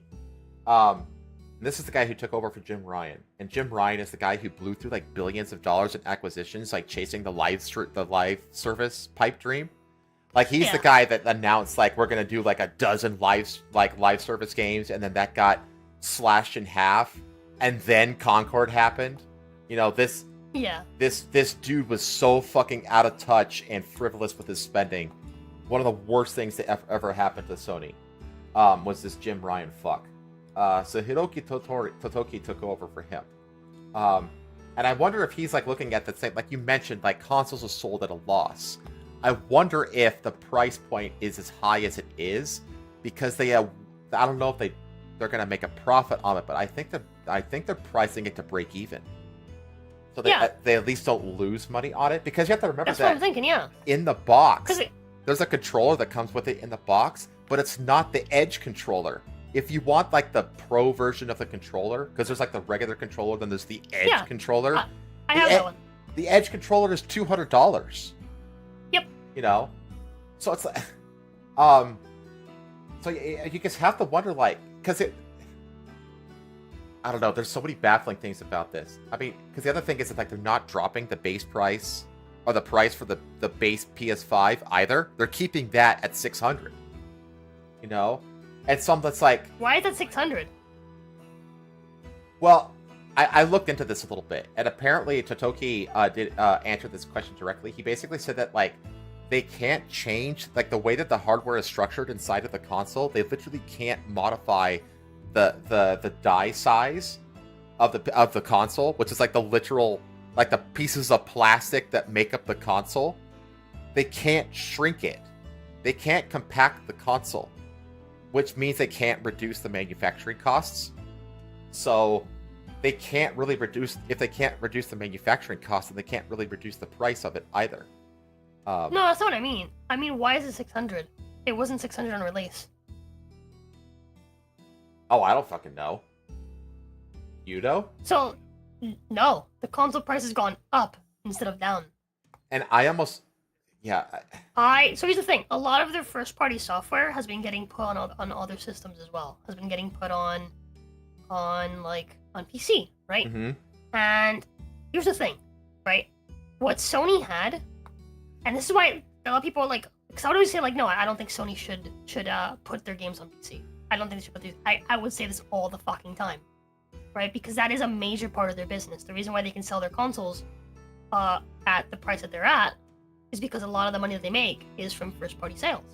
And first-party sales are going to be larger on their own systems, right? They're going to make a higher percentage on their own systems than selling it on PC, right? Because then, you know, you have a cut that has to go to Steam, you have to cut that has to go to, like, so-and-so, blah, blah, blah, blah, right? Yeah. So, obviously, making first-party sales, like software sales, on their own hardware is really where the money's at, right? And because of the fact that these are exclusive, people will buy the consoles to play these games that they care about. But that exclusivity has disappeared. It really is. That exclusivity is literally what their entire fucking business relied on. And I said it. I said it like ages ago. I was like, yeah, Sony. If Sony's smart, they're never gonna put any other games on PC. Right, and this is not a bad thing, right? It sucks for gamers, obviously, because you want to have options, right? But from a business standpoint, it makes no fucking sense. And people be like, oh my god, Sony's like they're such cons about it, blah blah blah blah. It's like, no, it's the smart move. Yeah, this is what Sony's makes you point money. Of view. This is why Bloodborne is not gonna be on fucking PC officially. It's just not, because they know how badly people want that game. They're not stupid. They're not blind. They're not deaf. And right? They know that if they put out a PS6 tomorrow and they say, hey, Bloodborne is exclusive on the PS6, people are going to buy the PS6. Yep. Right? Like, it's... That's like the one little trump card they're fucking holding on to, realistically speaking. Well, I mean... But like, that's the thing. The second that they announce that they're putting even some of their games on PC, now that window is open. Now people have the expectation of, well, I'm not gonna buy a PlayStation for this because I don't mind waiting. And all of their games are single-player games, so there's no, like, most of their first-party games are all single-player story games. There's no reason to be like, oh my god, but like I'm gonna be missing out on like the like multiplayer experience when the game is like blah blah blah blah. Like none of that matters because they're single-player games. They're gonna, the experience is not gonna die with time. It's not gonna deteriorate. None of that matters, right? And that also puts them at serious odds with the developers, because from the developers' point of view, they don't want to be locked into a single platform, especially these big budget platforms that need to be like as available and reachable as possible to as many people as possible to maximize their sales to make up the massive budgets that it takes to make these games. Like a lot of these developers, like this is a huge problem. That this is why like Final Fantasy is going to Steam, because Square Enix is like, yeah, we can't survive as a studio being PlayStation exclusive. Yeah. And so if Sony has this thing where it's like, well, our consoles can't survive without first parties, and then all the developers are like, well, our studios can't survive without third parties, then you've got a major conflict here. Yeah. Here's the thing, right? I don't think it's true that studios can survive on just PlayStation. I don't think that's true. Like, I don't think that's true at all. Because, like, here's the thing. PlayStation is, like, the predominant console in most of the world. Yes. And, like, by a mile. Oh, yeah. Like in Europe, it has, like, 80% of the market. Like, for every one Xbox in Europe, there's 4 PlayStation 5s. Yeah, exactly. So, like, and that it's like that also in South America. It's like that in South America. The only place where Microsoft competes most of the world with Sony is in America. Yeah. The only place. Just the US, and then in Japan they have some competition with Nintendo. But even then, PlayStation, I'm pretty sure outdoes. Yeah. Competes. Right?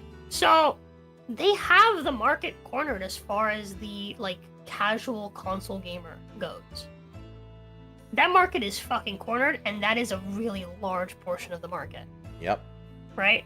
But the second that you go, hey, our fancy like machine, right, that you want to play these games on is no longer the only option. You can buy that fancier machine that you can upgrade and has all these other different things that like make it better long term as like an expense. Mm-hmm. Right? You can play our games on that too.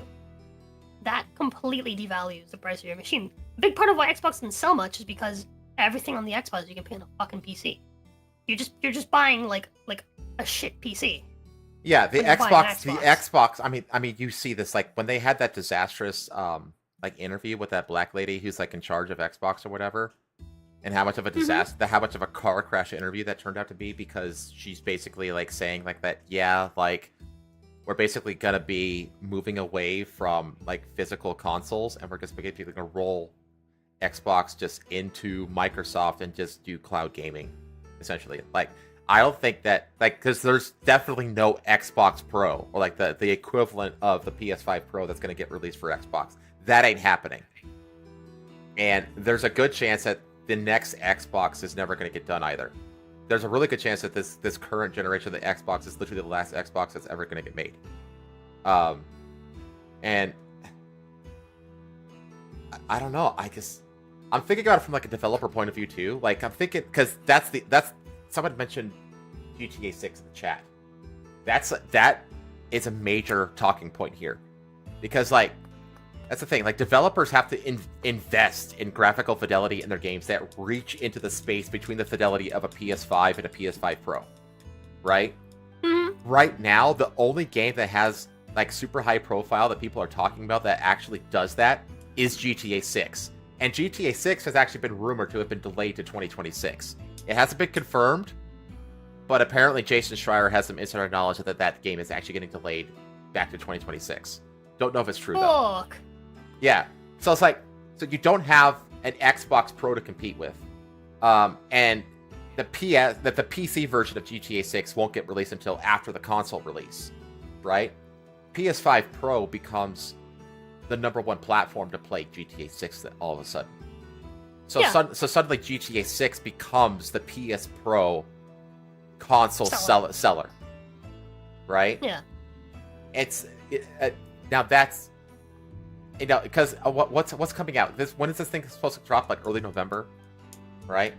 Like, the only 2 games that I know of that are coming out after this console that like are like have like really high fidelity that could actually potentially take advantage of the Pro, are AC Shadows, which, let's be real, not something. It's not something you want to bank on. Yeah, it's not something you want to bank on.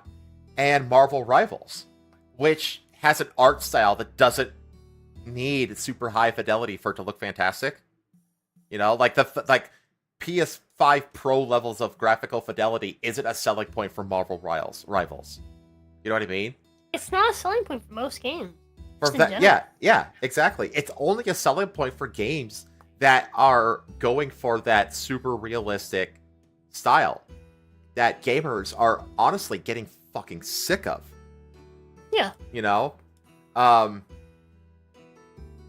It's like, what are the other features of this thing? It's got a 2 terabyte hard drive built in, which who cares? Because I can get a 4 terabyte external for like $100 on Amazon. So who gives a shit about that? And it has like Wi-Fi 7, which, I mean, that's only gonna work. That's only gonna see a difference on like $400 plus routers. And honestly, you should be, if you're a real gamer, you're playing wired anyway. Yeah. So those aren't selling points. I'm just thinking like, and the other thing is like, who is this marketed towards? Are they trying to market it towards people looking to upgrade, or are they looking to people who don't have a PlayStation console or are still gaming on PS4? Here's the thing, this exclusively markets again to those people I mentioned before. The like, oh yeah, I have like the most expensive console in my house with the most expensive TV. That's the only people that I can imagine that are gonna buy this. This is a flop. This is just a major flop, right? It's diehards. With PS4 Pro, with PS4 Pro, I at least understood, right? I was like, okay, well, yeah, there's like a major like difference in value here. Well, right? Yeah, because what it offered was the thing that gamers actually cared about that the original PS4 didn't do. The original PS4 had 30 FPS, and that's it. Whereas the PS4 Pro said, oh, we can do 60 FPS. You know, the thing you actually give a shit about. And so people actually bought it. But like this, it's like saying, oh yeah, you're gonna get guaranteed 60 FPS if you even go to 120 FPS. It's like nobody gives a fuck about 120 FPS. People only care about 60 FPS, and the PS5 I'm pretty sure base the PS4 had 60 FPS. Did it? The Pro did. Yeah. No, the regular one also did. Oh, well. Yeah. So what the PS4 Pro did was that you could play games at 60 FPS in a nicer visual, I think was what it was. So you can play them at 60. So is it the same cell as this? Sounds like the same cell. Pretty much, but hold on. So the difference is, right? The difference is that the number of games that did run 60 FPS on the PS4 was very limited. So, for example, most games were developed to 30. Yeah, so to give an example, one of the big reasons why I love fucking Dark Souls 2, Dark Souls 2 is the only Souls game that ran at 60 on the PS4. Okay. It's the only one. Dark Souls 3 and the 1 remastered both ran, I'm pretty sure, at 30. Mm-hmm. Because I played all those games on the PS4. So that's probably like a really good example. Like there are. Cause I never had a PS4 Pro. I only had the original one, and I had that. It never died on me. I had that until I got the PS5. But most games ran fine on the PS4. And again, like the list is not terribly short. It's just there was 60 FPS, just it wasn't as prevalent, right? I feel like one of the games that actually kind of really showed like the advantage of the PS4 Pro over the base PS4 was Cyberpunk. Yeah, that was actually a really good example. So, but still, like, here's the thing, right? You didn't have the option of 4K at all, right? Yeah. On the PS4, so that's just an entirely new thing, mm-hmm. right? You didn't have 60 FPS for all games previously, so that's again a new thing. Right? Like, you have a difference in power that is decent enough to validate the extra cost. I think the extra cost was like $50. It wasn't even insane. It wasn't $100. Right? Now we're talking about selling a console that's $200 more than what the console originally costed because they raised the price by $100, as is, to account for inflation or whatever it is that they said. Right? Mm-hmm. And and then now you're bumping that up to $700. That's insane. And again, consoles are marketed towards, ideally, right, towards people that don't have the money to buy a good PC. When you're getting into these fucking costs for consoles, you've already made a fucking mistake, right? There's a reason why the PS5 the PlayStation in general has always sold at a loss. And that's because you want people to fucking buy it. Yeah, it's and a you've lot always easier like to relied validate. on. Yeah, it's a lot easier to validate a $60 purchase for a new game, right? Mm-hmm. With however money it is you're making, than it is to validate a $500 purchase. And I think right? this for like also a machine. Yeah, this also goes into like why they're like the disk drive is being nickel and dime as an optional thing. It's the same disk drive that the PS5 Slim uses, which is why it's like available right now. And it's weirdly enough, it's like selling out the disk drive. I almost wonder like if that's because of scalping. I don't know. I probably, honestly, probably. But I don't doubt that. Yeah, that was my. I think scalpers realize that they'll make more money selling the fucking disk drives than they will selling the consoles themselves. Probably, and they're not out as much if they have extra drives as well. So yeah, it just also goes into like, you talked about the console sell at a loss. It's like that's a big reason that they're pushing the digital thing and the optional disk drives and stuff like that, because physical copies, Sony doesn't see a dime of those sales, but sales on the PlayStation Network store, they see 20 to 30% of that purchase.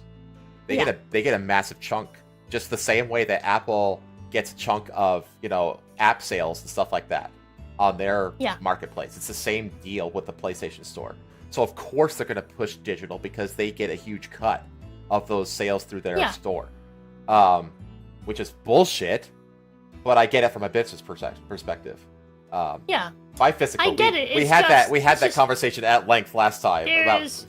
There's a disconnect, right, between what you want and what other people want.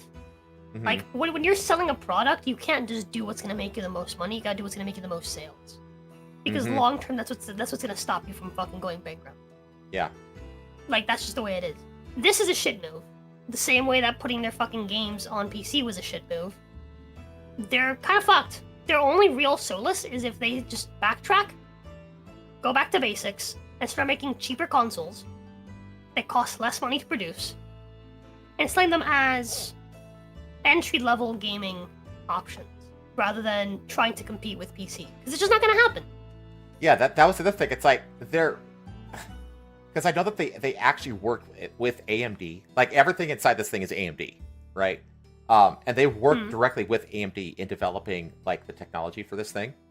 And I almost wonder if this is actually, like, a long-term play to beat Xbox for a third generation in a row with the PS6. Because, like, Xbox is already, like, they lost the PS4 era. They're losing this era, obviously. By a mile. And if they get hit 3 times in a row, 3 generations in a row, they're done. And I almost wonder if like this whole thing is just like a long-term investment ploy, like to get in with AMD and just beat Microsoft to the punch and put out a PS6 that'll just almost like tell, like, if they put out a PS6, Xbox might even like not even try to compete with it. You know what I mean? And that way they just because Nintendo isn't really their competition. Nintendo is a toy. You have to look at, that's why like every one of their consoles is some kind of gimmick, whether it be like the Joy-Con controllers and all that kind of stuff. Every Nintendo console has some kind of gimmick attached to it. The thing that I like about Nintendo is that here's the thing. Nintendo annoys me because like I don't like the way that they run their kind of shit, where there's just like they how do I put this? They take advantage of the fact that their consumers will just buy it, and they know it. Yeah, they know it. But I do appreciate that they're willing to innovate. That they're willing to try new things. They try new things. Exactly, even if it fucks them over, like the Wii U. Yeah, the Wii U is shit, but guess what? The Switch is. Everybody was skeptical of the Switch too. You know? But the Switch is fucking awesome. It's a really cool idea how you can have like this this desktop console. It's a hybrid console that you just yank out of the stand and suddenly it's like it's a mobile thing. I mean, really, weirdly enough, I feel like the Switch is more in competition with the fucking Steam Deck than Sony. You know what I mean? Absolutely. Which I never would have thought that'd be a thing, but it's true. It does even competition, but they know how to run a corpo. For a long time with long-term goals. I don't know about that, dude. Wii U literally almost killed them. Like, unironically, the Wii U almost killed them. If the Switch like wasn't the major success that it was, Nintendo might be fucking dead. Yeah, the Wii U almost sunk them. Yeah, legitimately almost sunk them because they invested a lot of money into developing And that thing. nobody bought it. Just for it to fucking flop. Like, the Wii U is a bigger flop than Concord. Let that sink in. But yeah, like they're willing to try, right? Quirky new stuff, and a lot of the stuff you see ends up becoming the innovation that later gets put into other stuff. Mm-hmm. Right, which is kind of cool. Yeah, but, they actually are one of the few companies that knows how to learn from its pioneer mistakes. New stuff. Yeah. Oh, that too. But what was I gonna say? I forgot what I was gonna say. It's fine. Fuck it. You were saying? It's fine. I mean, you think it's like a ploy to like for them to like just beat out Xbox long term? It could be. It could be like this. Could be like like. I mean, who's gonna buy this thing? Because I was also thinking about the price point difference between the PS5 and the PS5 Pro, which is about $350, right? So if you're like, so if you don't have either of these consoles, and you're looking at the price point difference, what's happening? If you don't have either of these consoles, right, and you're thinking to buy a PS5 because, I don't know, you want to play fucking Bloodborne, just to give a reasonable example, the only reasonable example that remains, actually, you're gonna buy a PS5. Just a regular one. You're not gonna buy a PS5 Pro. Because there's no actual reason to buy a PS5 Pro. Exactly. There isn't one. It just doesn't exist. Yeah, again, this is compounded, like I was talking about before, the developer buy-in to like producing at that graphical fidelity. And on top of that, $350 difference. Like, it's like when you go to a movie theater and you look at popcorn, everybody gets the large popcorn, even if they're not going to eat it all. Why? Because the difference between a small popcorn, a medium popcorn, and a large popcorn is only 50 cents. And the price of a small popcorn is like $8. So it's like, I'm already spending $8. Spending $9 for twice as much ain't nothing. So that's why everybody gets a large popcorn. They do this at fast food too. This is why everybody gets a large instead of a medium or a small, because they're already paying $12 for the meal. What's another 70 cents for the upgrade to large? Yeah. And that's because the price point between the base level and the advanced level are really close to each other. So it encourages purchase of the higher level. Yeah, people actually would buy the PS4 Pro. It's like, oh, well, like I'm getting into this generation of console games late, right? So I might as well buy, right? Yeah, I could buy the PS4 that's like cheaper, right? But I want to play all the new games that are coming out, right? Or all the last games of the generation, right? And play them in like the nice graphics, right? So I'm gonna buy the PS4 Pro. Fuck it, what's $50 more? It's only 50. Yeah, exactly. But like you can reasonably do that, but you're looking at a $200 fucking difference from what this console cost originally. That's insane. Well, it's $600 versus $850.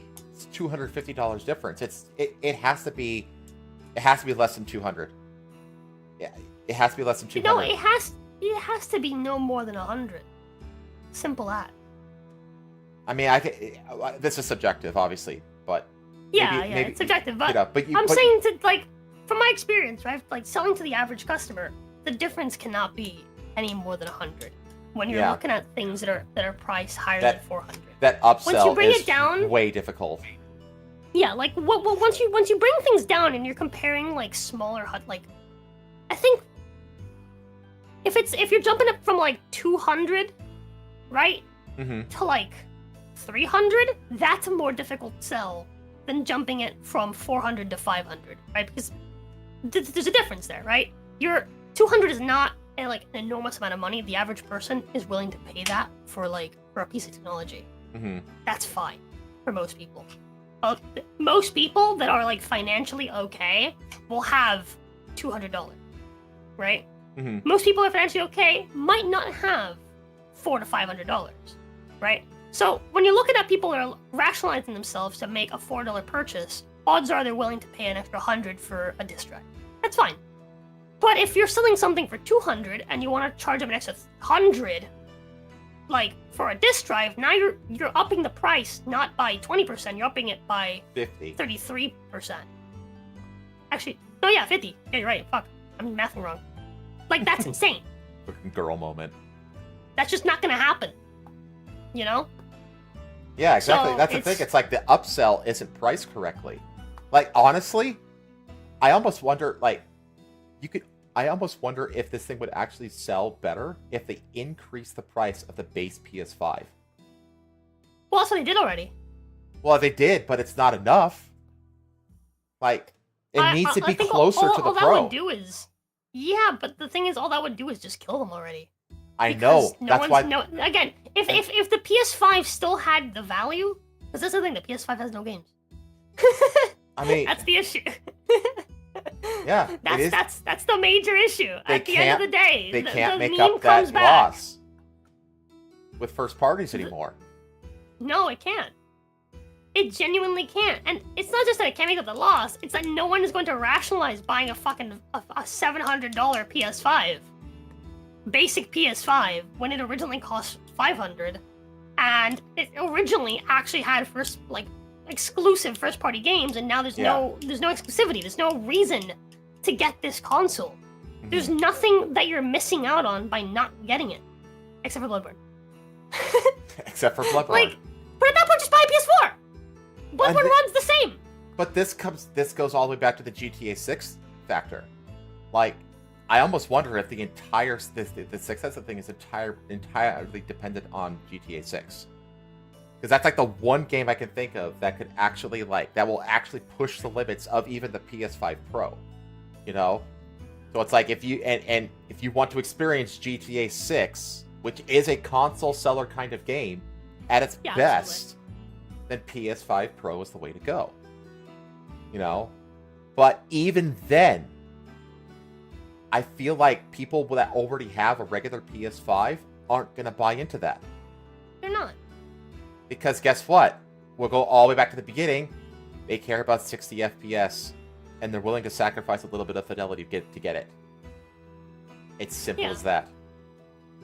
Yeah, I am very skeptical of the success of this thing, and that's why I kind of brought up the whole long-term game about beating, with the PS6 and being Xbox in the long term.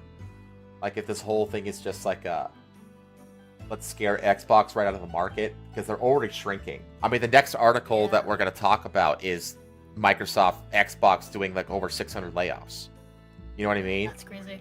The only way I could see the GTA 6 serving as a seller for the PS5 Pro is if it's like, oh yeah, GTA 6 is going to run 60 FPS on the PS5, right? Everyone expects that, duh.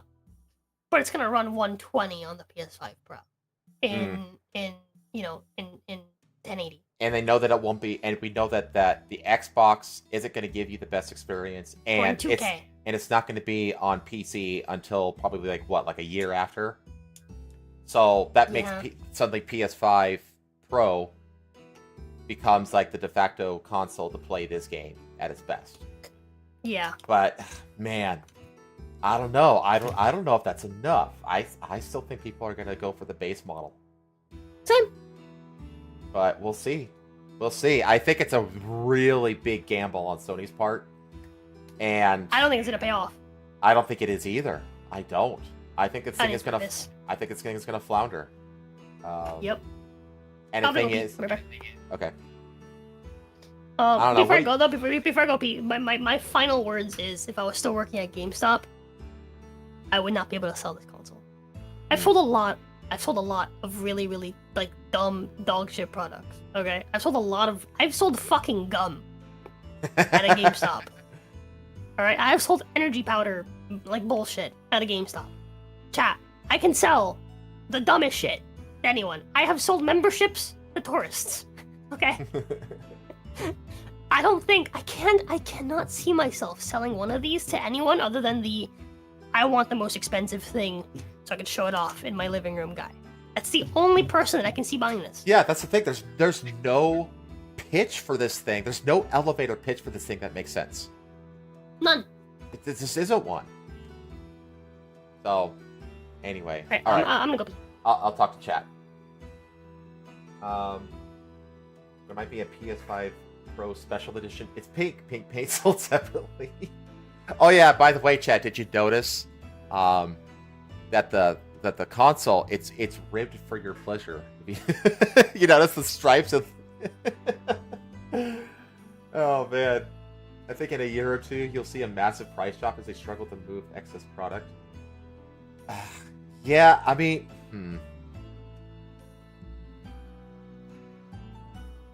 I wouldn't be surprised if there was like a price drop at New Year's, because you have to remember that like the best time to buy pretty much anything like in retail is during New Year's sales. New Year's sales are always the best sales because companies are trying to offload inventory to avoid taxes on the inventory. And so they will compound like holiday sales plus New Year's sales, and then you can get the best freaking. I'm telling you, like the first couple weeks of the year are always the best time to buy shit, because that's when all the New Year's sales are always the best sales for that reason, because they're trying to offload product before tax season. So, yeah, I don't know. I don't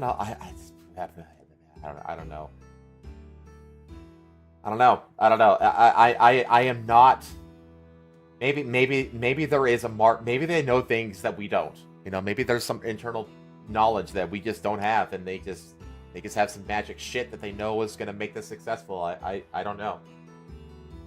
There's nothing I want on PlayStation, so why would I get a PlayStation at all? But I have a friend and family playing on Xbox, so I say an Xbox. Yeah, that's really normal. Like, you tend to get the console that your friends have. Like, if you don't have a console and your friends want to play console with you, you're gonna buy the console that they have. Even though like crossplay is becoming more and more common, you're still gonna buy the console that they have. That's pretty normal. There's nothing the thing is, like, there's nothing I want on PlayStation. It's like, yeah, that's because like so many developers that used to be first party are now going to PC as well. Wow. So you just, the only thing I can think of is that like a lot of PC ports from console are dog shit. Yeah. So that's true. A lot of people, like, I do this. There's a lot of games that I actually buy on console because I'm pretty damn sure that their PC ports are going to be shit. Yep, I do this too. So like, I'll just buy them on console. It's easier to stream off the console. Oh yeah, yeah, me I too. can actually like scroll through chat. I don't have to like tab out of my game, which to me is like a big thing. Yeah, right? I'm like more... even if I know the game's gonna run well and I'm not gonna have any issues with the PC, just having to tab out of my game to like scroll through chat or like edit something is just so fucking annoying to me. Call it the PS5 Black and Cuban edition. I like after while you were gone, I was talking about like, because what was it? Bear said that like in a year or two you'll see a massive price drop as they struggle to move excess product, and I was saying that like the best time to buy anything retail is like during New Year's sales, because they'll take holiday sales and they'll add New Year's sales on top of it, because they're trying to offload as much inventory as possible before tax season, and it's more financially feasible for them to sell something at a minor loss than to pay taxes on it. So you get the best sales like right after New Year's, right after the holidays. Buy chocolate in bulk the day after Valentine's Day. Yeah, it's the same thing. Like, you see, like like all of like the holiday candy, like the day after the holiday, it goes for like 1/10 of the shelf price from before the holiday, because it's just immediately worthless, and they want to get rid of that inventory. So even if they're selling it at a loss, they're losing less by selling it to you at a loss than leaving it on the shelf and paying inventory tax on it.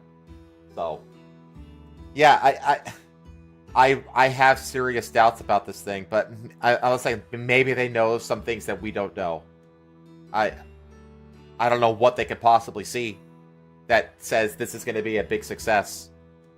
But we'll see. I don't know, man. I do not know. This is a real rough one, dude. It's a big gamble. No, and it's like, man, dude, like I'm honestly worried about Sony, because like their movie division isn't doing that well. You know what I mean? Like they seem to have more flops than wins in their movie division. What's the thing? Here's the thing. Like, PlayStation, I think, is one of the biggest like sections of Sony. Oh, it It's is. one of their it's one of their biggest moneymakers, if not their biggest moneymaker, as like gaming has like just become fucking thralled into popularity. Mm-hmm. No, I And think it become is the this, like, biggest. major culture phenomenon, right? Because I think like when I was growing up, right, people were like, oh yeah, gaming is still like it's still like a fairly niche thing, and as like I got to watch this like throughout my life as basically gaming just became the like #1 form of media because people kind of wisened up to the fact that hey, you could pay $15 to like not 15, I guess it depends. It's $15 now, but like $11 at the time, right, to go watch a movie for 2 hours, or you can pay $60 to get like a couple hundred hours, right? Mm-hmm. Yeah. Your bang for right? your values per dollar was like way higher with games than movies. Yeah, exactly. So it makes sense, right? To see it spike in popularity as far as like entertainment goes, right? So like it makes sense, right? But it still doesn't hold a candle to like Microsoft's grasp over PC. Mm-hmm. Yeah. Right? Like this is really kind of what Sony really has, right? This is like their major thing. Far more than any of the music stuff, far more than any of like their like TV stuff, but like far more than anything else. This is what they've got. And so seeing them fumble like this with it is real rough. I mean, you got this. I mean, it looks like that. What's that game? What you're basically playing like Antifa robbers that they got coming out? God, what the hell is it called? You pay like Antifa LARPers going around stealing stuff from rich people. Yeah. Yeah, like, I know exactly what you're talking about. Yeah, I can't remember what it's called, but I know exactly what you're talking about. But it's the next major first-party game that Sony is advertising, and that's gonna flop too. Yep. So it's like if you have, they're 2 for 2 on their major first-party games flopping, and then you have Jim Ryan for all of the issues, right? With like that guy's kind of direction as far as like games. Him wanting to hold on to exclusives and acquire more exclusives was not a bad play. No, it wasn't. As much as everyone hated him for it, right? And as much as it comes off as anti-gamer, right? From a business standpoint, when you have the largest, like most dominant console globally, right?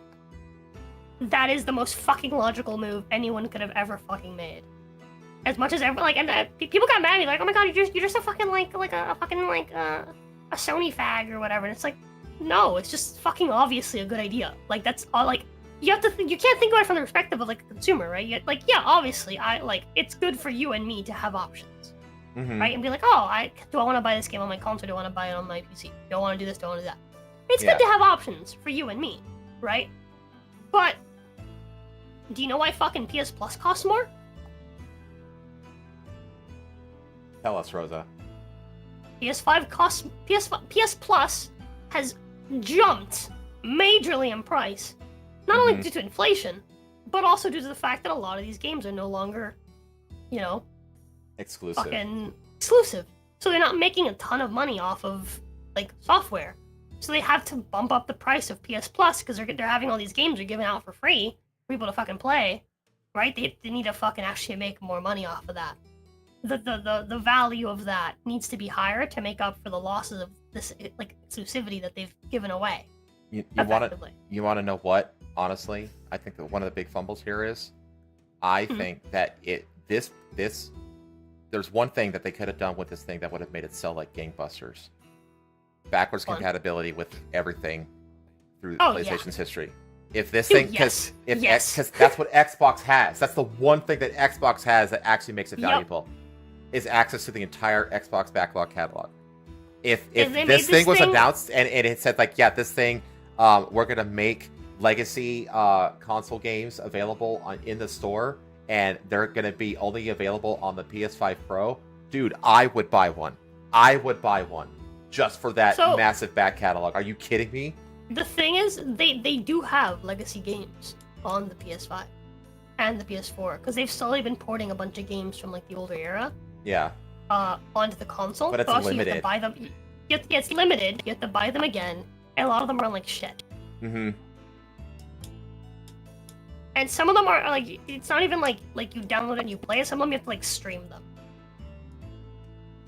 Yeah. Because I think they basically just took their old PlayStation Now concept and then they just kind of like shoehorned it. They just grafted it on. Yeah. Yeah, onto like PS Plus, like the higher level subscription. Yeah. So it's just one of those things where it's just like, yeah, if they just made it like a proper backwards compatible console, right? And they're like, hey, you can play your PS3 era. You don't have to go as far back as PS1 and PS2. If you just go, hey, you play your PS3 era games on this, and like, you know, yeah, there you go. Boom, yeah, done. because a lot of things were brought from PS2 to PS3. Like that was like the first generation where they started like taking games from a previous generation and like upscaling them for the new generation and reselling them. So you can get away with going back just to the PS3, I think. But yeah, like if they did that and just said like, hey, we have, you know, this back catalog has like, I don't know, 300 games in it. You know what I mean? Dude, this thing would sell like fucking gangbusters for that back catalog. Are you kidding me? That would do a lot for it. That would do so much for it. We brought back that fucking console customization in the PS4. Oh, that was my next article. Damn it, you blew my load. Oh, did I? Yeah. You know what? Let's get into it now. Here we go. Yeah, the newest update for the PS5, it finally introduces customizable home pages again.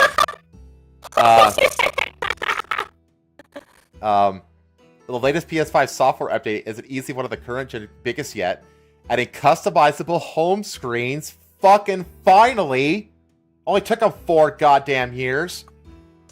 Adaptive controller charging, and much more. This is likely as a means to refresh the system's UI and features ahead of PS5 Pro's November 7th launch. All they're doing is they're making the PS5 base model even more attractive in comparison to the PS5 Pro. Yeah. If anything, they would have made it worse. Yeah, here's the thing. There's really, like, something that, like, back in the day, right, when you look at the different PS3s, right, because there's like 3 or 4 of them, right, they're massively different. When you look at the old PS2s, they're pretty fucking different. Yeah. Right? And, you know, a big portion of that is just, like, what you're selling is, like, a different form factor. At that point, you're not even selling like better quality, you're just selling a different form factor, right? And so the fact that they can't do it with this console, which I think is bullshit. Like I think if you just arrange things a little differently, I'm sure you could fucking get like a different form factor on this, right? You can have different versions of the same generation console, right? But when you're having such a small like difference in like physical power for the fucking like, or I guess like what I'm looking for, like processing power for like the console. Like it's just nothing. If you don't update both consoles, right? If this was like a PS5 Pro only thing, people will be mad. Well, people will be mad they're not gonna buy your PS4. We know it's possible to some, and we know that it's possible to some degree because the PS5 Slim exists. Yeah, exactly. It's possible to some degree. But it's just the thing. Like at that point, right? There's a reason why you can sell multiple versions of the same console. Right? But all of those versions within the same generation have to be upgraded together. Otherwise, like, you're gonna miss out on stuff. Right? Stuff like this, there's no good reason for them to not upgrade it on the fucking PS5 and only PS5 Pro. So it's like, this just does not help you. To sell your new console. It just doesn't help you. Nope.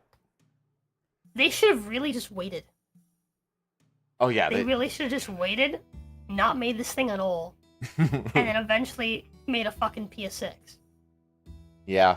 Like, having multiple versions of your same console is not a good idea. Unless, again, it's like, for example, the digital only PS5. Hey, you want to save $500? Not 500. You want to save $100 to, you know, just not have access to physical games? Yeah, I don't really, I don't really buy physical games. I pretty much only play the PS Plus, like, games I get for free. And, like, I just play like my off. Okay, cool. You save $100. Yeah. Right? People will do that. I can reasonably sell a digital-only PS5. Especially with the knowledge that I can just get the disc drive and stick it on later. Well, that wasn't even a thing when I was working on GameStop. That's a new thing. Like, that wasn't even, like, conceptualized yet when I was working at GameStop. The modular edition, yeah. Yeah, that was just not even a thing at all. that wasn't even news. But again, even then, people, again, in like the digital era, right? A lot of people, myself included, have come to terms with not owning physical games. Right? That's fine. A lot of people, again, myself included, will just be like, oh yeah, I just buy the games that I'll play, right? I'll play them once. That's it. Fuck it. Right? So what if I can't sell them afterwards, right? Oh well, right? Or again, some people will just do the PS Plus thing. They'll just buy a PlayStation, they'll buy PS Plus, and whatever games snip in their library throughout the months, that's what they play, right? Some people will do that because they just want like a casual gaming experience. Like, oh, I'm busy all day at work. I want to come home from work and I just want to play whatever's there. Oh yeah, this month what am I playing? Let me check the PS Plus category, like library, right? Okay, cool. I'm playing these 3 games this month, right? I can't wait to see what comes out next month, right? On the PS Plus, like free games, right? There's a lot of people that do that, right? Yeah. So there is value in telling someone that they can save $100 to buy a digital only console, right? That's fine. There's value in saying, hey, you can save, I don't know, $50 to get like a more slimmer, like form fit console. Okay, cool. Yeah, why not? Right? There's not a whole lot of value in saying, hey, you can pay an extra $200 to play games on that TV that you don't own. I still buy some physical copies too, Villain. I'm selective about it though. I only buy physical copies of games that I feel are exceptional, and I know that I'm gonna like play them like till the end of my days. You know what I mean? Yeah. But I haven't. Yeah, but here's the thing: the average consumer has. Yeah. The average consumer that's like 100%. around my age completely has been like, yeah, it's fine, fuck it. I don't need to own it's it. literally it's like not like I'll go back to them anyway. It's literally like 97% of the market. Yeah. So, yeah. Well, I don't know if I'd say 97% of the market. I think there's older people that will always still go physical. There's collectors that will always go physical, and there is an ever-growing group of younger people we talked about last time that are moving to physical. So, I don't think physical is one of those things that's ever gonna go away, because you have to convince human beings that owning stuff is not something they should care about. And then you're and never that's gonna very, do that. very difficult to do. It's just not going to happen. And not only that, right? there's always gonna be collector's editions as well. So yeah, like you're always gonna you can trick people right into like falling for it and being like, oh, I guess it's fine. Oh, like we'll still have it, but you can trick them, right? But once it gets to the point where like they're like, oh wow, I literally don't own anything, right? They're gonna want to own that thing, especially again like in places like the U.S. where like ownership of things is a big part of freedom. yeah, this is like we talked about this last week at length about how like younger generations are kind of like rediscovering and embracing actual ownership of physical things. Yeah. Like that's the thing. Like when people discover, even like people who grew up without it, discover it, they embrace it. Yeah. Because it's just like a part of human nature. So, I also noticed this like how the adaptive controller charging is only on the PS5 Slim and PS5 Pro. I'm just like, I don't even charge my controller on my PS5. I charge it on my fucking computer. Neither do I. Like, I guess have like because it's USB-C, so you could charge it through anything. And the fucking console charges it slowly as fuck anyway. Like, I could charge it in like 5 minutes by plugging it into my laptop charger. So it's like I have a like a base on which I always forget to put my controller, so I always just charge it with my phone cable. Oh yeah, I did remember that's that. another thing. Ubisoft. Did you know that when the PS5 came out, the charging docks sold out right away, and the company that makes what's it called? The company that makes the it's this fucking like cheating device that you plug your controller into, and it gives you like aim hacks and shit. Oh, What's it okay. called? It's really, really popular for Call of Duty. It doesn't matter. Just the I company. can't remember. TLR is that company, right? The Zen, that's what it is. The fucking Zen. The company that makes that made a charging dock to basically compete with they're like the first The company first to party. do it. They to compete with the first party just to have an alternative option, right? Because the PS5 original one sold out, I actually bought one of these. The very, very like first, like outside of like the like immediate updates, like day one updates and stuff like that for the controller, right? The first update that came out for the controllers like a week later, or like 2 weeks later, disabled it from being able to be used with that company's specifically that company's charging dock, because that company didn't have the rights to make a PS5 charging dock. They weren't licensed by Sony to do so. Wow, that's petty. So literally, my charging dock, I was like, why isn't it charging my controller anymore? Right? And then I grabbed my second controller to like see it. I was like, yeah, I pick it up, I put it down, it charges. Right? And then I turned it on to see if it worked. And it was like, hey, there's an update. I was like, okay. So I updated it. And then I was like, okay, it works fine. Right? And then I put it back down to the charging dock and it no longer charged. And that's when I realized what the fuck had happened. And I was like, wow, that's wild. That's they just turned my fucking charging dock into a useless fucking like thing. That's such bullshit. Well, yeah. We're gonna move on from PlayStation and go to Microsoft. No. Just laid off 650 more Xbox employees. Yeesh. Microsoft is laying off around 650 employees in its gaming division today. Today being September 12th. So that's 2 days ago. There are gaming studios that make amazing fucking games. They're not even close to that size. I know, and this is like a fraction. You know? Yeah. The latest cuts come months after Microsoft laid off 1,900 Activision, Blizzard, and Xbox employees. I remember that one. That was like part of the first wave of the reckoning that happened earlier this year. And after the closure of several game studios that would include, what's the Destiny maker? Is it Destiny? 343? Is that That's what it Bungie. is? Bungie. Bungie's what I'm thinking of. The one that got like rolled into yeah. Bungie on my PlayStation though. Is that PlayStation? Whatever. Yeah. Redfall developer. Who did they lay off? I can't remember all the studios they laid off. Bethesda. That's right. Hi-Fi Rush. Wait. I remember this one. Wait, what?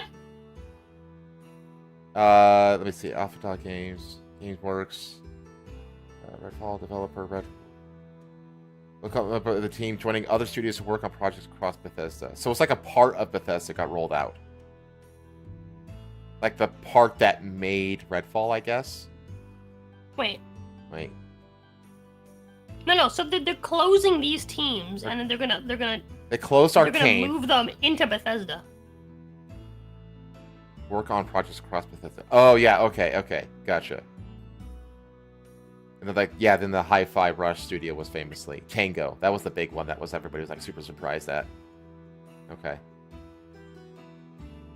As part of this fucking corpo speak, I hate it so much.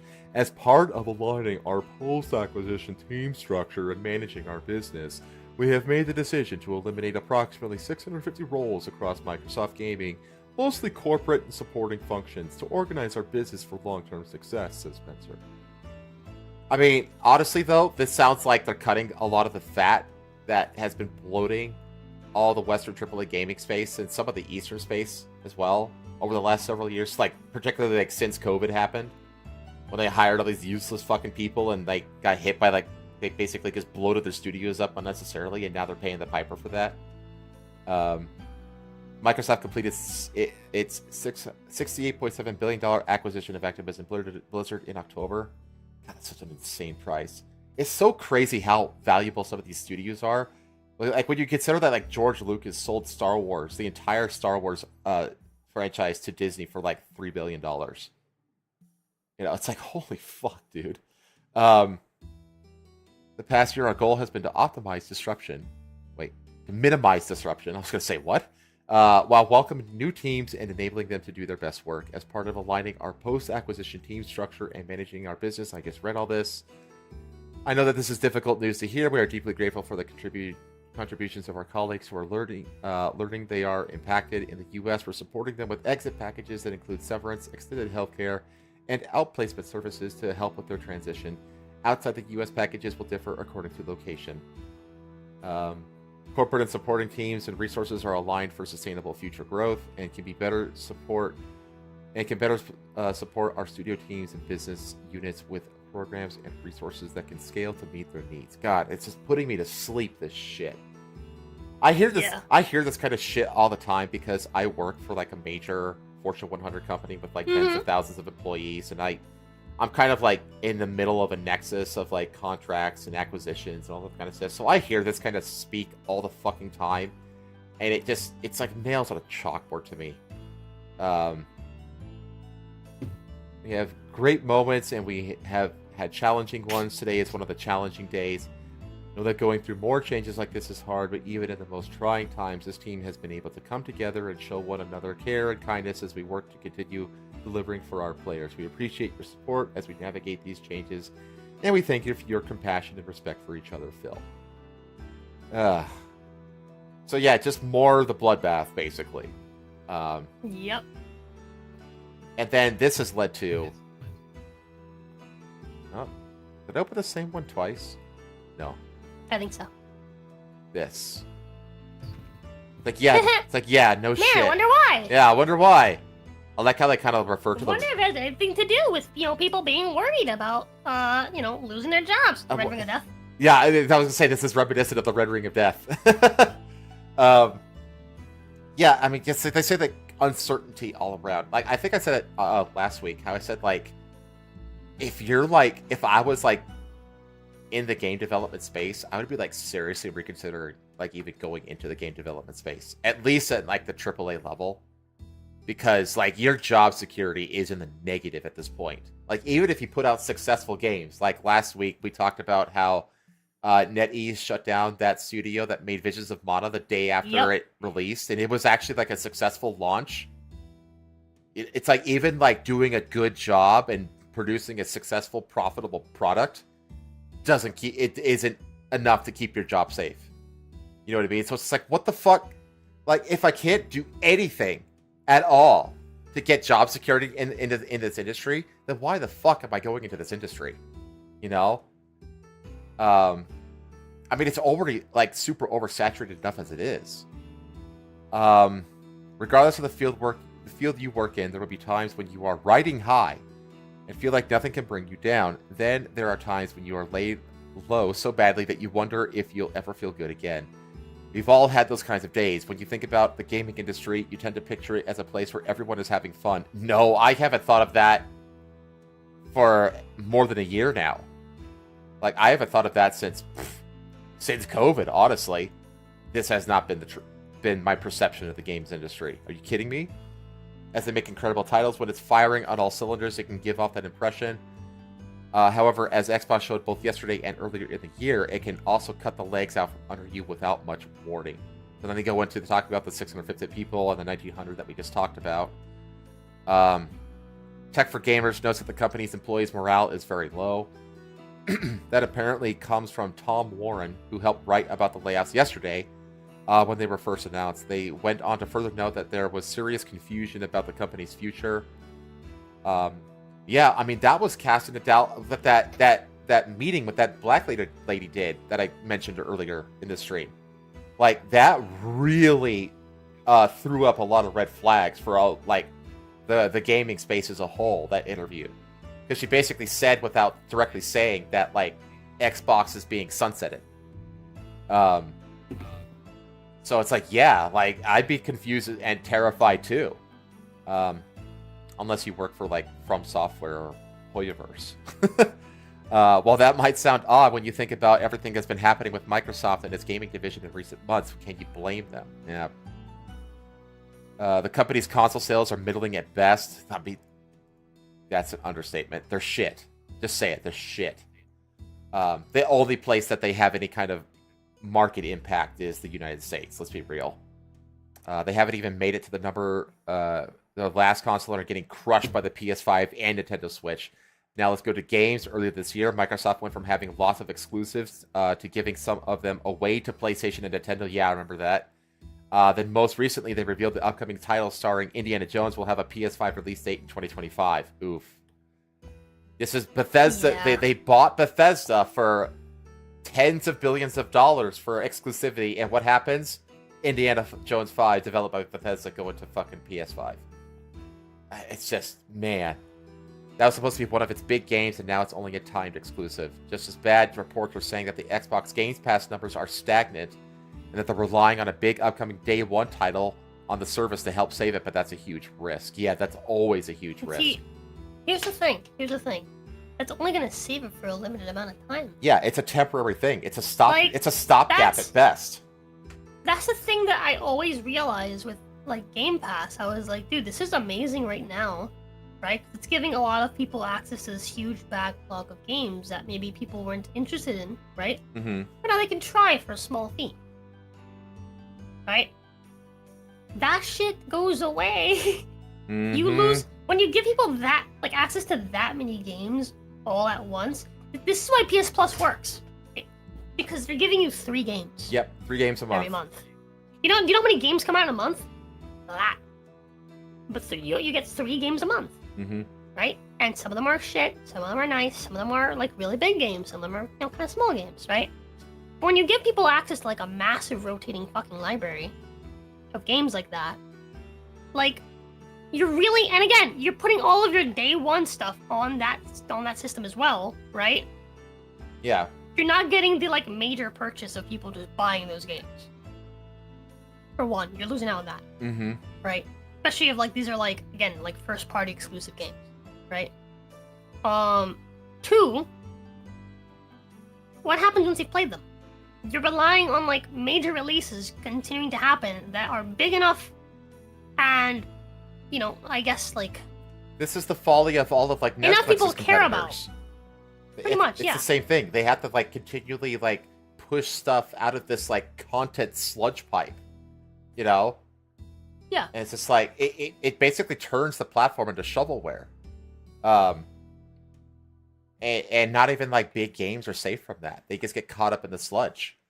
This is why dude, like Star Wars has become like a shit tier IP because it just got. It just became another thing in the sludge pipe of Disney Plus content. It's the same thing with the Xbox store and stuff like that. Man, I kind of want to like, I wish I had more of my like GameStop regulars like numbers saved so I can call them and be like, I fucking told you so. I told people, I was like, dude, this like, because I remember like when like they first announced Game Pass and stuff like that, like Game Pass was like really going popularity. Mm-hmm. I told people, I was like, oh, this isn't gonna outlast PS Plus. Yeah. PS Plus is, again, it's a better system from like a basic, like, like business standpoint. Because you're not just giving a bunch of stuff away for like a few bucks a month.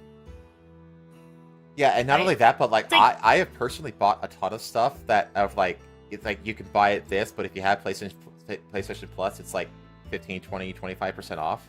There's a lot of games that I have been like on the fence about that I have ended up buying at a discount with the PlayStation Plus service, Yeah. Like it's not only giving you a few games, right? That you're paying a monthly fee not only for a few games, but you're getting discounts, which then gets you to make additional purchases. Like it's genius the way that like PS Plus works. It sucks. It's more expensive now, and like it's like a requirement for online and like all this other fucking annoying shit, right? But at its core value, it's fucking genius. Yeah. Right. It is. Xbox, at a glance, from the moment I saw it, I was like, it's too much. You can't just make people happy, because people will be happy for as long as it's a new thing. Once they get used to the thing that makes them happy, you need to find something else to make them happy, because it just isn't enough anymore. They expect more. You have to keep pushing right? stuff and out the sludge pipe. I swear to God, I told people, I was like, there's gonna come a point where people are gonna get bored of Xbox Game Pass. There's gonna come a point where they're not gonna have enough new good games to like, continue getting new people to sign up for this. Once the people that were at any point ever going to be willing to sign up for this have all signed up, the well is dry. Yeah, you've met your market cap, basically. Yeah. Like there's nowhere to grow from here. Yeah, there's nowhere to grow from there. And it's only going to go down as people get tired and finish getting their way through their backlog. It's going to take a few years, but it's going to happen. And you're not going to be able to successfully get those people back with new content. That's the thing. That's why they have to keep the content mill like going through the sludge pipe, because if that stops, people will just unsubscribe. And even if that sludge pipe comes back again, people don't resubscribe for it. Yeah. This has been shown time and time again. This is why movie theaters are dying, because during COVID, they broke that habit of like releasing movies that people wanted to see in theaters on a regular basis, and they basically closed the theaters for a year, and people broke that habit. And even though there's stuff getting released in theaters that people want to see, people are just like, oh, I'll just wait for it on streaming, because that's the new habit that I got used to during the pandemic. And even though like I used to do this, I'm not going to do it anymore. And so it's the same thing with the Game Pass. It's the same issue. Yep. There's like, it's just, again, it's really just is like, you've created a habit, and it's like, once people are used to that habit, you need to feed them somehow else. They're already used to eating this amount of food. They've grown fat. Now you have to feed them more. And you can't afford to, because you sweeten the deal too well right out the fucking gate. Yeah. There's nothing new that you can give them without you just taking massive losses. Yeah. It's just not worth it. I also found this article. I'm just glad I called it, dude. Video game I developers. called that, and I called what would happen if Sony got rid of their exclusives. Dude, like, Sony has to go back to being. They need leaner, smaller, niche games, first-party games, and they need to return to being like a niche ecosystem of gaming that's unique to them. That's literally what Nintendo did. And look at Nintendo. They don't give a fuck what Sony or Microsoft are doing. They're just doing their own thing, and they're finding success because they have their own little niche market. Sony has to do the same thing. But I saw this too, just kind of echoing the same sentiment. Video game developers are leaving the industry and doing something, literally anything else, from line cooks to bike repairs. People who used to be video game developers are being forced to try something new. It's just, yeah, like, this article kind of goes on and on. But it just kind of echoes this idea, was that, like, the industry is just, it's dying. I mean, I think it can be revived, but I don't see a way out of this death spiral. I really don't. Like we talked last time about how China and Korea and the East in general are just kind of gobbling up more and more of the market share, because that they're actually producing content that gamers want, and those countries and those developers, as well as the gaming population writ large, don't give a fuck about moralizing from California developers anymore. Mm-hmm. And it's like these Western developers can no longer moralize themselves into success. It just doesn't, they can't do it. And it's like you're competing with these companies that don't give a fuck about your values and morals. You're gonna have to swallow your pride and swallow your values and buckle down and fucking compete again. Because if you don't, you're gonna die. You know, it's not complicated. And it's like, I don't want the CCP to own the fucking gaming industry, for God's sake. I want Western devs to get their shit together and go back to being the best goddamn developers of the world. That's what I want. Yep. But I unfortunately, I feel like they're so far gone, whether it be clueless C-suite executives, or general, administrative bloat, ideologically captured marketing departments, or just inefficient and less talented and also ideologically captured developer teams. Like, the rot isn't just at the top. It's just as rotten at the bottom as it is at the top of that hierarchy. Hell, it's probably more rotten towards the bottom than the top. Because you have like these PR teams and these PR people that are all like ideological captured, acting as gatekeepers to the executives, and they don't seem to, like, the left hand doesn't seem to know what the right hand is doing, and so they're greenlighting all these projects that are failing, and it's like, because that's the other issue, is that, like, there's so many fucking C-suiters in the American AAA gaming space that aren't gamers. They didn't come up as developers and work their way up into the C-suite, like they do in Japan and stuff like that. They're just professional executives. You know, that's all they do. That's all they know. And it's just like, and you see like these developers are like they're like all demoralized now. Like I'm not going to read this entire article because look how it just goes on and on and on. Jesus fucking Christ. Yeah, it's just a giant wall of text. But it is a good. I have read it though. It is a good read. It's mostly just like testimonies from people. That's why it's so long. See, it's like Anna, Bevan, Chris. You know that's what the Trudy. That's why it's so long, because it's like testimonies. But it's interesting. It's like here like direct quotes from developers and why they're getting out and stuff like that. I mean, we had this happen. Annapurna at Interactive situation where, so like the studio, it's like a 40-person studio or so that made this kind of viral indie game Stray, where you just play as the cat, you know? The entire developer team, the entire company just resigned all at once because of a shakeup. Jesus. Because there was a shakeup in the C-suite that they didn't like. Yeah, see, their entire staff quit en masse. So what happened is negotiations between the employees and the company's owner, Megan Ellison, fell through. So according to reports from The Hollywood Reporter and Bloomberg, Annapurna Interactive senior leadership team, along with its over 20-person staff, have all resigned. This leaves a huge question mark of the status of the active development deals and partnerships among so much else. And like he says here, I've never seen like a whole studio resign. I've seen a studio get fired, otherwise, aka shut down, but I've never seen a whole studio just resign. So what happened is, after the departure of Nathan Gary, the company's now former president and one of the founding members of the company, Hector Sanchez has been appointed as the new president. Sanchez, another founding member, recently returned from a brief stint at Epic Games.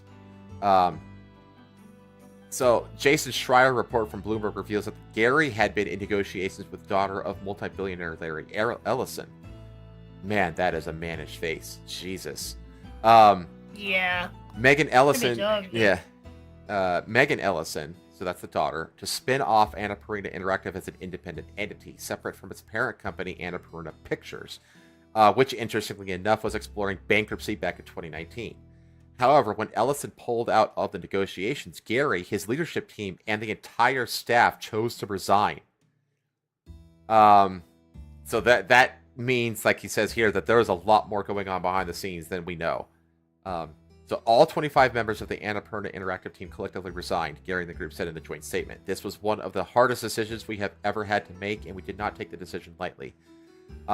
Our top priority is continuing to support our developer and publishing partners during this transition.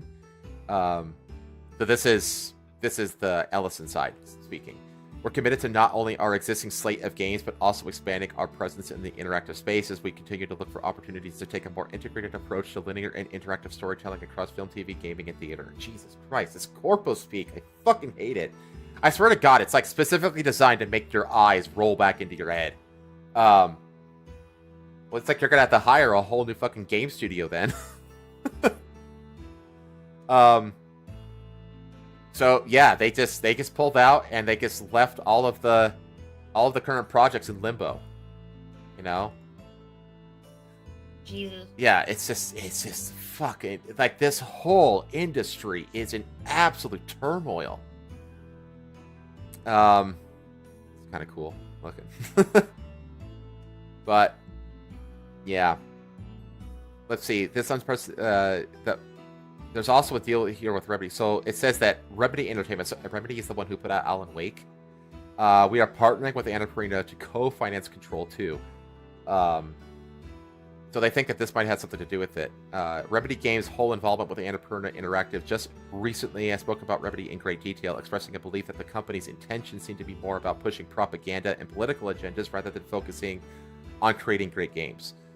Yeah, Alan Wake 2 was very clearly affected to some degree by this kind of bullshit.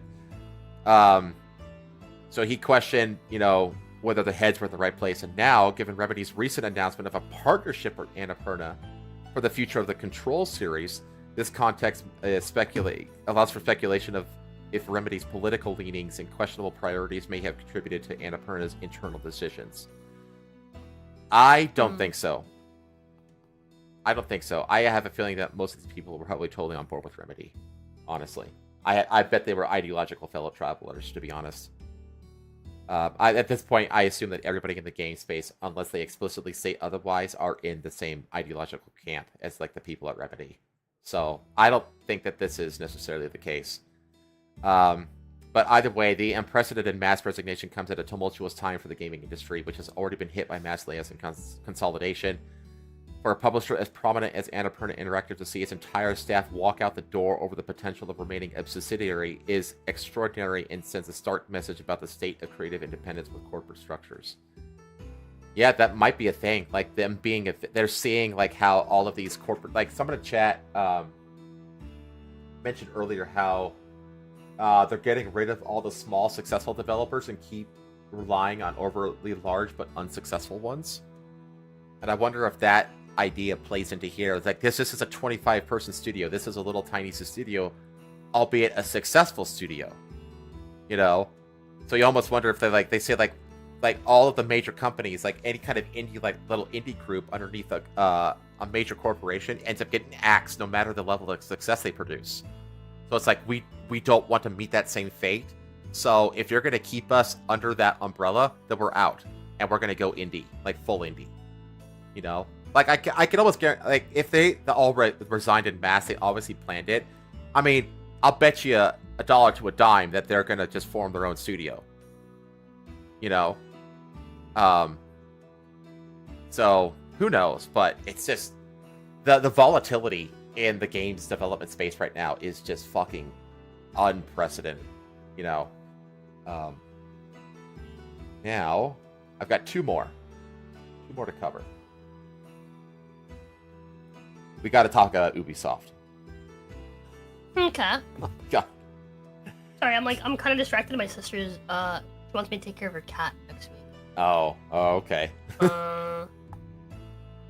Could you bring up Ubisoft's stock price for me?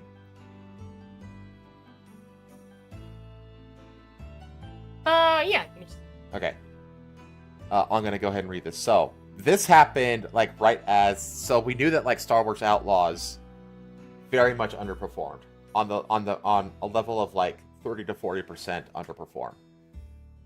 And the stock price has kind of entered a death spiral at this point.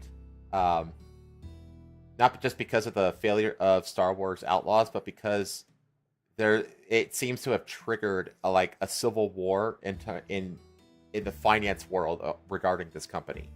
You said stock price for Ubisoft? Yeah. Let's see. It is currently $2.55. Jesus, dude. It's less than a gallon of gas.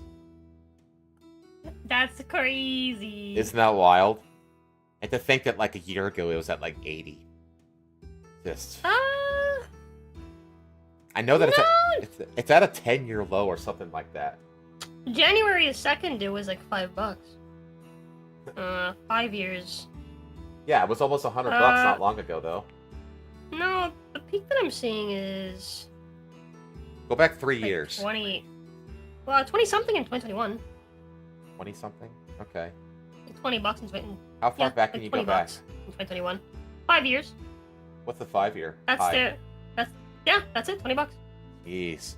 Because I know that all-time high is 23 in 2018. Wait. No. I know for a fact because I was told by our mutual insider that it was at 100 at one point. Ubisoft Entertainment? Yeah. No. The highest I'm seeing is 23. I don't know about that. Because it's dropped by like 83. Yeah, I don't know. Either way, it's basically worthless.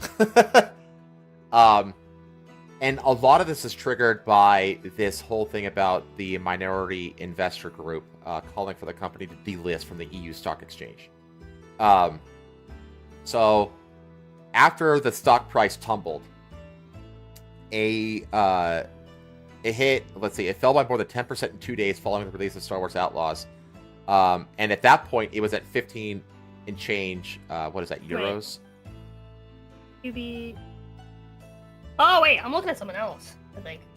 Oh. What is this company? Ubisoft Entertainment. But it's like UB space soft. It should be UBI. That should be the 3-letter code for it. UBI.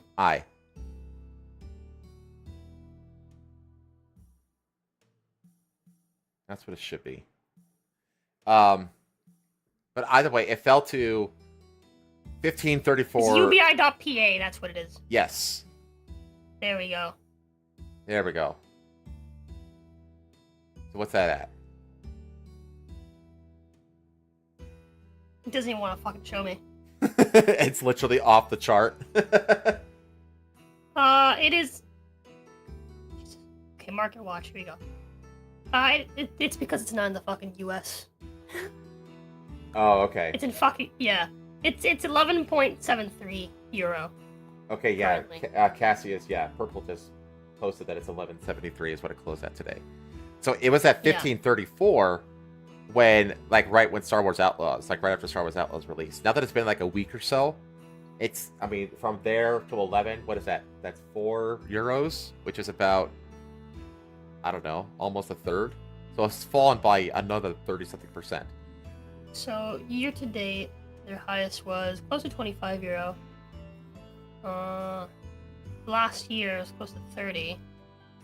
Last 3 years, it was close to 60. Okay, that sounds more right. All-time high was close to 100. Yeah, okay. Yeah, in euro, which is like, which is like, what is it, like 85 or $90 euro is like worth about $100 US. So, yeah, right around 100 was their highest ever. And that was, yeah, so that was in 2021. Yeah, Ubi was at $100 in 2021.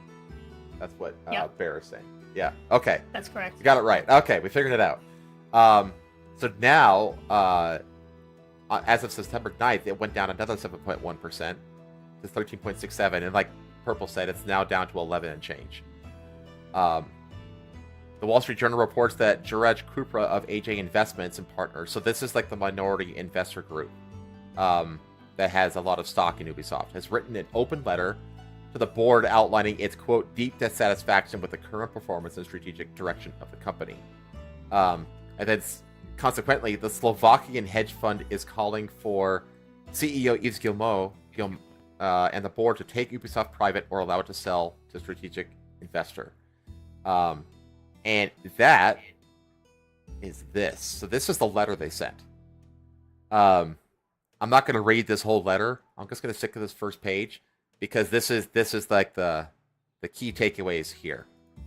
So these are their 4, they say proposals, but they're really demands. Allow take private process by PE firms, that's private equity firms, or Guillemot family plus Tencent at fair price. This basically allow a private, everything to go private. Allow sale process, as we are in discussion with investors to fight against Guillemot family with so-called proxy fight at extraordinary shareholder meeting. So this is like the shareholder civil war happening right here. Change of the current management. Start hiring process of new CEO who will optimize the cost and studio structure for more agile and competitive company as Ubisoft should be. So that's the massive restructuring. And then we will use the French minority law to collect enough shareholders to start proxy fight and initiate sale process of Ubisoft to increase shareholder value for all shareholders. So they're basically saying if you don't do any of the first 3, we're going to force you to with the 4th. Which is pretty damn serious. So they go through here and they basically make their proposal case out here. They're showing, these key points in their price graph as they go along. So this is, let me see here. It's a little tiny on my screen. It's actually a little tiny on chat screen too. I'm going to blow it up. There you go. Tencent invested $300 million into Guillemot Holding Company at 80 per share valuation. So you see this. this big crash the moment Tencent invests in the company. Then you at the low point here, Guillemot Brothers Limited brought 4 million shares, 3.5% of outstanding Ubisoft shares at 19 a share. I mean, honestly, this almost looks like they're shorting the stock for themselves. But anyway, back to the article. Stating that Ubisoft is a great undervalued company, the minority stakeholder, which holds less than 1%, is also calling for a change in the current management and a new CEO who will optimize the cost and studio structure for a more agile and competitive company as Ubisoft should be. That's what I just read. Ubisoft at current state is mismanaged, and shareholders are hostages of Guillemot family members and Tencent who take advantage of them, the hedge fund asserts. Management is focused on pleasing investors with beating quarterly results and not focusing on long-term strategy to provide exceptional experience for their gamers. Ubisoft's share price has fallen more than 50% over the last year, taking it near a 10-year low. And this article highlights that that collusion and hostage holding that Guillemot Brothers and Tencent is engaging in. I've actually heard an interesting like tinfoil hat theory about Tencent in this. Can you guess what it is? Think about Tencent. What is it? Think about Tencent being a Chinese company and is investing heavily into a non-Chinese company and then proceeding to force the company to do things that severely tanks the stock price. You see what's adding up there? Yeah. Yep. Because I spoke last time about how China is pushing all the DEI woke shit outside of China while banning it inside of China. Because it uses it as a weapon. And it's like the tinfoil hat thing is that Tencent has a massive portion of the shares of Ubisoft and is basically forcing the company with its shares to push a bunch of shit into games that are going to cause the games to perform poorly, which will tank the stock price and allow Tencent to basically buy out the company, and then take their values and put more Chinese values across the gaming space through Ubisoft. That's the tinfoil hat theory that I've heard. But here's the thing: is that if Tencent puts out stuff that gamers want, and Ubisoft in its current state doesn't, then that's the way it goes. You know?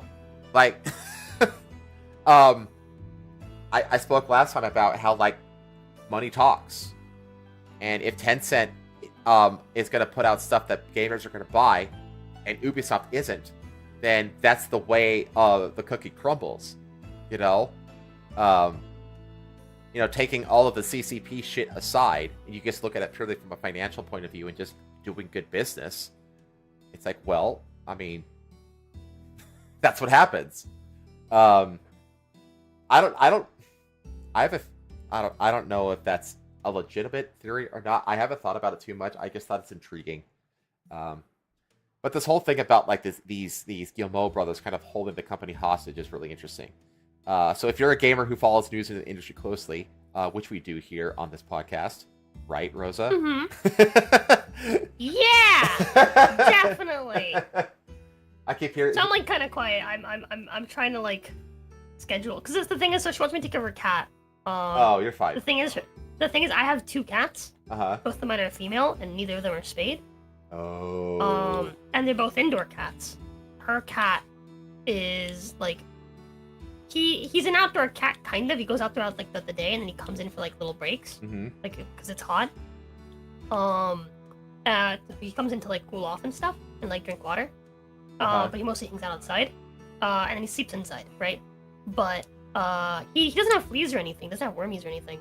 Just because there's really just not a whole lot going on, right? In terms of like suburban Florida, for them to like worry about.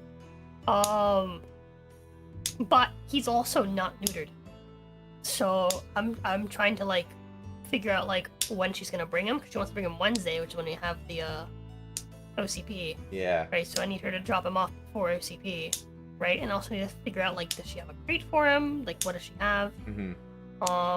She said that she was gonna give me food for him because he's a hungry boy. which made me kind of worry if he had wormies. But she said that he's not around or anything, so I'm pretty sure he doesn't have wormies. Gonna send him back without balls? No, I'm not gonna.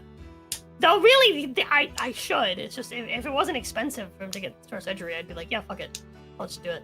I'll just take him to get surgery done because it'd be best for them if he doesn't fucking have balls. Yeah. But people who don't neuter their outdoor version of meal prep. Yeah. Yeah, it's not a good thing for him to not be neutered. But also, like, it's not her fault. She doesn't exactly have like a whole lot of money herself. She's kind of working part-time for my dad while she's doing college. So it's really up to my dad whether or not this thing gets fucking neutered. My dad just didn't care. Yeah. Hey, Jazz! So be fucking clowns. Like, oh, it's going pretty good. Oh, Cassius just put up... I've heard this thing, too. He says, I keep hearing people in some spaces talking about pulling a GameStop and taking a majority share in it to take over.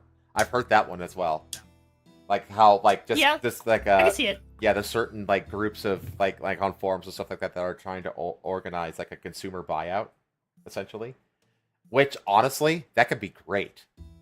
Like honestly, that would be fantastic. Is that like the company is in like control of gamers? So,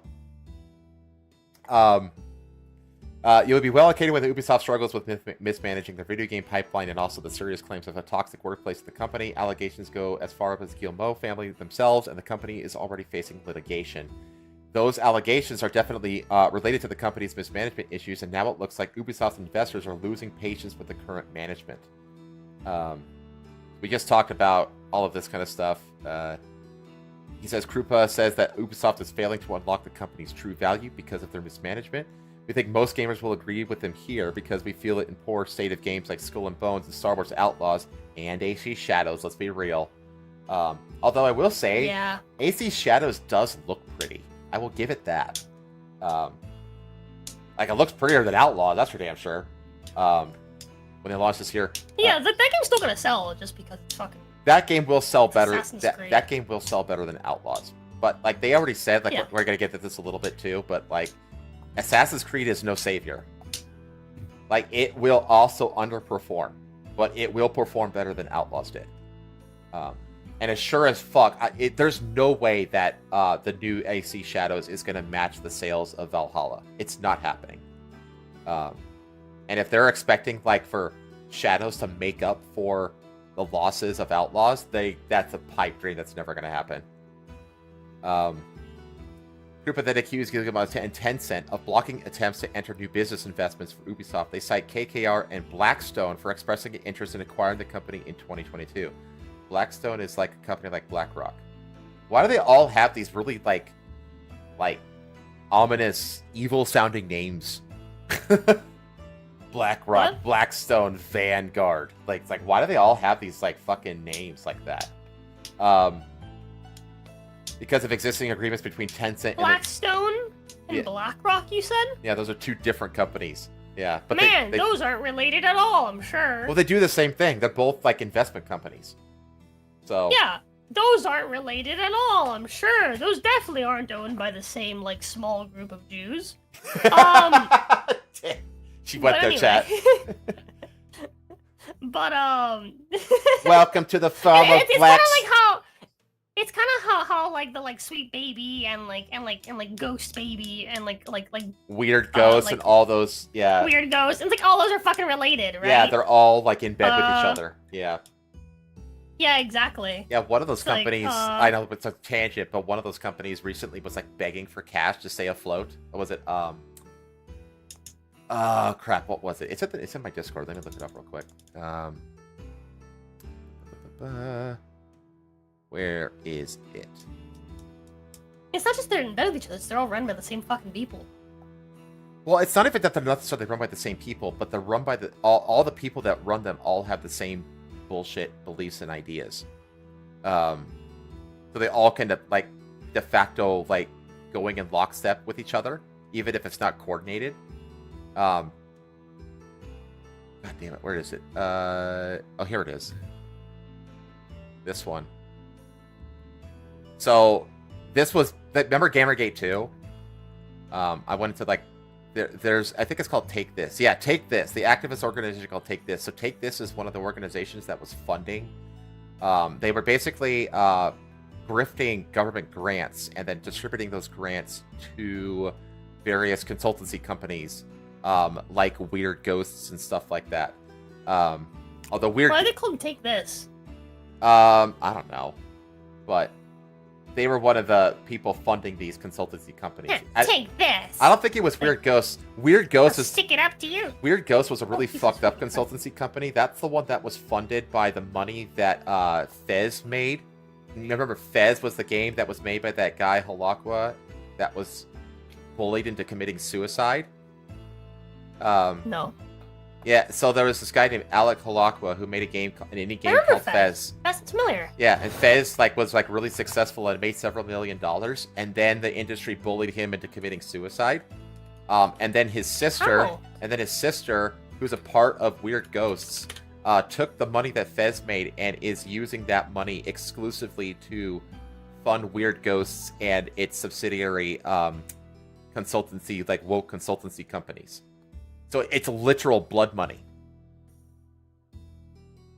Yeah, I remember Fez. I remember seeing this game. Yeah, it's super fucked up. Like the way that all these little companies are in bed with each other is so fucking gross and incestuous and ideological, like fellow travel bullshit. They all need to die. But anyway, I didn't want to talk about this article. We just happened into it, but I'm going to get back to this. He specifically said that it's September 2022. Guillemot's holding company sold shares to Tencent at $80 per share, or 80 euros per share, and then bought shares back from Tencent at 19 per share a few months later. Yeah, that sounds like shorting to me. Like you sell knowing that the stock's going to tank, and then you buy at the bottom of the dip. Like that graph that we saw. That's really shorting, yeah. Yeah, that's why I said back... Oh, where is it? Did I get rid of it? This.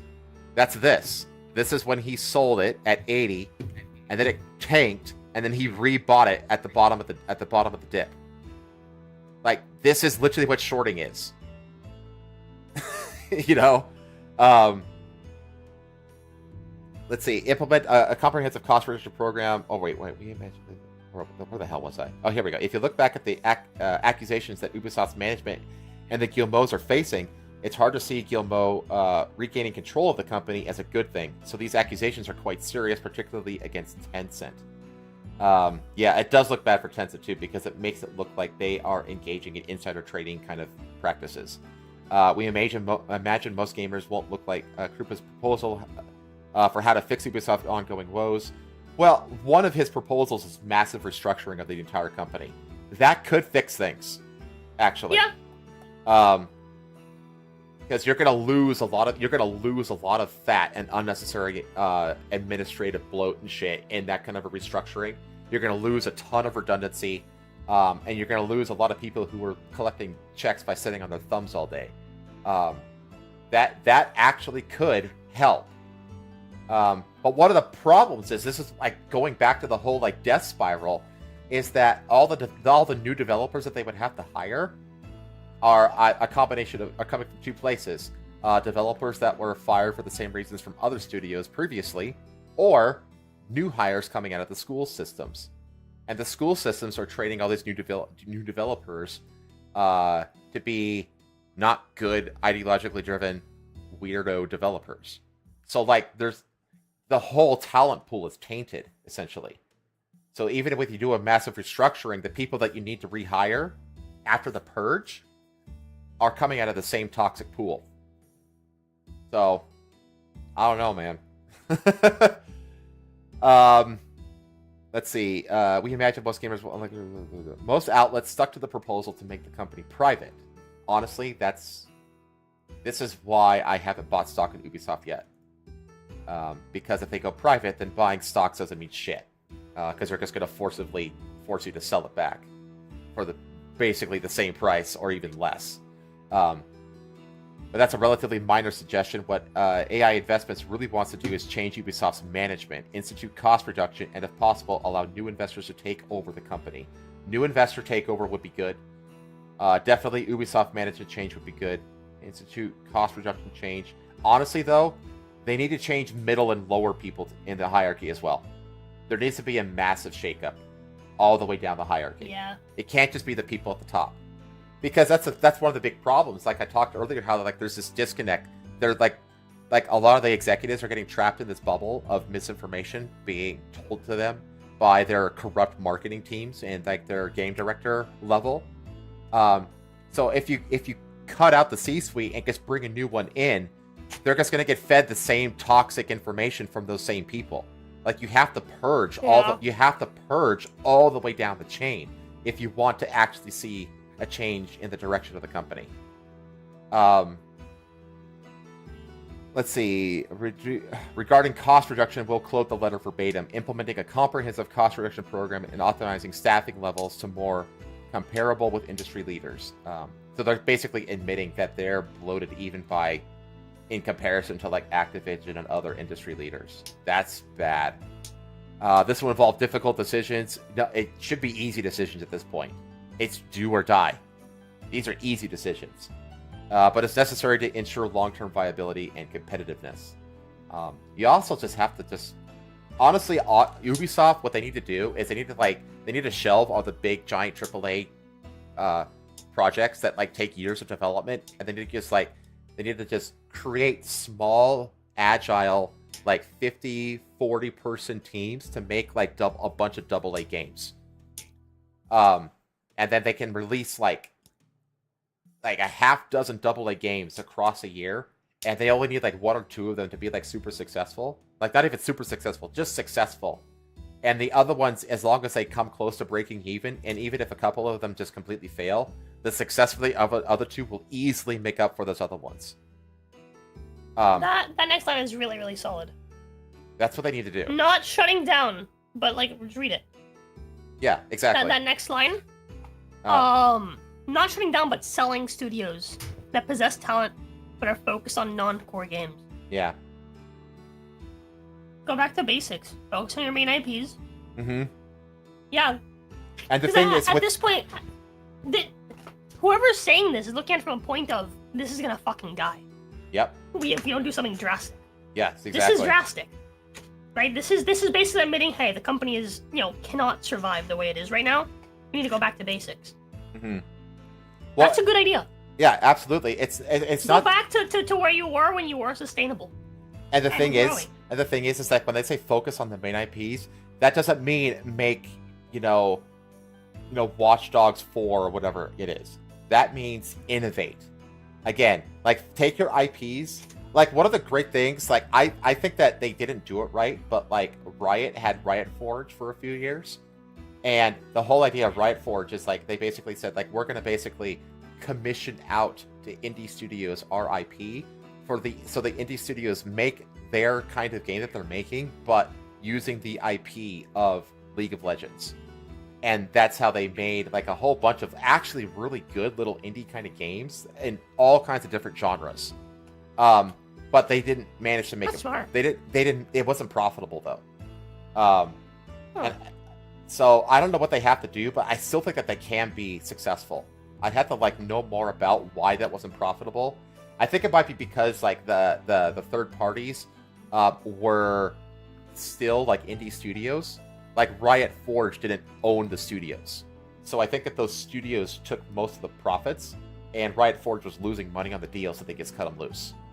I think if they have it all internal, so all the profit goes to the company, I think that can work. That idea can work, and it allows for these smaller teams who are passionate. Hold on, because at the point where you're having all the profit go back to the company, that means that you're hiring these studios, which means you have now extra on your overhead.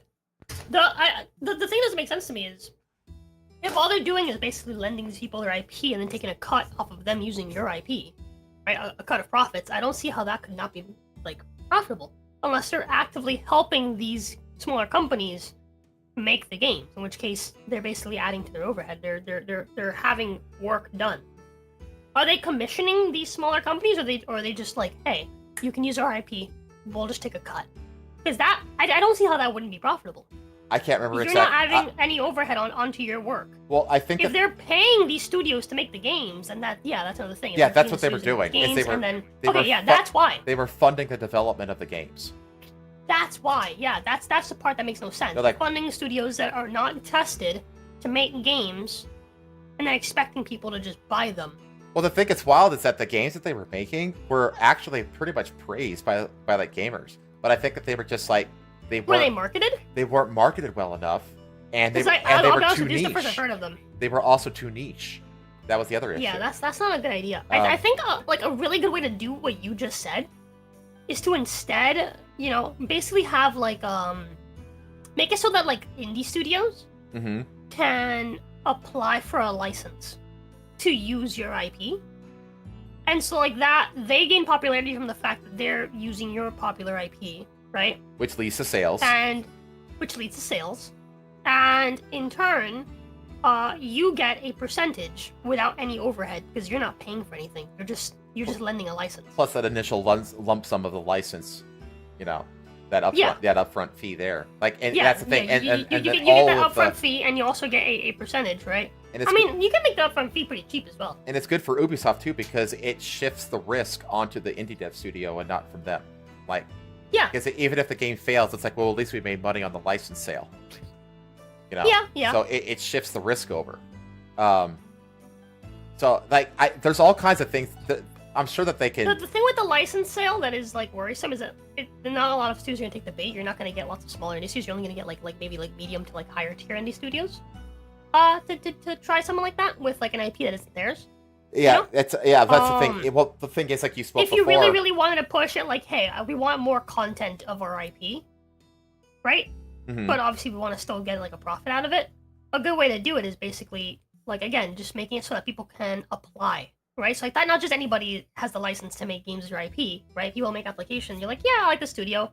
I like the stuff they're working on, right? Yeah, why not? Yeah, I greenlight this studio to use my IP. Yeah, you can have some kind of you can have a qualification system. 20%. You can build in a qualification. And I'll take a 20% on whatever like sales they make, right? Boom. Now that's it. You just leave it alone. You're not gonna make any money off of it up front, right? It's maybe there's a small overhead of like having like the person that's gonna go through these applications, right? If anything, have the application fee be something small just to cover the overhead for that person or those people that are basically actually reviewing these applications. If you're gonna add any sort of like initial fee just for submitting the application, something small, right? Yeah, it could literally be a proposal request system where like Ubisoft just like we want to explore different ways to bring this IP to different gamers who are interested in different kinds of games and stuff like that. And we want to see how this IP can work in different games markets. So we're going to we're going to basically request proposals from indie dev studios. And say like, here's your qualification requirements, and here's the budgets, blah, blah, blah, blah, blah. And then whatever indie studios think that's a good deal for them, well, then they'll send it a proposal. And then Ubisoft goes through the proposals and just picks like the top 3 or 4. It's like, okay, this is the next batch of games that we're going to go with these studios, and we think we'll find success with that. Like there's a system, there's got to be a system that can be put in place where you can basically find profit by utilizing small agile teams in the indie dev space, the single and AA space, that can bring value to each other. And to the IP as a whole. And the thing is, you know what that does as well for everybody, especially for Ubisoft, is it rebuilds goodwill amongst the player base. Yeah. And that is huge. We're about to see an impairment charge on probably Q3 or Q4 of Sony because of Concord. You know what I mean? They're gonna write that off as an impairment charge. And we're going to see how much money they were willing to just write down, to just abandon in order to try to maintain some goodwill. And it's going to be probably around at least probably around 150, if not $200 million. You know what I mean? Yeah. It's like that structure doesn't work anymore. we need to go back to basics, go back to what works, and you have to get people in that, you have to get functioning, agile teams together that are actually passionate about what they're working on. Because that's another issue that happens, is that a lot of times developers within companies, like especially like in these huge companies like Blizzard and Activision, the developers are just resources who are just like assigned to projects, and if you're just assigned to a project that you're not passionate about, well, guess what? You're going to get a dispassionate project, Yeah. So there's got to be a system that they can, that they can figure out that will drive innovation, lean out their costs, reduce their risk, and start going back to giving gamers what gamers want, or at least maybe something that they don't know they want, but is interesting enough and innovative enough and outside the box enough to be willing to explore. And building goodwill is what makes gamers bite that fish hook. Like if you go back to basics, rebuild some goodwill, you can start taking those innovative risks again, and the gamers are generally open to that. It's like, you know what? You've been doing good so far. I'm going to trust you on this, and that's a little experiment. So. Yeah. Anyway, I'm not going to keep talking about numbers and stocks and stuff like that. I think we've exhausted it. I think I'm going to skip the stuff about Assassin's Creed. It's just more shit about... Hey, yo, my man looking kind of white in that picture. It's just more... This one? What is this? Yeah. It's got a light skin there, that's true. What that's going with his eyebrows? I don't know, man. But this whole article was just about, they're just still waffling back and forth between whether they're being authentic to history or whether they're just trying to make a fun video game. It's like, you know what? If you're just honest about it, it's weird too because they use words like field trips. Like, we even took a field trip. It's like, fucking adults don't go on field trips. See, we did a field trip as well. It's like, what are you, in 5th grade? Yeah. Like, we went to, you say, like, we went on an excursion or something like that. Anything except field trip. We have Japanese experts. What is this image below? I don't know. I guess, it's Yasuke's maybe gay romance. I don't know. That's the woman. I know. Huh? She's probably trans. And we just don't know it yet. I don't know. But yeah, it's just they're just still waffling on their intentions. Like, they've already lost faith. They've already lost that battle. There's no point in trying to salvage it at this point. So, there was another interesting thing that I saw. Asmongold did a thing where he thinks that there's botting going on the Assassin's Creed Shadows World trailer. Yeah. I thought this was interesting. It's not even 2 minutes. It's really interesting, but he just like summarizes it, and his editor gets involved too. It's an interesting little bit that I think it's worth. Okay, it's like 2 minutes. Yeah, we just watch this. Yeah, let me get the audio correct.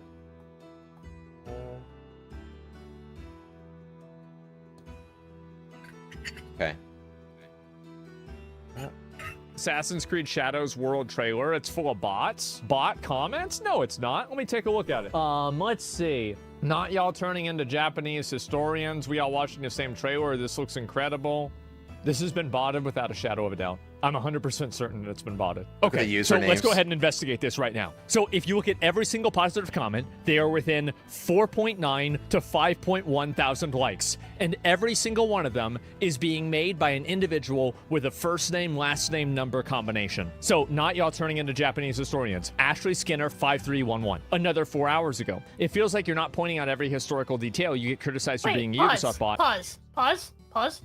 So the number thing is not useful, because all that means is that they haven't edited. Yeah, that's automatically assigned to new accounts. Yeah, that is automatically assigned to you. That is not not just in new accounts, but even old accounts. If you haven't changed your, that's right. your thing. Yeah, if you had old accounts and they added the numbers to it. The ask is something that they added recently. So there being 4 numbers at the end means literally fucking nothing. Mm-hmm. So that's not exactly a super great thing to go on. That being said, first name, last name is a really good way to tell someone's probably a bot. Yeah, there's more evidence. I do think that the number of likes all being within like a very like narrow window is compelling. Yeah. When did you all get a degree in history? Can I just enjoy this game without being a history nerd? And this is again Stephen Burgess, 3023. Stephen Burgess with a picture of a girl. Huh? Yeah. 4 hours ago. Again, are we all watching the same trailer? This looks incredible. 4 hours ago. Assassin's Creed Shadows, they could never make me hate you. 4 hours ago. Okay, now that all the weirdos are gone, can we normal people, that's a good one, discuss how beautiful this game is? I love that they went with dynamic weather. I love when games do this. Lamar Lewis, 4018, 4 hours ago. I pre-ordered the standard edition. I can't wait to play. I need this game now. 4 hours ago, 4.9 thousand likes. Every single one of these is the exact same. This is insane. Plus all female accounts? Yeah, because people would be more likely to look at the message. So they're all posting pictures of attractive females, right? Like, look at this. We've got one right here. Attractive female, and then again, attractive female, attractive female. Editor's note. If you have ever watched a clip a few seconds after it getting posted, you will surely have noticed the swarm of OF spam bots in the comments section. All of these bots then have very explicit YouTube bios with links plastered all over. But what's interesting about these bots is that they have no links at all, and as Asmon will prove now, all of their comments are unique, so a person actually wrote them and botted them to 5k likes. It is a 1-for-1 match with no other people making this comment. So also notice how like they're hot girls with accounts that have no content on them. Give me a break. Yeah. Every single one of these comments that are made seems like it is a completely original comment. The question now, did Ubisoft pay for this to happen? Is it botted? Absolutely, everybody knows that. It's not even a question. The question is that, like, I wonder if Ubisoft knows about this. Because, I mean, this is basically scamming, right? Did Ubisoft do this? I don't know. Is it in Ubisoft's best interest for this to have been done? Absolutely yes. And something is up here. I don't know what it is, but something is up. I love Asmongold's ability to do this shit. I envy his ability to do this shit on the fly like that. I fucking love it. But I just thought that was interesting how there is a lot of compelling evidence that they're botting the trailer. And he is asking the right question, is whether Ubisoft is the one doing it or not. Because a lot of times these companies, they kind of, they have it like an unwritten policy, like for the marketing team to just hire third-party bot farms to do this kind of shit. And without getting direction from the C-suite, they have, you know, plausible deniability. And that's kind of how they get around this shit. But I thought it was interesting how this trailer is getting botted like that. But and we all know how video games heavily attract hot girls. Yes. Yeah, exactly. Hot girls love video games, dude. Yep. They got so much time on their hands for that. Oh yeah. I'm gonna skip that one because I already said it. There was also this Ubisoft mentorship program that basically excludes male gamers from being allowed. So they started this mentorship program. And it says, at Ubisoft, we want to build the most creative, diverse, and inclusive teams, and that's exactly what development Ubisoft is all about, empowering and supporting underrepresented genders. We want to be the most diverse and inclusive teams, but we're not taking men. The cognitive dissonance of this shit is so fucking hilarious. The program provides mentorship opportunities for women and non-binary individuals. That's the trick. If you're a white male gamer, just identify as non-binary. That's the way around all of this shit. Because non-binary doesn't mean anything. It's fucking meaningless. Either non-binary or bisexual. Those are the two. You could call it. Because neither of those mean anything, and you're in the progressive stack when you do that. That's the workaround, lads. Interest. Here's the thing. I love how it's just like yes, we want to create opportunity by negating opportunity Yeah. to the people that deserve it. Yeah. By basing opportunity based on your identity, not Talent. how passionate or how Passion. talented you are, or anything like that. No, it's just, are you black and gay? Join my team. Let me hire you. Well, Yeah, chat. Just tell people. Hear me out. You have my permission. All right. Tell them you're related to me. Tell them that you're my cousin. All right. Tell them that you are Latina or Latino. Sorry. Tell them you're Latinx. Chat. You have my permission. Tell people that you're my cousin and you're Latinx. All right. You're Latinx and non-binary. They can't say shit. Yep. Again, that's the whole thing with self-ID, is that if self-ID is that if your truth is the truth by definition according to this gender ideology, that you can identify as anything and it immediately becomes the truth. You literally are God. You can literally speak truth into existence. If it's so fucking ridiculous. Students are fresh graduates with less than 2 years of experience. Well, that's valid. That's totally valid there. I don't care about the truth. I care about my truth. It's my truth, okay? It's my truth. Okay, well, my truth is that you're a fucking useless faggot. Shut the fuck up. Yeah, right. Your truth does not take precedent over my truth. Your truth is meaningless. Interested in figures to develop the skill set in game design and programming. We want to. No, you're lying because no Latino person used the word Latinx. But you're non-binary. You're non-binary, so you're gonna be Latinx, okay? What are they gonna do? Tell you no? You know what? They'll believe you if you just get like a septum piercing in your nose. Just get like one of those. Just do that. Just be like, excuse me? If you dress the part. Just hear me out. Just get like little like small studs with like the tape on ones for like people that have like fake earrings, and just put one on either side of your nose. Yep, there you go. Yeah, that'll do it. Just like dress the part. Have those like double-sided like little like sticky. You just take like a little like sticky tape off of it, and it's like sticky, and just stick onto the each side of your nose. Just dunk your head into your dad's tackle box, and you'll be good. Yeah.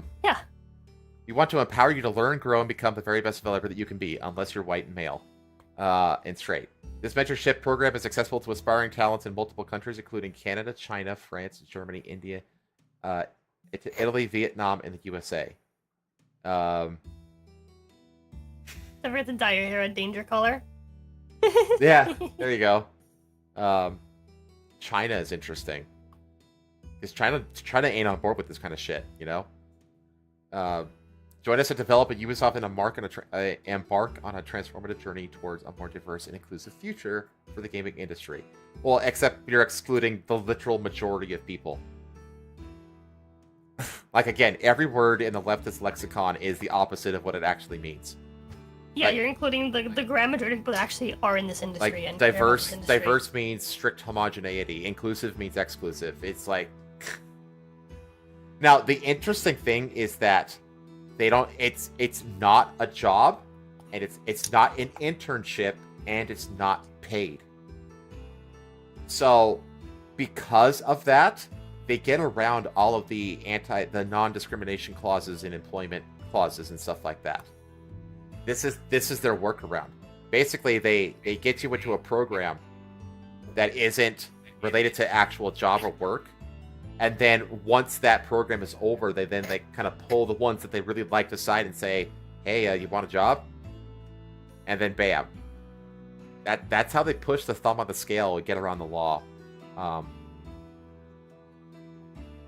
The fact that Ubisoft openly discriminates against males in this way is not only legally questionable, I just said how they get around it though, but also appears contrary to the company's stated goal of fostering inclusivity and diversity, which I also said.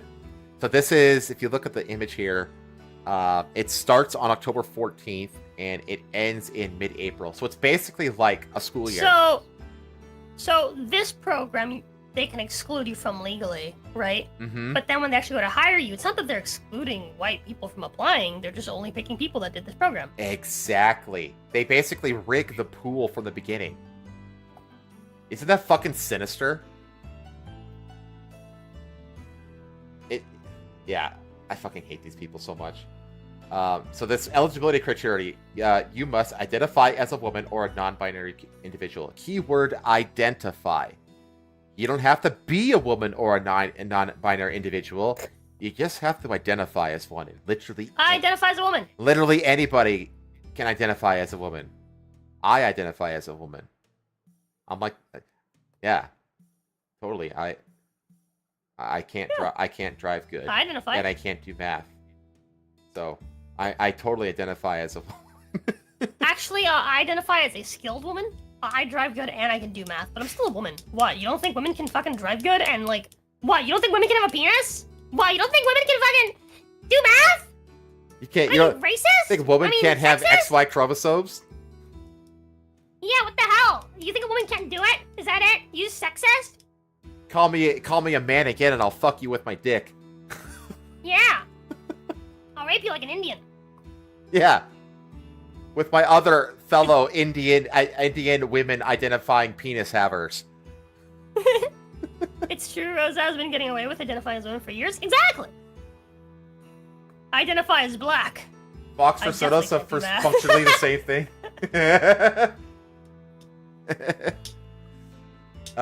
Unless it's how many bullets are left in the cartridge.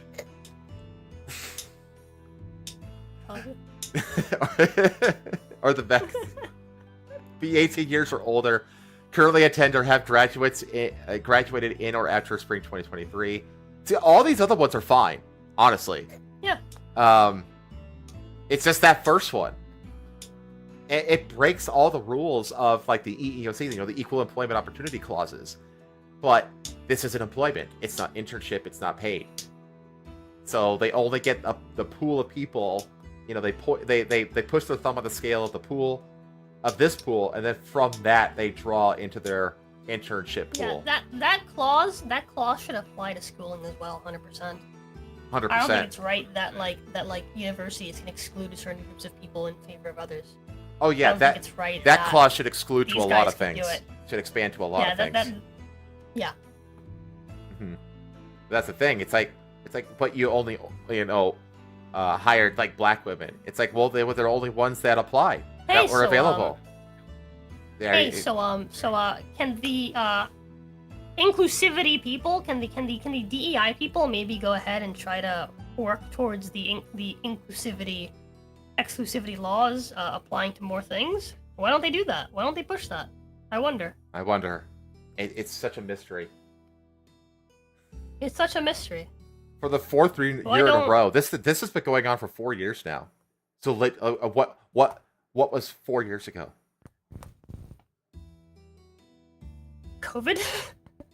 Or it was the death of Saint Floyd. The summer of love of 2020. So. The summer of love, baby. Yeah, dude. So, ain't nothing burning hotter than that love. Am I right, boys? Ubisoft proudly notes that 90 mentors from 19 studios have welcomed 90 mentees, but nowhere on the program does it mention opportunities for any male candidates. A hypocritical approach to mentorship. Ironically, Ubisoft's Senior Vice President of Production Technology, Guillaume Picard, who sponsors the program, attempted to underscore the importance of mentorship by reflecting on her own experiences with male and female mentors. Picard stated, I've had great mentors over the years, men and women, who helped me grow and shape my professional experience. Well, apparently you don't want that same, growth and shaping of professional experience for the people that are part of your program, because you're not allowed to be exposed to male mentors. Her message highlights the benefit of inclusive mentorship, yet Ubisoft's current program actively excludes half the population. Weird. The exclusionary nature of this program appears to be part of Ubisoft's broader Project Rise initiative, a strategy. My God. Focus on gender. Are they sexist? Chat, is the left sexist? All this bullshit. It's the same package of bullshit buzzwords every time. As expected, the focus on promoting certain demographics over others seems to contradict the company's claim of fostering a truly inclusive environment. But hey, anything to push an agenda as hypocritical as the expected outcome is. Remember how I said, Ubisoft can clean house, but then they need to, replace and rehire the talent again to build these teams up again? Yeah, because they have a bunch of fucking DEI hires. They know what the fuck to do. Yeah, and the problem that well of talent is already toxified, and there's no way out of it. Well, this is You know proof what's sad? of it. You know what's sad? A lot of A things. lot of these people could have been really, probably, like, honestly, might have actually been talented if they were actually taught properly. Mm-hmm. If they were actually held to the same standards as their peers. If they were actually, like, properly trained. If they're actually taught to, like, push towards improving at their goal rather than just having it given to them because of their fucking color. A lot of these people probably do deserve the opportunity, and now they're being fucking sullied, right? Mm-hmm. Because of the opportunity being granted to them. Yeah, in exactly. a way that excludes others. Their actual merit There is no is value. under scrutiny. There is no value in winning a competition if your greatest competition isn't allowed to participate. That's right. Participation trophies are not first place medals, chat. Participation trophies are literally just coping trophies. If they give you a fucking first place medal and you're the only one fucking running, you didn't win.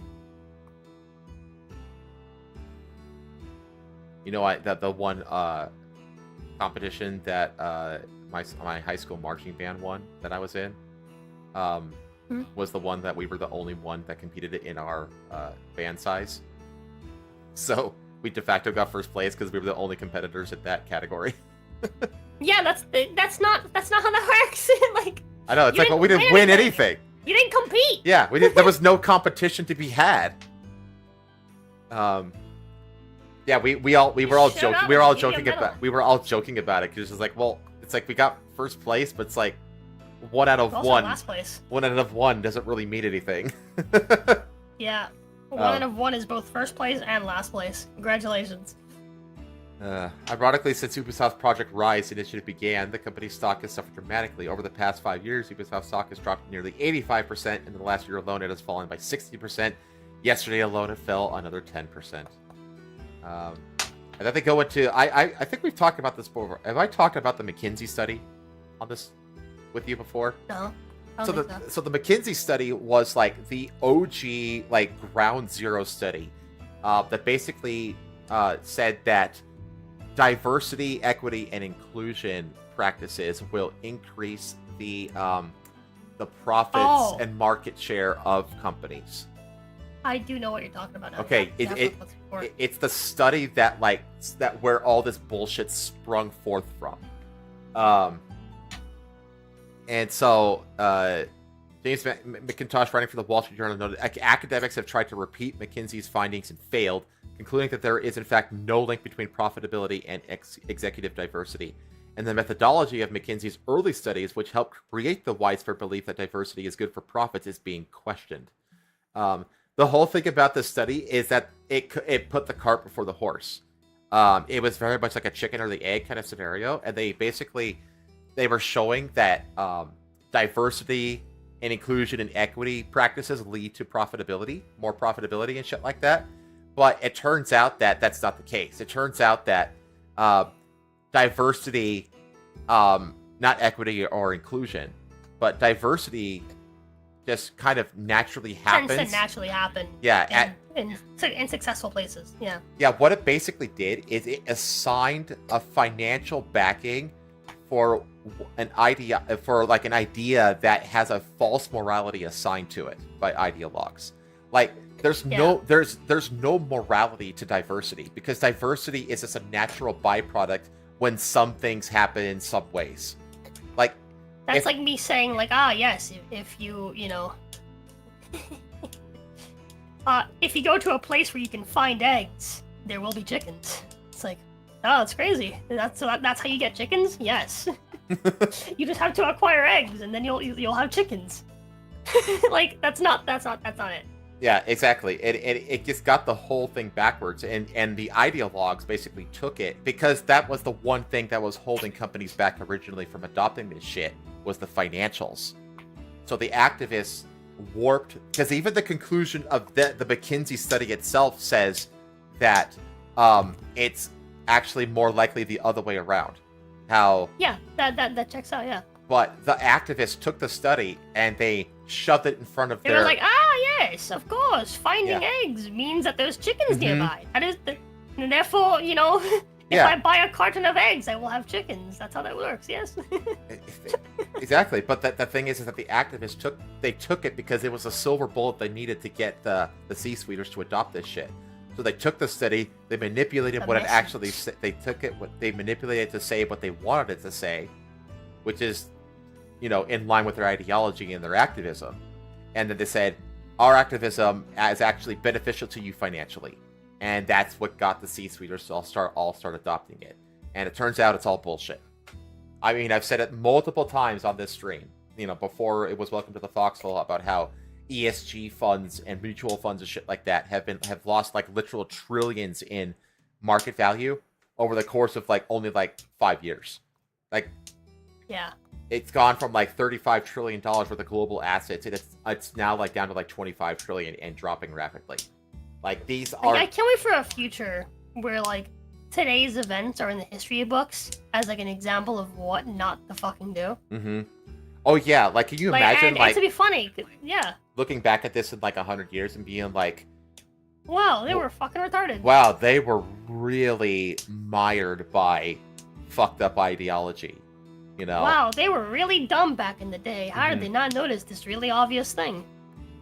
It's a good thing that in the future all of us are really smart and, we never do something dumb like that. Well, they're probably doing something else that's dumb. Yeah, probably. It was a circle chat. So yeah, it just go into how their stops are in the gutters and everything like that. Like I said, it's less than a tank of gas now. Or a gallon of gas. Not even a tank of gas, a gallon. So... What is this? Oh, it's Ubisoft? Yeah. This is as of the 12th. Yeah, that's that. So that's their U.S. department. That's what it is. I realize that's what it is. Because that's the same thing that I was looking at. Oh, okay, That's the same thing that I was looking at. Ubisoft Independent ADR rep, right? So I think that is that's their U.S. section, I guess, or I don't know. I don't know how that compares to their actual, because their actual thing is... It's on the EU stock market. Oh yeah, hold on. Because that's the one that hit 100. Hold on. It's interactive? No, it's just that one is UBSFY, is what that one is. Okay. And the other one is UBI.PA. Okay. Yeah, so they're even the names are structured differently because they're on different stock exchanges. So Ubisoft Entertainment SA. So yeah, that's the one that's this one. Yeah, that's no, this isn't an SA. SA is the one in Europe. That's their main one. Mm-hmm. So yeah, I mean we'll see. The Ubisoft situation is not looking good, and there is going to be a major shakeup at that company. There's both say. Especially after Assassin's Creed Shadows drops and fails to do what it needs to do, which it's not going to do, because that's the last bullet in the gun that they've got, and they're not going to get saved by fucking X Defiant or Rainbow Six Siege. It's not enough. No. Yeah, you're going to see a major shift at Ubisoft. It's going to have to happen. Like I said, I'm waiting to see if they go private or not. If they don't go private, I'm gonna buy $200 worth of their stock, because I'm willing to blow $200. But it can't go private though. It has to stay on the exchange. All right, I got one more for you. Let me what's that?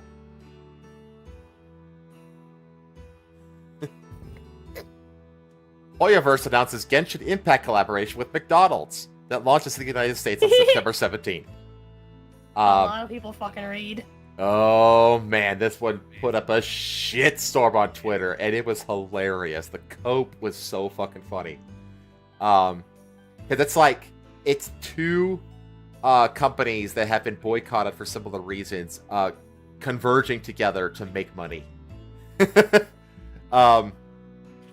So they make this announcement that they're, they have these in-game assets. This is what it looks like.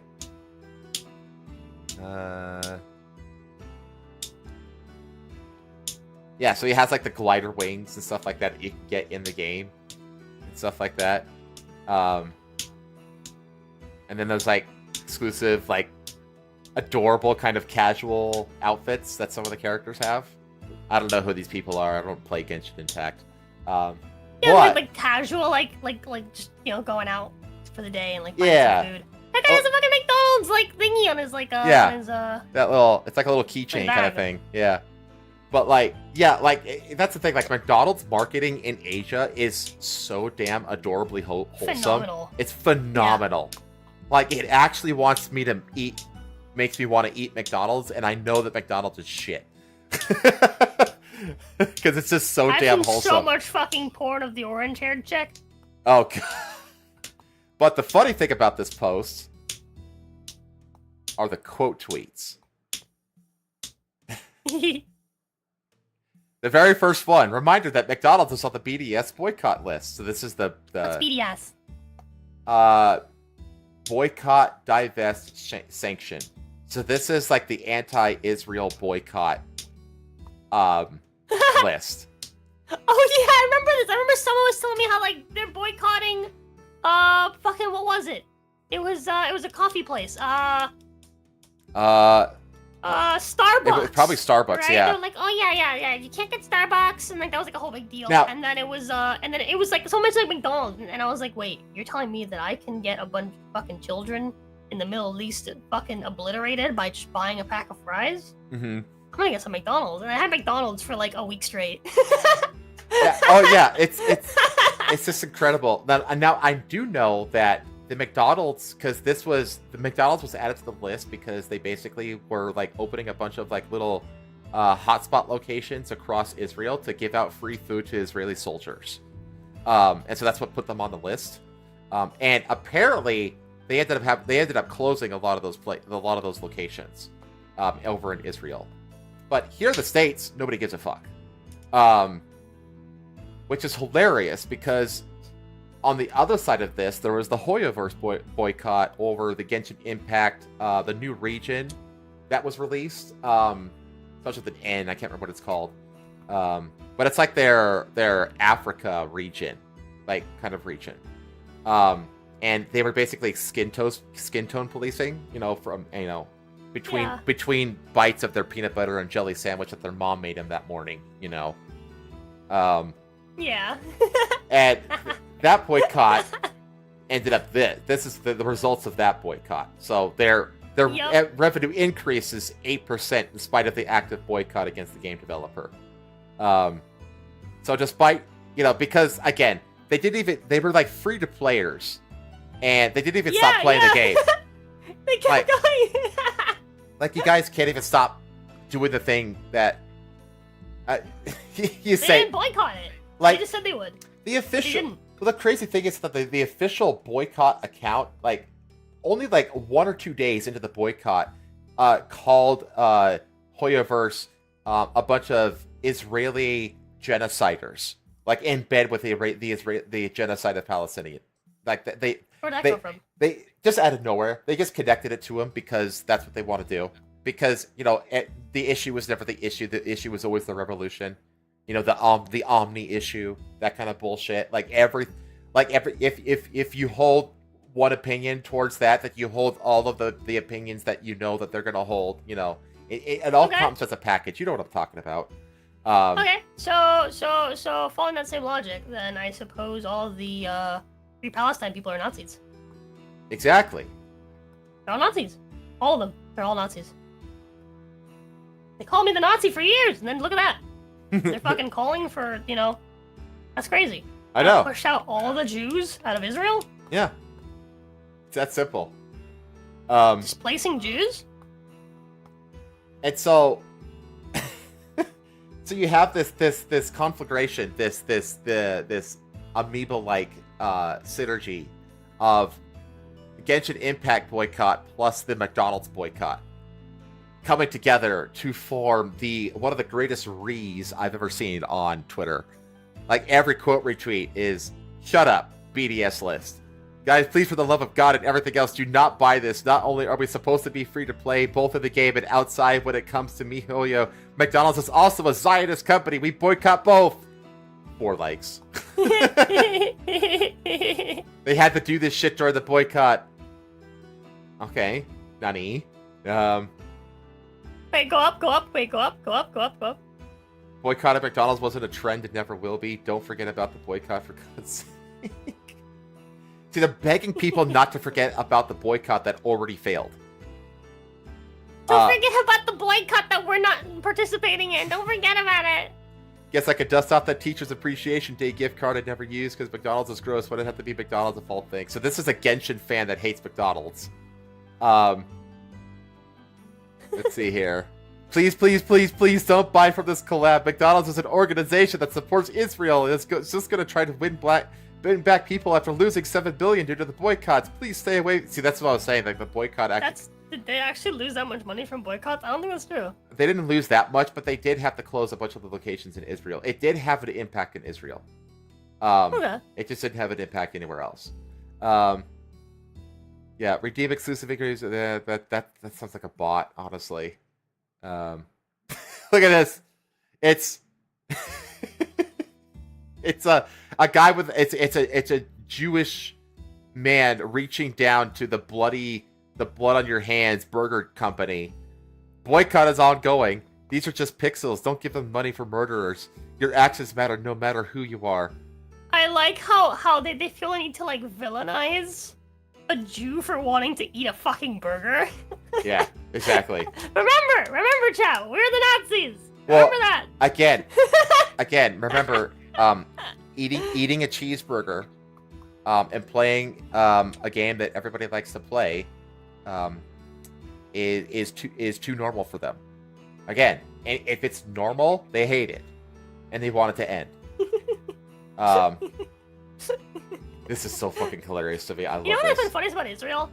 Is that you have two groups of people that no one in the world, and no one in the rest of the world wants to take care of, just fighting for like the same small piece of land because it's all that they have. I know. No one else in the world wants to fucking accept them. Oh yeah, well like there's a reason. I mean, there's a reason that like all 50-something surrounding Islamic nations, came together in Saudi Arabia to vote on what to do with Palestinian refugees, and they all said no refugees. Yep. It's like, I wonder why. I wonder if the people who are close to the Palestinians and know what they're like, unanimously said no to them. Yep. You don't think there's a reason for that? Because I guarantee you there's a reason for that. Yeah, you got that, and then you've also got, like, again, like all the Jews, which is, like, also, like, notorious throughout history, are, like, kicked out of everywhere they go. Mm-hmm. Like, I just find it really funny how just, like the two, like, most despised people in that entire, like, corner of the world are basically just shoved into one fucking, like, little, like, it's literally, it's fight over it. It's literally the so funny. It's literally the armpit of the Mediterranean. Yep. Here's another bot reply. It says, look at this. We're doing exclusive in-game rewards via the McDonald's app starting 9/17. More details here, nothing. If I scroll up a little bit. Redeem exclusive in-game rewards via the McDonald's app starting 9/17. More details here, nothing. It's like, it's being botted a little bit. I don't care if you can't boycott Hoya, boycott McDonald's at all costs. They hate McDonald's more than they hate Hoyaverse. Okay. They hate the Jews more than they love black people. So, they are actively murdering real people and causing thousands of kids and elderly to die. If I see any of you big, backed fat what? If I see any fat assessment with the McDonald's bag, you will get jumped. So he's just threatening violence. Oh yeah, just straight up.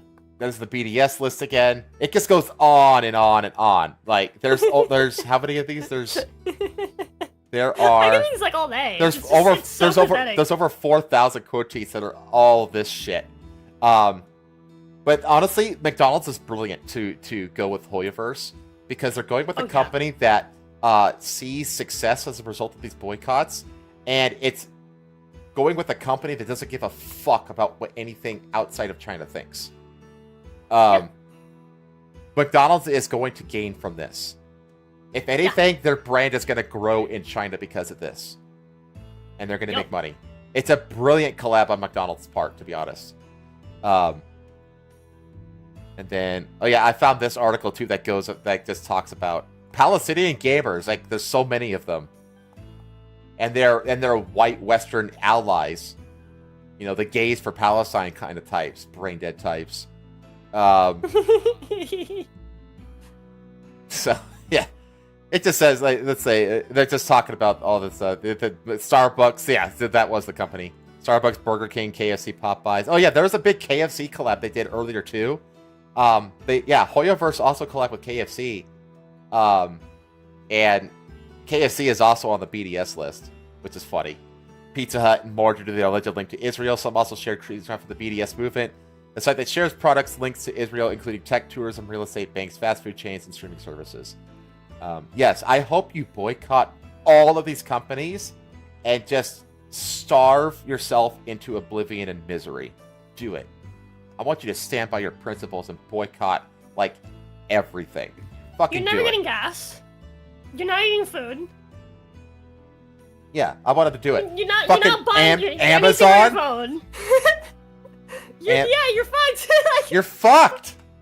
Dude, I bet you 90% of people are not boycotting Amazon. And this is probably only like... These are all fucking white women. You're not fucking boycotting Disney. You're fucking full of shit. Yeah. You're not boycotting Disney. I know that for a fact. Why is Chevron on here twice? Like, they couldn't find enough companies? Because the thing is, it's like, I guarantee that this it's separated is like... based on, like, what they do, it looks like, so... Consumer boycott targets? What the fuck does Chevron... What? Divestment in exclusion targets. Okay. Okay, less than 1,000 likes. Global boycott. Good job. A user next also claimed that Genshin Impact collaborated with McDonald's is coming on September 29th, hinting at a possible rewards of players going by. It's like, yeah, that's the one thing I've heard, is that, like, players in the game are going to get blocked if they're using any of the items that you get from this collab. So, like, they're threatening to, like, block any players they see with these items. It's like, I will block you. It's like okay, it's like, I don't want to fucking see your dumbass anyway. It's like, motherfucker, It's like, motherfucker, do you know how big the player base is for this game? How little value your existence is to me? Exactly. Like, in this game, you're telling me I get to enjoy my fucking food and play a good fucking game, and I don't have to see your stupid ass? Literally every single boycotter would block you in that game. You wouldn't notice. You wouldn't notice because there's so many fucking people in that game. That's fucking funny. So, yeah, I just wanted to kind of point and laugh at the end of the stream. They're gonna order Uber Eats off their iPhones. Oh my god. Yeah, we're still live, Tuxedo, but we're about to end, though. Yeah, that was the last one that I had. So. Alright. Well. We haven't figured out an exit to this show yet. So. No, we haven't. We're working on it, chat. We're working on it. We've got a lot of cool stuff planned for the show. Ow! Ow! Ow! Ow! Ow! Which? Ow. Are you okay? Ow! Yeah, I'm fine. I'm Bite playing your tongue? with the fucking ball opener. No, I'm playing with the ball opener, and I smacked the edge of it into my thumb, and I think I hit a nerve. Oh, ow! Just let it throb for a bit. It'll be fine. I can't. It's not throbbing. I can't feel it. But anyway, as I was saying, yeah, we got a lot of cool things planned for the show and for the stream, for the channel, and everything, and all of which are aided by donations, which as Viking proved at the beginning of the stream, actually work. So hooray! Yippee! Yeah, I missed it. It must have happened when I was. Yeah, Lazy Viking broke my donation cherry. I popped my donation cherry. There we go. I don't. Broke it. Yeah. Snap the stem. Yeah. Got that juicy shit all over it. Crush the seed. Leaking juice everywhere. I mean, every Friday? Every Saturday. Today's Saturday. It is Saturday. But, like I said at the beginning of the stream, I would like to expand it to more than one day a week, eventually. And also, again, like donations, that's the kind of stuff that donations go for. Because I don't want to take up all of Rosa's freaking time, you know, so an expansion would potentially mean rotating co-hosts. So that Rosa could take a week off or they could switch up or something like that if necessary. You know, giving co-hosts some variability in what they can do for the show, and you know, give some different perspectives and different knowledge bases. We could even talk about different kinds of topics on other, like, if we do this on Saturday, we keep these kinds of topics, and maybe on, like, I don't know, like a Tuesday, we talk about different kinds of topics. You know, there's a lot of things we can do, and any kind of donations go towards that goal. They don't go to me. Like, I don't pocket. I'm not gonna pocket any money. I've told you on stream how much money I make. I'm not gonna tell it to you now. But if you know, I don't need the money. But the goal is for the stream and for the show to pay for itself. And anything extra, I would like to pump into efforts of the collective as a whole, and help out the collective in that regard. Very communistic, I understand that, but it's more just it's more just helping friends. Oh no, the Blues Collective has become the collective communists. I know, right? Well, it's really, though, in all seriousness, though, it's basically just helping friends. You know, that's what it comes down to. But your money, close communist party. Yeah, but your money isn't going to go towards paying my bills or anything like that, chat, or like paying for vacations or nothing like that. I don't need it for that. So, but that's what's going on. What you got going on next week, Rosa? I don't know yet. I'm scheduling everything tomorrow. Oh, okay. Well, you got a scheduling stream tomorrow, so that's what you got. Yeah, going I have a scheduling stream tomorrow. I know we have another members only D&D on Friday. You know, you got OCP in this show. I know we got OCP on Wednesday, which will also be when I'm getting my sister's cat. Looks like, right before that. I know I got on Saturday. It was funded, so we got more King of the Castle. Nice. I know I need to finish Ghost Recon Future Soldier. I know I'm gonna be playing probably more Space Marine 2 on Tuesday. I know I'm gonna be playing more Nier Automata because chat funded it, so I have to.